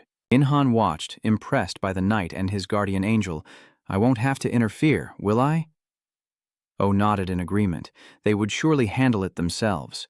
Meanwhile, as Hajin fiercely battled the death scorpion, Juna cheered him on, unaware of the approaching Choln. Seeing this, Inhan sighed. But maybe I should help them now? Before long, Juna seemed to sense something was wrong. As she turned, she saw the Choln's terrifying face and immediately screamed, Hazin, run! Hazin was bewildered, unsure of what was happening, when Inhan appeared behind the Choln as it chased Juna. Without hesitation, Inhan charged his PER gun and fired, instantly killing the Chol. This sudden turn of events left Juna and Hazin stunned, and Hein's face darkened as he took it all in. He didn't expect Inhan to appear, but Inhan couldn't care less. He landed on the Chol's corpse, speaking coldly, just like I thought, it's a one-time use. The ice pie gun in his hand was already showing signs of breaking. Atha complained, that's because you ignored the durability and only increased the attack power. Who does that?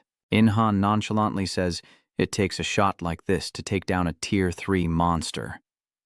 Etha, hearing this, doesn't know how to retort, and the words vanish from her lips. In-han suddenly remembers he's not alone and quickly says, "I'm done here. You can continue saying your goodbyes." The air instantly goes silent. Both the death scorpion and Hazen were frozen stiff, but they quickly recovered, the scorpion attacking and Hazen dodging. Seeing this, Juna cried out in alarm. Hazen was in danger. Immediately she ran after In-han. Juna pleaded, "Help us kill the scorpion, and we'll give you everything but its venom." In-han surprised them all by accepting the deal without hesitation. Meanwhile, as Hajin fought the scorpion, he overheard Juna's offer and yelled, "Hey, you idiot! I told you not to!" Juna retorted, "Come on, be reasonable. We need his help." Hearing this, Han felt helpless. It was true. In a moment of carelessness, the scorpion struck with its tail. He was completely ensnared. Just then, In-han appeared like a god, coldly asking, "Done arguing? I'll just help you out here." Before Hajin could understand what was happening, his body fell powerlessly. In-han's attack severed the scorpion's tail, freeing him, but it wasn't enough. In-han continued his assault, his spear piercing the death scorpion's body. Hein, having just hit the ground, watched In-han attack and couldn't help but be impressed. Amazing. While he was distracted, Juna shouted a reminder, "Hazen, attack with us." Hein snapped back to attention, rose to his feet, gripped his sword, and unleashed a powerful strike. Seeing this, Etha mused that his skill was influenced by his previous attack. In other words, he was using his power more effectively. In-han wondered, "That's a mana-based skill too? He's weaker than I thought." Hearing this, Otha scoffed, "Not everyone's a monster like you." In-han remained silent, charging towards the scorpion once more. He coldly asked, "Hey, scorpion, do you know what my most proficient skill is?"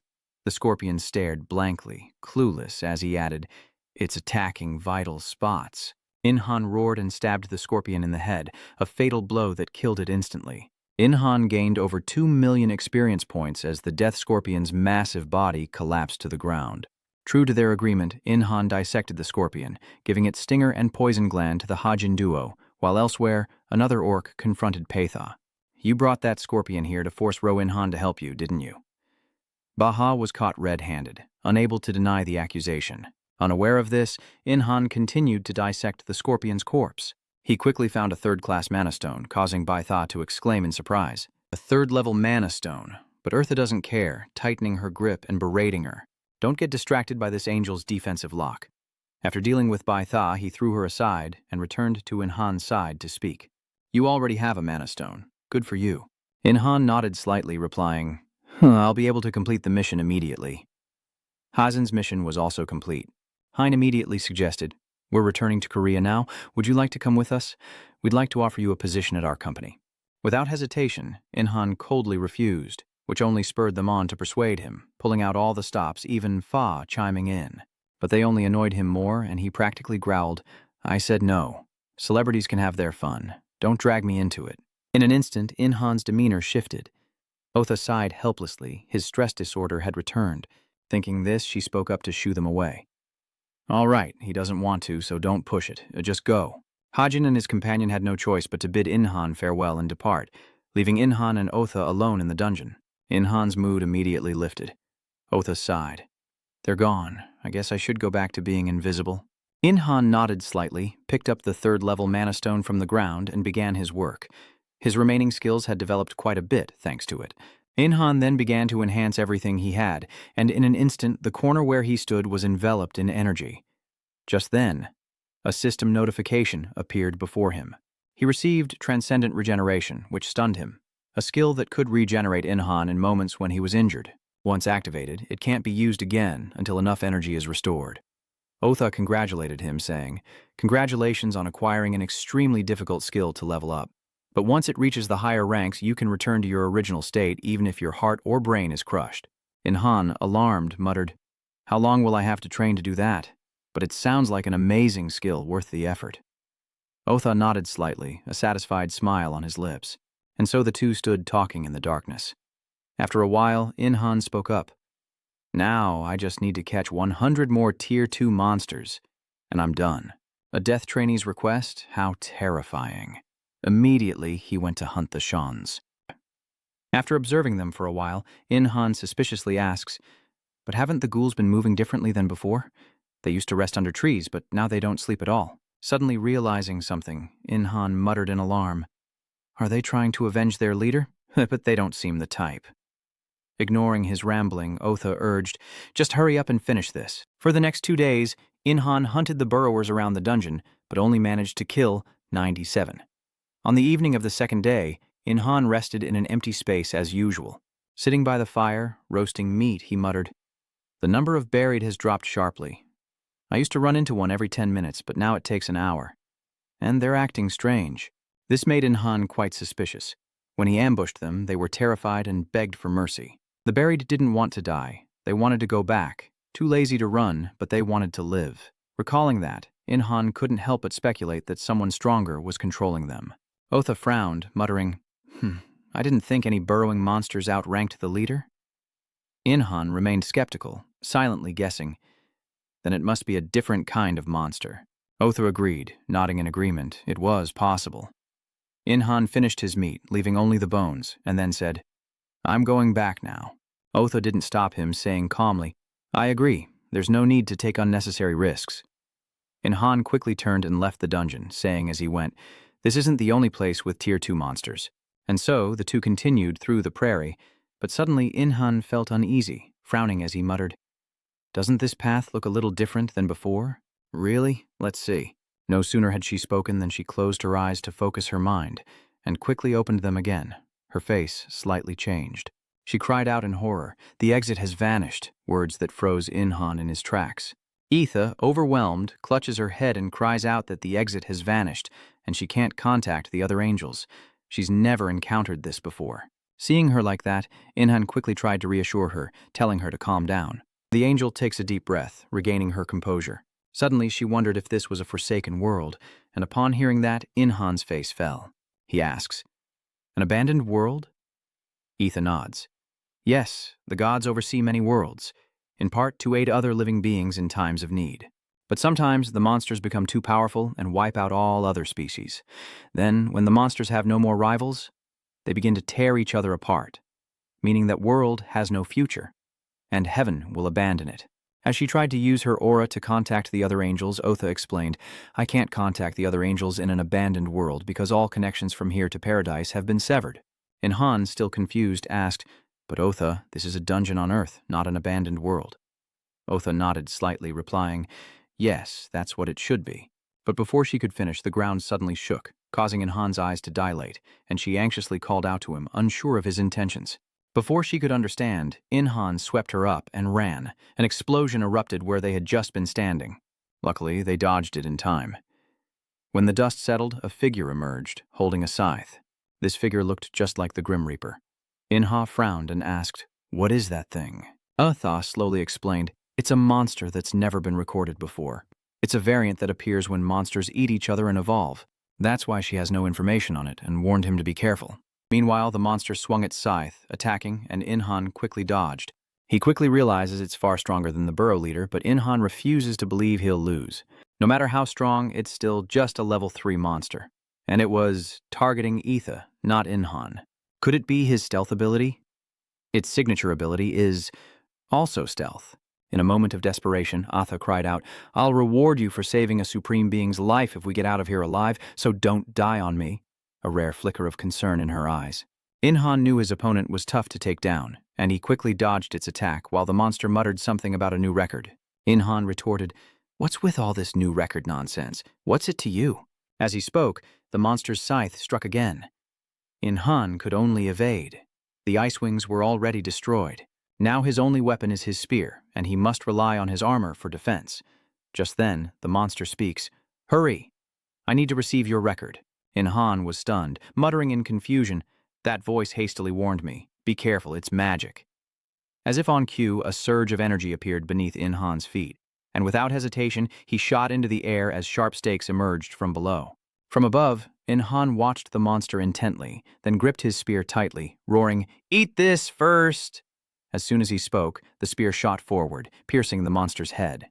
It took a fatal blow, causing it to scream in agony. Seeing that it wasn't dead, Inhan was dissatisfied, gritting his teeth and cursing, "Damn it, is that all a fatal blow can do?" Slowly, Otha explained, "There's almost a 100-level difference between you. It's a miracle you're even doing a little damage with your skills and weapon." At that moment, the monster sneered, Weak, but not bad. I will have your record.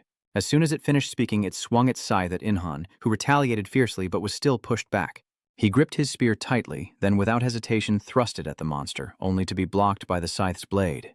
It scoffed. How can you be so weak and yet so strong? Give me your records. Give me that knowledge. Shut up, it's too loud.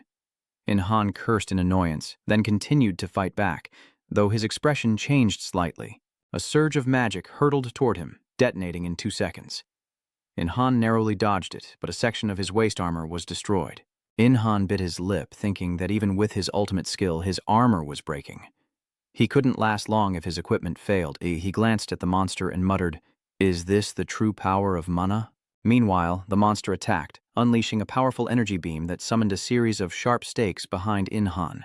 Inhan wouldn't back down, charging forward with a roar. "Damn it! One day I'll master mana." He then lunged, spear aimed at the monster's face.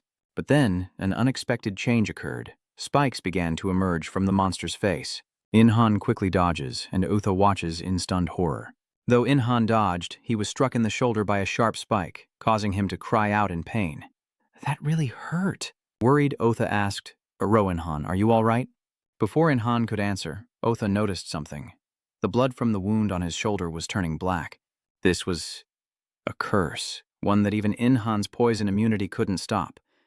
Otha grew more worried, a calculation forming in her eyes. After a long moment of contemplation, she took flight, leaving Inhan bewildered, and quickly shouted an explanation. "It'll be harder to fight if he keeps targeting me. It's better if I leave." Inhan frowned slightly, thought for a moment, and nodded. "All right, go on out then." She stared at him for a moment, then finally said, "Don't die." Inhan said nothing and attacked the monster again. This time he's triggered a critical hit, but after using it, Inhan's hand begins to lose sensation. He knew this was a truly desperate situation, and with that thought, Inhan put on his mask. Strangely, he felt no despair, for there was still a prophecy to fulfill. The one about Juna, the girl Fa asked him to help, who was also somewhere in this prairie. Meanwhile, Otha was flying away frantically, thinking that if Inhan's power wasn't limited on Earth, things wouldn't be this difficult. And then there's that Grim Reaper. But there's no time to worry about that now. Otha needs to move faster. They won't leave if this is truly a forsaken world. She could only hope Inhan would persevere. While elsewhere in the dungeon, Juna and 2 others found themselves in a tight spot. Hain was searching for an exit, but to no avail. He muttered in disbelief, "Why isn't the escape scroll working?" Juna asked in confusion, wondering if it was broken. Now even the exit has disappeared. Baitha was waiting for the 2 of them when suddenly a beam of light shot down from the sky, leaving all 3 bewildered. After examining it closely, Baitha exclaimed in shock, "Ether?" It was indeed ether, but she was currently flat on her face. Ignoring that, she hurriedly shouted, "Baitha, pay me back now." Meanwhile, Inhan's fight with the monster has left his mask nearly shattered, enraging the beast who roars, "Why won't you fall? Why?" It was nearly insane, relentlessly swinging its scythe at Inhan. He narrowly dodges, retorting, "Don't ask me," to the brute. Inhan didn't back down either, beginning to fight back, muttering, "I've only been back on Earth for 2 months. Do you think I endured 1,000 years just to live for 2 months? He tightened his grip on the spear. Inhan strikes, roaring, "I will never die here." But after that blow, his body collapses to the ground. His fingers have gone numb. Seeing this, the monster laughs triumphantly. "Now you die." Inhan bit his lip, refusing to give in. Etha told him not to die, so he wouldn't, and Juna promised they'd meet again. If Inhan dies here, he won't be able to do the things he wants to do, so he can't die like this. He still has to wait to see Lai again. Inhan misses her terribly in this moment, but as he's lost in thought, the monster swings its scythe. Suddenly, Inhan heard someone call his name, like Lai's voice, and biting his lip hard, he thought, "I don't want to die here." Then, a deafening explosion erupted in the clearing. But when the energy dissipated, the monster's scythe found no one, leaving it bewildered. In that instant, it struck down, but Inhan, drawing strength from somewhere, rolled away to evade it. The monster suspiciously eyed him, muttering, "How did you—" Just then, a voice suddenly echoed, "Oh, we're not too late, are we?" It was Juna, who immediately began chanting an incantation. "Please, save him." Immediately, a surge of energy enveloped Inhan's body. That energy felt like divine power, and in an instant, Inhan's hand wound began to close. The fresh blood from his shoulder wound slowly disappears. Inhan's eyes widen in shock. The thunder source is gone, and this healing power is incredible. Now he can fight back against that bastard. Just then, the monster swung its scythe to attack again. Han quickly dodges the attack, earning a furious glare from the monster. He scoffed, pouting, "Don't look at me like that. Han can move now, and he would have died if you guys hadn't arrived in time." At that moment, Hain saw the monster and cried out in fear. Why was such a creature in this dungeon? Just then, Juna suddenly shouted a reminder, "Hazin, attack!" Hazin panicked, asking, "I have to attack too?" "Who else would it be?" Juna muttered in frustration, leaving Hazin no choice but to draw his sword and shield. He immediately charged towards the monster, while Juna, not one to be idle, began buffing Hajin from behind. Empowered by Juna's support, Hajin charges into the monster, only to be quickly thrown back.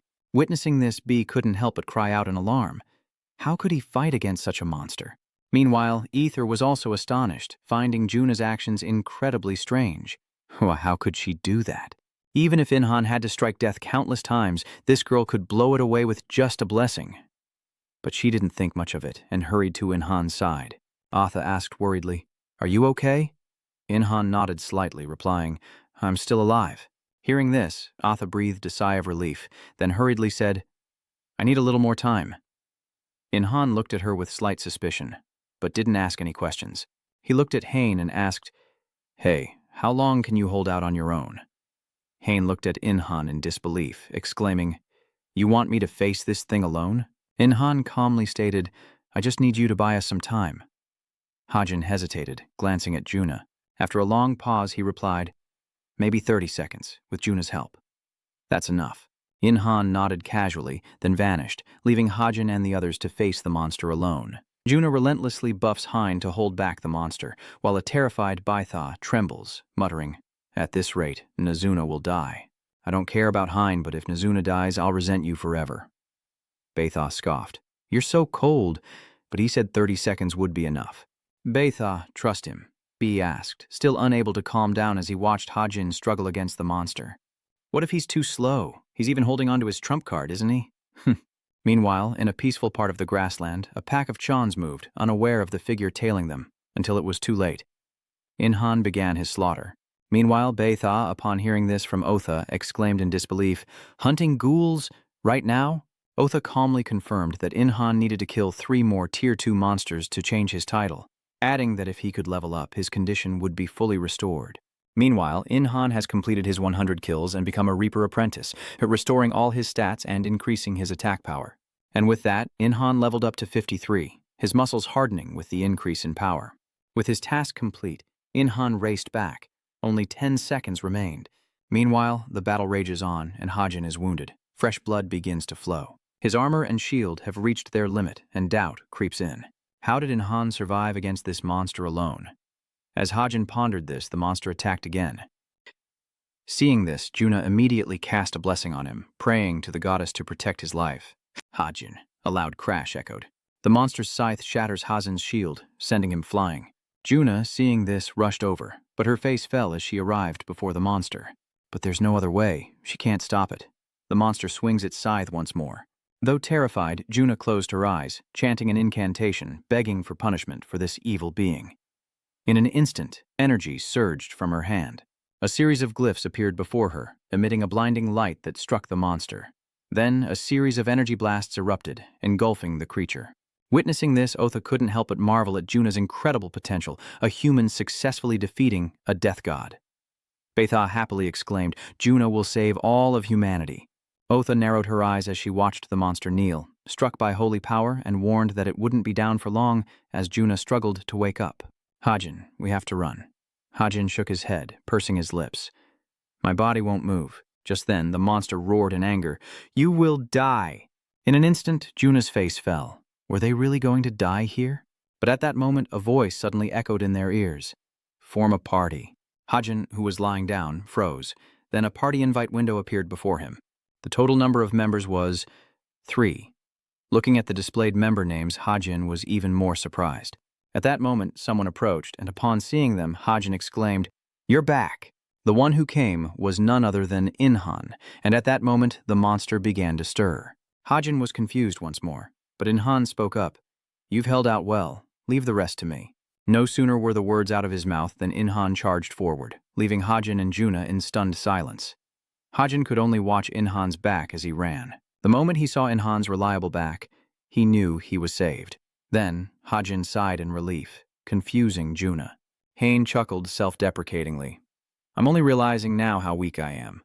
I felt terrible at first, but the moment he showed up, I suddenly felt relieved. Their battle raged until nightfall, the monster driven mad by Inhan, muttering incessantly. Meanwhile, Inhan uses his stealth skill to conceal himself. Amidst the chaos, it hasn't noticed him, and with that thought, he activates his super mana circuit. Instantly, Inhan's muscles began to bulge, and the monster, sensing the approaching bloodlust, widened its eyes in shock. Looking down from above, Inhan scoffed, "The end." And with that, he thrust his spear downward. A fatal blow is struck and dust fills the sky. When it clears, Inhan is stunned. He seemed to see a woman's face beneath his spear, tears streaming down her face, tears of release. She smiled and muttered a thank you. Inhan frowned slightly but didn't let go. From her body, a dark aura emerges. After killing this monster, Inhan receives nearly 32 million experience points, leveling up once more. He stared intently at the girl beneath his spear, muttering in disbelief. Was her curse lifted? I've never received tens of millions of experience points like this before. As Inhan was reeling, a series of notifications popped up, revealing the girl to be Lita Cha, a level 157 monster. At the same time, Juna and Hajin rushed over to check on him, saying, "We leveled up thanks to you, so we're fully recovered now. Are you hurt?" Hain's expression changed the moment he arrived. Confused, he muttered, "I remember it being much stronger. In my 10 years in the other world, I never encountered anything like that. I thought we were about to die." Inhan ignored them, put his weapon away, and then took out another, startling Hein. Inhan grins wickedly. "Then I'll just handle things as usual." But before he can act, Otha shouts for him to stop. "Stop." Inhan looked at her, confused, and asked, "Why isn't Otha answering? Are you planning to dissect her?" Inhan said, confused, "Well, it's a monster." But Otha retorted, displeased, "That's a human." Inhan looked at her, annoyed, and said, "I don't mean any harm. I just need to know if her skin is thick, if her bones are hard, and if she has a menastone, that's all." Otha was speechless, but soon her eyes narrowed. Even Inhan was stunned into silence as the corpse before them turned to ash. In an instant, Inhan's spirit crumbled as Hein glanced at Juna and muttered, "The corpse turned to dust. I see. I didn't think it was real." Inhan, who was in despair, was suddenly awakened by Hazen's words, and even Otha was momentarily stunned. Inhan glanced at her, asking suspiciously, "Breaker, what's with that cool name?" When a breaker dies, they turn to dust." Inhan nodded, finally understanding. "So, that Reaper from before wasn't a pure monster." Quietly nodded. "That's right. It could be a more intelligent species like the fairy race, but the origin is still human." Inha glanced over, then picked up the cloak. Inha grabbed the mana stone, cheerfully saying, "I couldn't dismember her, but I got this. Not only the mana stone, but her armor and weapons are here too." Just then, Bei Thao arrived, excitedly exclaiming, "Did you notice? The dungeon exit has opened." Oh nods slightly. "Yes, and our powers have been restored. I think that Reaper and Lia Cha hold a secret," she says with a hint of regret. "It's a shame I couldn't hear her out." Io quickly glanced at Inhan. Sensing this, he asked in surprise, "Why are you all looking at me?" But Inhan quickly realized the problem. He questioned fiercely, "What? Are you saying this is all my fault?" Etha scoffs. "No, I'm just looking because you're cute." Inhan actually believes it, smiling shyly, leaving Etha speechless. Ignoring him, Atha began to think about other things. Though Zichen was defeated, nothing was resolved. That mysterious dungeon sealed the power of even the highest beings. The outlaw has changed to the 3-tier class, something that shouldn't even exist on Earth. And another abandoned world, and all that's happening. Thinking this, she looks at Inhan again. Even so, she was certain Inhan had won against the Grim Reaper, and he would continue to do well. After a chaotic night, Hajin was grateful to Inhan. He bowed to Inhan, thanking him for saving them, but Inhan shook his head. "No, I'm the one who should be grateful. If you hadn't shown up when you did, I couldn't have done it." But Hajin remained firm. "You helped us more than we helped you. We wouldn't have been able to escape the dungeon on our own." Inhan was speechless, hesitating for a moment, looking worried. Finally, Inhan hesitantly spoke. "If you say so, you won't mind if I take this, will you?" He then held out the mana stone to Hajin. Seeing it, his face froze, but after a moment he sighed.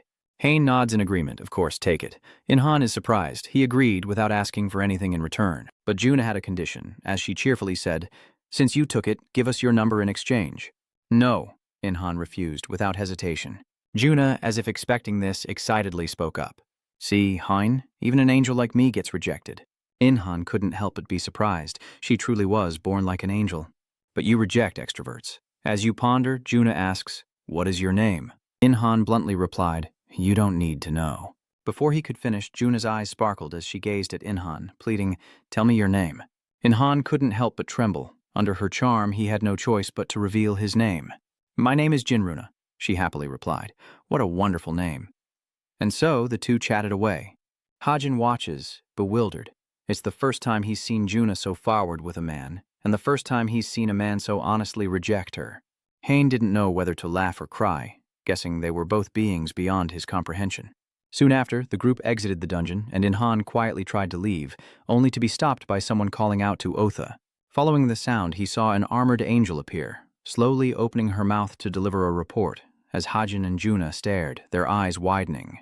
From In-han's shoulder, Otha nodded in agreement. Yes, that's right. Then she flew to the female angel to report.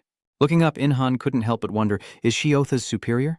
Her presence commands this entire place. As he pondered, the two finished their conversation, and the angel approached In-han, saying, Human join Han. For saving the angel Otha in such a critical situation, we will discuss a reward and inform you later. In-han nodded slightly. Ah, you can give it to me later. I didn't do it for a reward anyway. The angel continued. Furthermore, this is a very serious accident, so I'll borrow Otha for a little longer to investigate further. Without hesitation, In-han agreed. Okay. Seeing his lack of complaint, the angel calmly continued, then this dungeon will be temporarily sealed by the power of the heavenly party. As soon as she finished speaking, she walked towards the dungeon gate. Then, more angels began channeling holy power to seal the dungeon. In-han watched them silently, lost in thought. Will more dungeons like this keep appearing? Or perhaps someone is intentionally creating these dungeons, but he doesn't know why. And then, there's the girl who died in that dungeon. With that in mind, In-han clenched his fist, realizing that worrying wouldn't solve anything. He must grow stronger to survive. Before long, the dungeon gate sealed shut. At that moment, the high-ranking female angel spoke again, stating that among the countless worlds, Earth was one of the most unpredictable factors. Many angels are responsible for watching over Earth. In-han heard the voice and glanced back. She chuckled, saying, and Lai says she misses you very much. In-han was stunned for a moment, but quickly became happy. Will she really? You just suddenly remembered something. In-han needed to hear more, but the angel had already taken flight. She calmly said, then Johan, I bless your future, and I will bring Otha back to you as soon as possible. Then she flew high into the sky, ignoring In-han's mournful cries. Wait, tell me what Lita said. One way to inflict pain is to stop talking halfway through, and that's exactly what the high-ranking angel did to In-han. After days in the dungeon, they boarded a plane back home.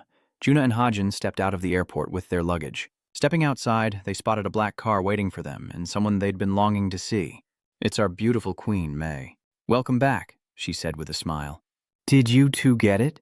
Juna asked, instantly brightening. Hajin retorted, is that the first thing you ask us seriously? The two quickly got into the car and Hein sighed, we got it, so don't worry. Juna, ever playful, chirped, guess what? Hazen got beat up. And so she recounted the dungeon incident to me during the entire ride. Mai listened and asked in surprise, a Korean who uses a spear? Juna nodded slightly, replying, yeah, he's really strong. Hein couldn't do anything. Mi didn't need Juna to say the name to know it was In-han. Hein, seeing her expression, asked suspiciously, do you know him? Mi propped her chin up, pouting, no, I've never heard of him before, but either way, thanks to both of you, I can now change jobs for the second time. Let's go for a drink tonight, it's on me. And so the three returned in good spirits, with a wonderful barley smoothie to boot. Meanwhile, In-han returned to his home, pushing open the door and calling out excitedly, I'm home. But no one answered, making In-han a little suspicious. Was his mother not home? That's when he noticed something on the table. In-han went to take a look, and it turned out to be a letter from his mother. She said she went to get some fresh ingredients and would be back before evening. In-han sighed, wondering if his mother went to another world just for food. After that, he took a shower, and while washing, In-han thought that maybe his mother was stronger than he realized. At least she's a better fighter than In-han's dad. A moment later, In-han emerged from the bathroom. Towel drying his hair, he muttered, I'll head to the workshop for a bit before dinner. Inhan quickly made his way to his workshop, emptying his bag to reveal a mountain of meat that filled the entire space. He looked at the meat and sighed. If I don't do something soon, this will all go bad. And with that, Inhan began to butcher the meat. As he worked, he muttered, I wonder if I can get a magic print to put expiration dates on the packaging? I have nowhere to put all this, and I don't want to waste it. But just then, he suddenly noticed something. The eternal flame flared intensely. Inhan asked suspiciously, You can eat meat too. The eternal flame flickered, and he immediately grinned, saying, Awesome. And just like that, Inhan began cutting meat and tossing it into the flames, excitedly practicing his cooking and meat handling. Killing 2 birds with 1 stone, Inhan cut a lot of meat for the eternal flame, which happily devoured it. Meanwhile, in the highest reaches of the sky, in heaven, a conference was underway, and the one at the center spoke slowly. Investigations reveal that Leda Ka is an elf from the abandoned world of Da-Du and is present as one of 2 witnesses to Leda Si-Di-Ha's appearance. As the male angel spoke, whispers erupted below. She was truly gifted. If only she had been born 500 years earlier. Da-Du is a discarded world. How could she have appeared on Earth? Hearing the commotion, the male angel immediately silenced the crowd. Once silence fell, he continued, stating that this accident posed 2 main problems. First, how a piece of the abandoned world could transcend time and space to connect with a dungeon on Earth. Secondly, why did this happen in a dungeon with multiple overlapping destruction traps? If not for the human Inhan killing Leda, they would have lost their lives, and in the worst-case scenario, Earth and the discarded world would have merged. At this, an angel scoffed in displeasure, saying contemptuously, It's only been 2 months since the apocalypse on Earth, and you're saying a human single-handedly defeated a third-rate transgressor? Upon hearing this, Yu rebuked him, displeased. Alone? Nazuna fought alongside him, but the angel remained unconvinced, scoffing. How could that be? This person seems suspicious. Shouldn't we consider the possibility that he's behind this? His words infuriated another angel sitting below, who slammed the table and stood up, silencing the hall. Etha and Tha turned to look, as did the angel who had been speaking, narrowing his eyes. It was Lita who had spoken. She said fiercely, You're slandering him. Inhan is strong because he works incredibly hard. Inhan is a good kid. Everyone is surprised by Lita's aggression, especially to defend a human. The archangel presiding over the meeting spoke again. Many angels have accompanied him. There's no reason to doubt him. As his words ended, another angel rose to speak. He protected me and Fa. You've reported Inhan's outstanding skills many times before. She said she hadn't detected any conspiracies or evil intentions from him. So many people defended Inhan that the dissenting angel was silenced. He scoffed. Just you wait. The presiding male angel ignored him and continued. We can't draw any conclusions yet. So we decided to quadruple the number of angels on Earth to investigate, and to help restore balance, God decided to reward humans who performed exceptionally. Just like Otha and Petha, heaven will send guardian angels to certain humans. With that, the male angel scanned the others, instructing, Monitor Earth. If the abandoned world reconnects with Earth, we won't be able to fix things. And with that, another group of angels descended to Earth. Though the angels grumbled, they dared not disobey, and Lita and Otha were called back by the presiding angel as they tried to leave. He said in a low voice, Lita, Otha, please stay behind for a moment. Lita and Otha were suspicious, unsure of his intentions. They then re-entered the hall, along with Petha. The male angel stepped forward solemnly. Thank you for listening. The reason I wanted to speak with you is to decide what reward to give Joinhan, because I believe you understand him. Hearing this, Lyata excitedly exclaimed, Great, what should we do to make Inhan happy? Otha glanced at her, suggesting, Instead, we should give Waihan something useful. The archangel nodded slightly, saying, I understand your meaning, Laya. I promise to give him the best gift I can within my authority, according to God's will. Laya cheered excitedly, while Otha exclaimed in surprise, Really? Mr. Mura? She didn't expect Mura, who always maintained a neutral stance and respected fairness, to allow an exception. Mura stated impassively, I am only doing what God wills. We are doing this to help Earth return to a state of balance. Speaking of which, his eyes suddenly darkened. Mura had a feeling Inhan could get closer to the core of the 7 billion returnees on Earth. Meanwhile, back at Inhan's workshop, he was hard at work forging weapons, sweat dripping from his brow, but he was happy. But after looking at the clock, Inhan exclaimed in a panic, It's almost 1 a.m.? Mom's seafood feast? But he didn't go home, choosing to stay at the workshop. Inhan perseveres, forging his own weapons, finally breathing a sigh of relief. Having upgraded his ice prowess to level 4 with the Heartsteel, its attack power had greatly increased. In-Han sighed. I won't be able to use it at level 5 if I want to use it again. It won't be durable enough, but level 4 is strong enough. Now he wants to make some ranged weapons, but a gun or arrow won't work since he can't control mana yet. In-Han might actually die. After a moment of contemplation, In-Han finally had an idea. He would craft a spear with a hook at the end, offering greater destructive power and range than other weapons. Plus, In-Han has the effects of spear techniques, so this is perfect. With that in mind, he eagerly gets to work. The hammer strikes again in the workshop as In-Han notices something on the table, La's cloak and weapon. He narrowed his eyes, deep in thought. After a long silence, In-Han spoke. As expected, the secondary option is stealth. If I had any more stealth abilities, I might really disappear. Weapons are more useful, increasing the chance of critical hits, but it's still not enough. He'll melt it down and make a spear. In-Han quickly placed the scythe into the eternal flame, but it didn't react at all, causing him to widen his eyes in confusion. What? It's not melting? I guess there are some things the eternal flame can't melt. This touched the eternal flame's pride, and so it erupted violently to prove its power, the flames growing stronger by the second.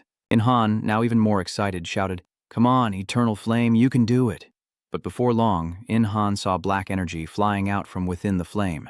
It became a phantom in the air, and In-Han turned his head in shock, exclaiming, "Let Kajaha?" Though he didn't understand what was happening, he gripped his weapon tightly, then turned to the dark shadow and shouted, "Come and get me!"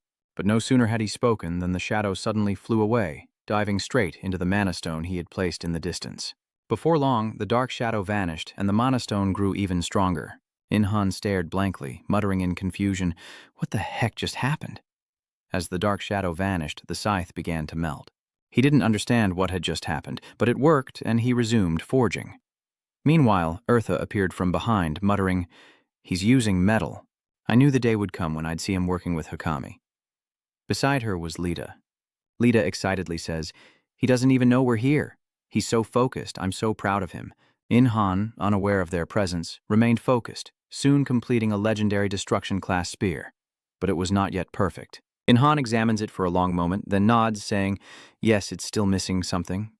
Lita, watching from behind, immediately understands the problem. It wasn't complete until it underwent craftsmanship using a mana stone. Meanwhile, In-Han seemed to see her, but rubbed his eyes in disbelief, muttering, "Have I been overworking? Am I seeing things?" But then a familiar voice startled In-Han. Lita stood before him, cheerfully asking, "Are you surprised?"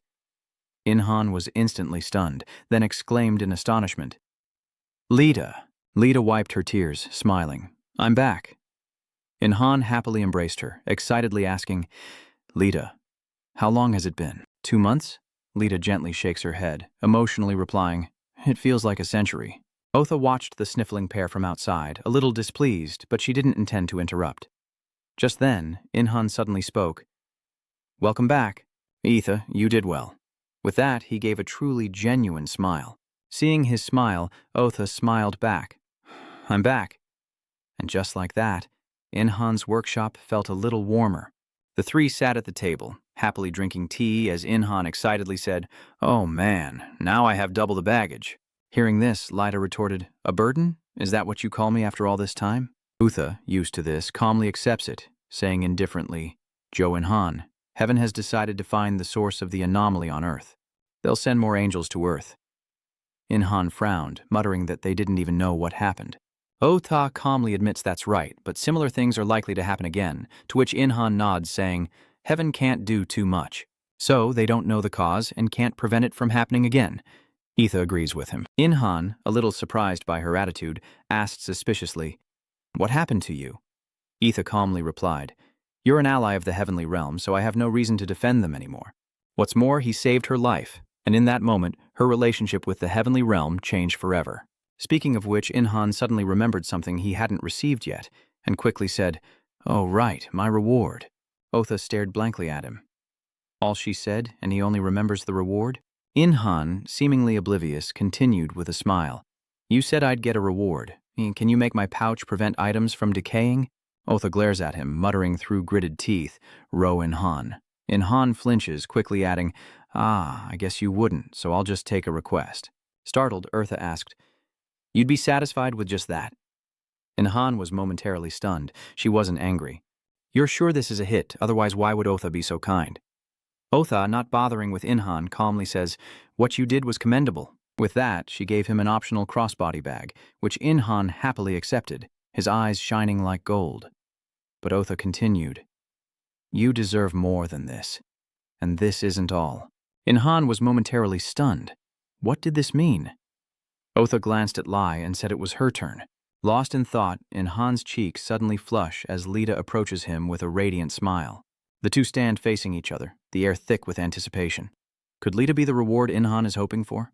He grew more and more nervous, waiting for Lita to speak, and then she finally asked, "Are you ready?" Row in hand, here we go. Without hesitation, Inhan nods and chuckles as Lita excitedly requests, "Then open your subclass window." In an instant, Inhan freezes. As if anticipating his thoughts, Ether teased, "What's wrong?" Inhan retorted, annoyed, "She's definitely enjoying your reaction." Inhan then opened his secondary job window to take a look, revealing the title, Angel's Associate. He was taken aback, asking in disbelief, "What is this? An angel's partner?" Seeing this, Eartha explained to Inhan at length, "You really weren't listening." La then interjected, "Basically, you and I will be together forever. You're happy, right? Aren't you?" Hearing this, Inhan sighed helplessly, "I don't really need it." These words froze Lita and Eartha in their tracks. Lita asked in disbelief, "You don't like it? Why not?" Inhan shrugged, pouting, "I don't think either of you would be of much help in a fight." Lita burst into tears, and Otha protested even more vehemently. "I admit I'm a burden when you fight death, but I can prove myself helpful in all other situations." He chuckled sheepishly, saying, "Ha ha, I was just kidding. Of course I'm happy with the reward. I just wanted to see how you two would react." Lita immediately retorted, "You're awful. You scared me half to death." Otha also sighed in relief, but still coldly said, "No, wasn't I going to be with you?" Inhan remained silent, then accepted the notification, and in an instant, everything lit up as a series of alerts appeared. He has become an angel's partner. Inhan can form a partnership with up to 2 angels. All stats will increase by 30% when fighting breakers and immortals, and he receives the passive skill, Angel's Blessing, increasing all quest rewards by 30%. In addition, Inhan receives an active skill, Angel's Aid, allowing him to borrow power from the angels depending on his abilities when fighting in a forsaken world. And currently, Inhan is partnered with Lita and Ether. Inhan read through it, then frowned in contemplation, so this was a group. Here, he can see Lita and Eartha's stats, and to Inhan's surprise, all stats increase by 30% when fighting transgressors and immortals. Thinking this, Inhan glanced at the two behind him, startling them. Then he ran over and hugged them tightly, happily saying, "I'm sorry for exploiting you two earlier. You're both really super helpful."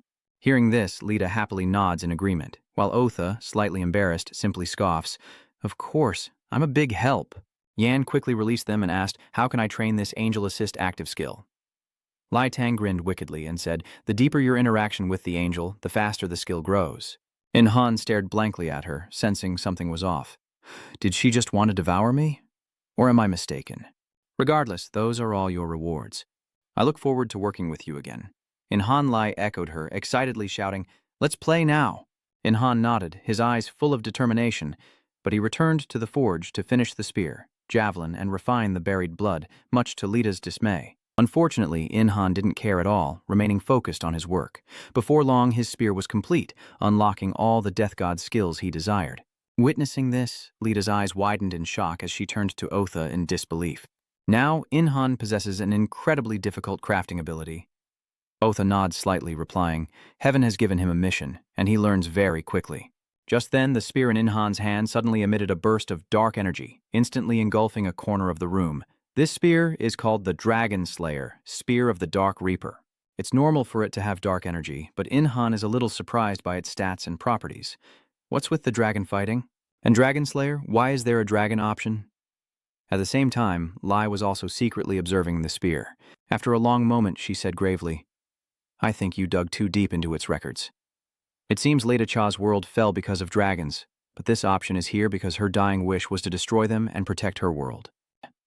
Hearing this, Inhan frowned and muttered, "So it's because I delved too deep into its potential?" Ethan nodded slightly, saying, "Your monocrafting was too successful. You should take it easy." Lita sighed. "I thought it would be useful someday, but at least the dragons are coming to Tamdang." You should run if you encounter them. No, you missed something, In-han countered, shaking his head. After a long silence, he roared, "This is an omen!" Otha was stunned, exclaiming in disbelief, "So you'll be fighting a dragon soon." Lita, overhearing them, was confused. How did they reach that conclusion?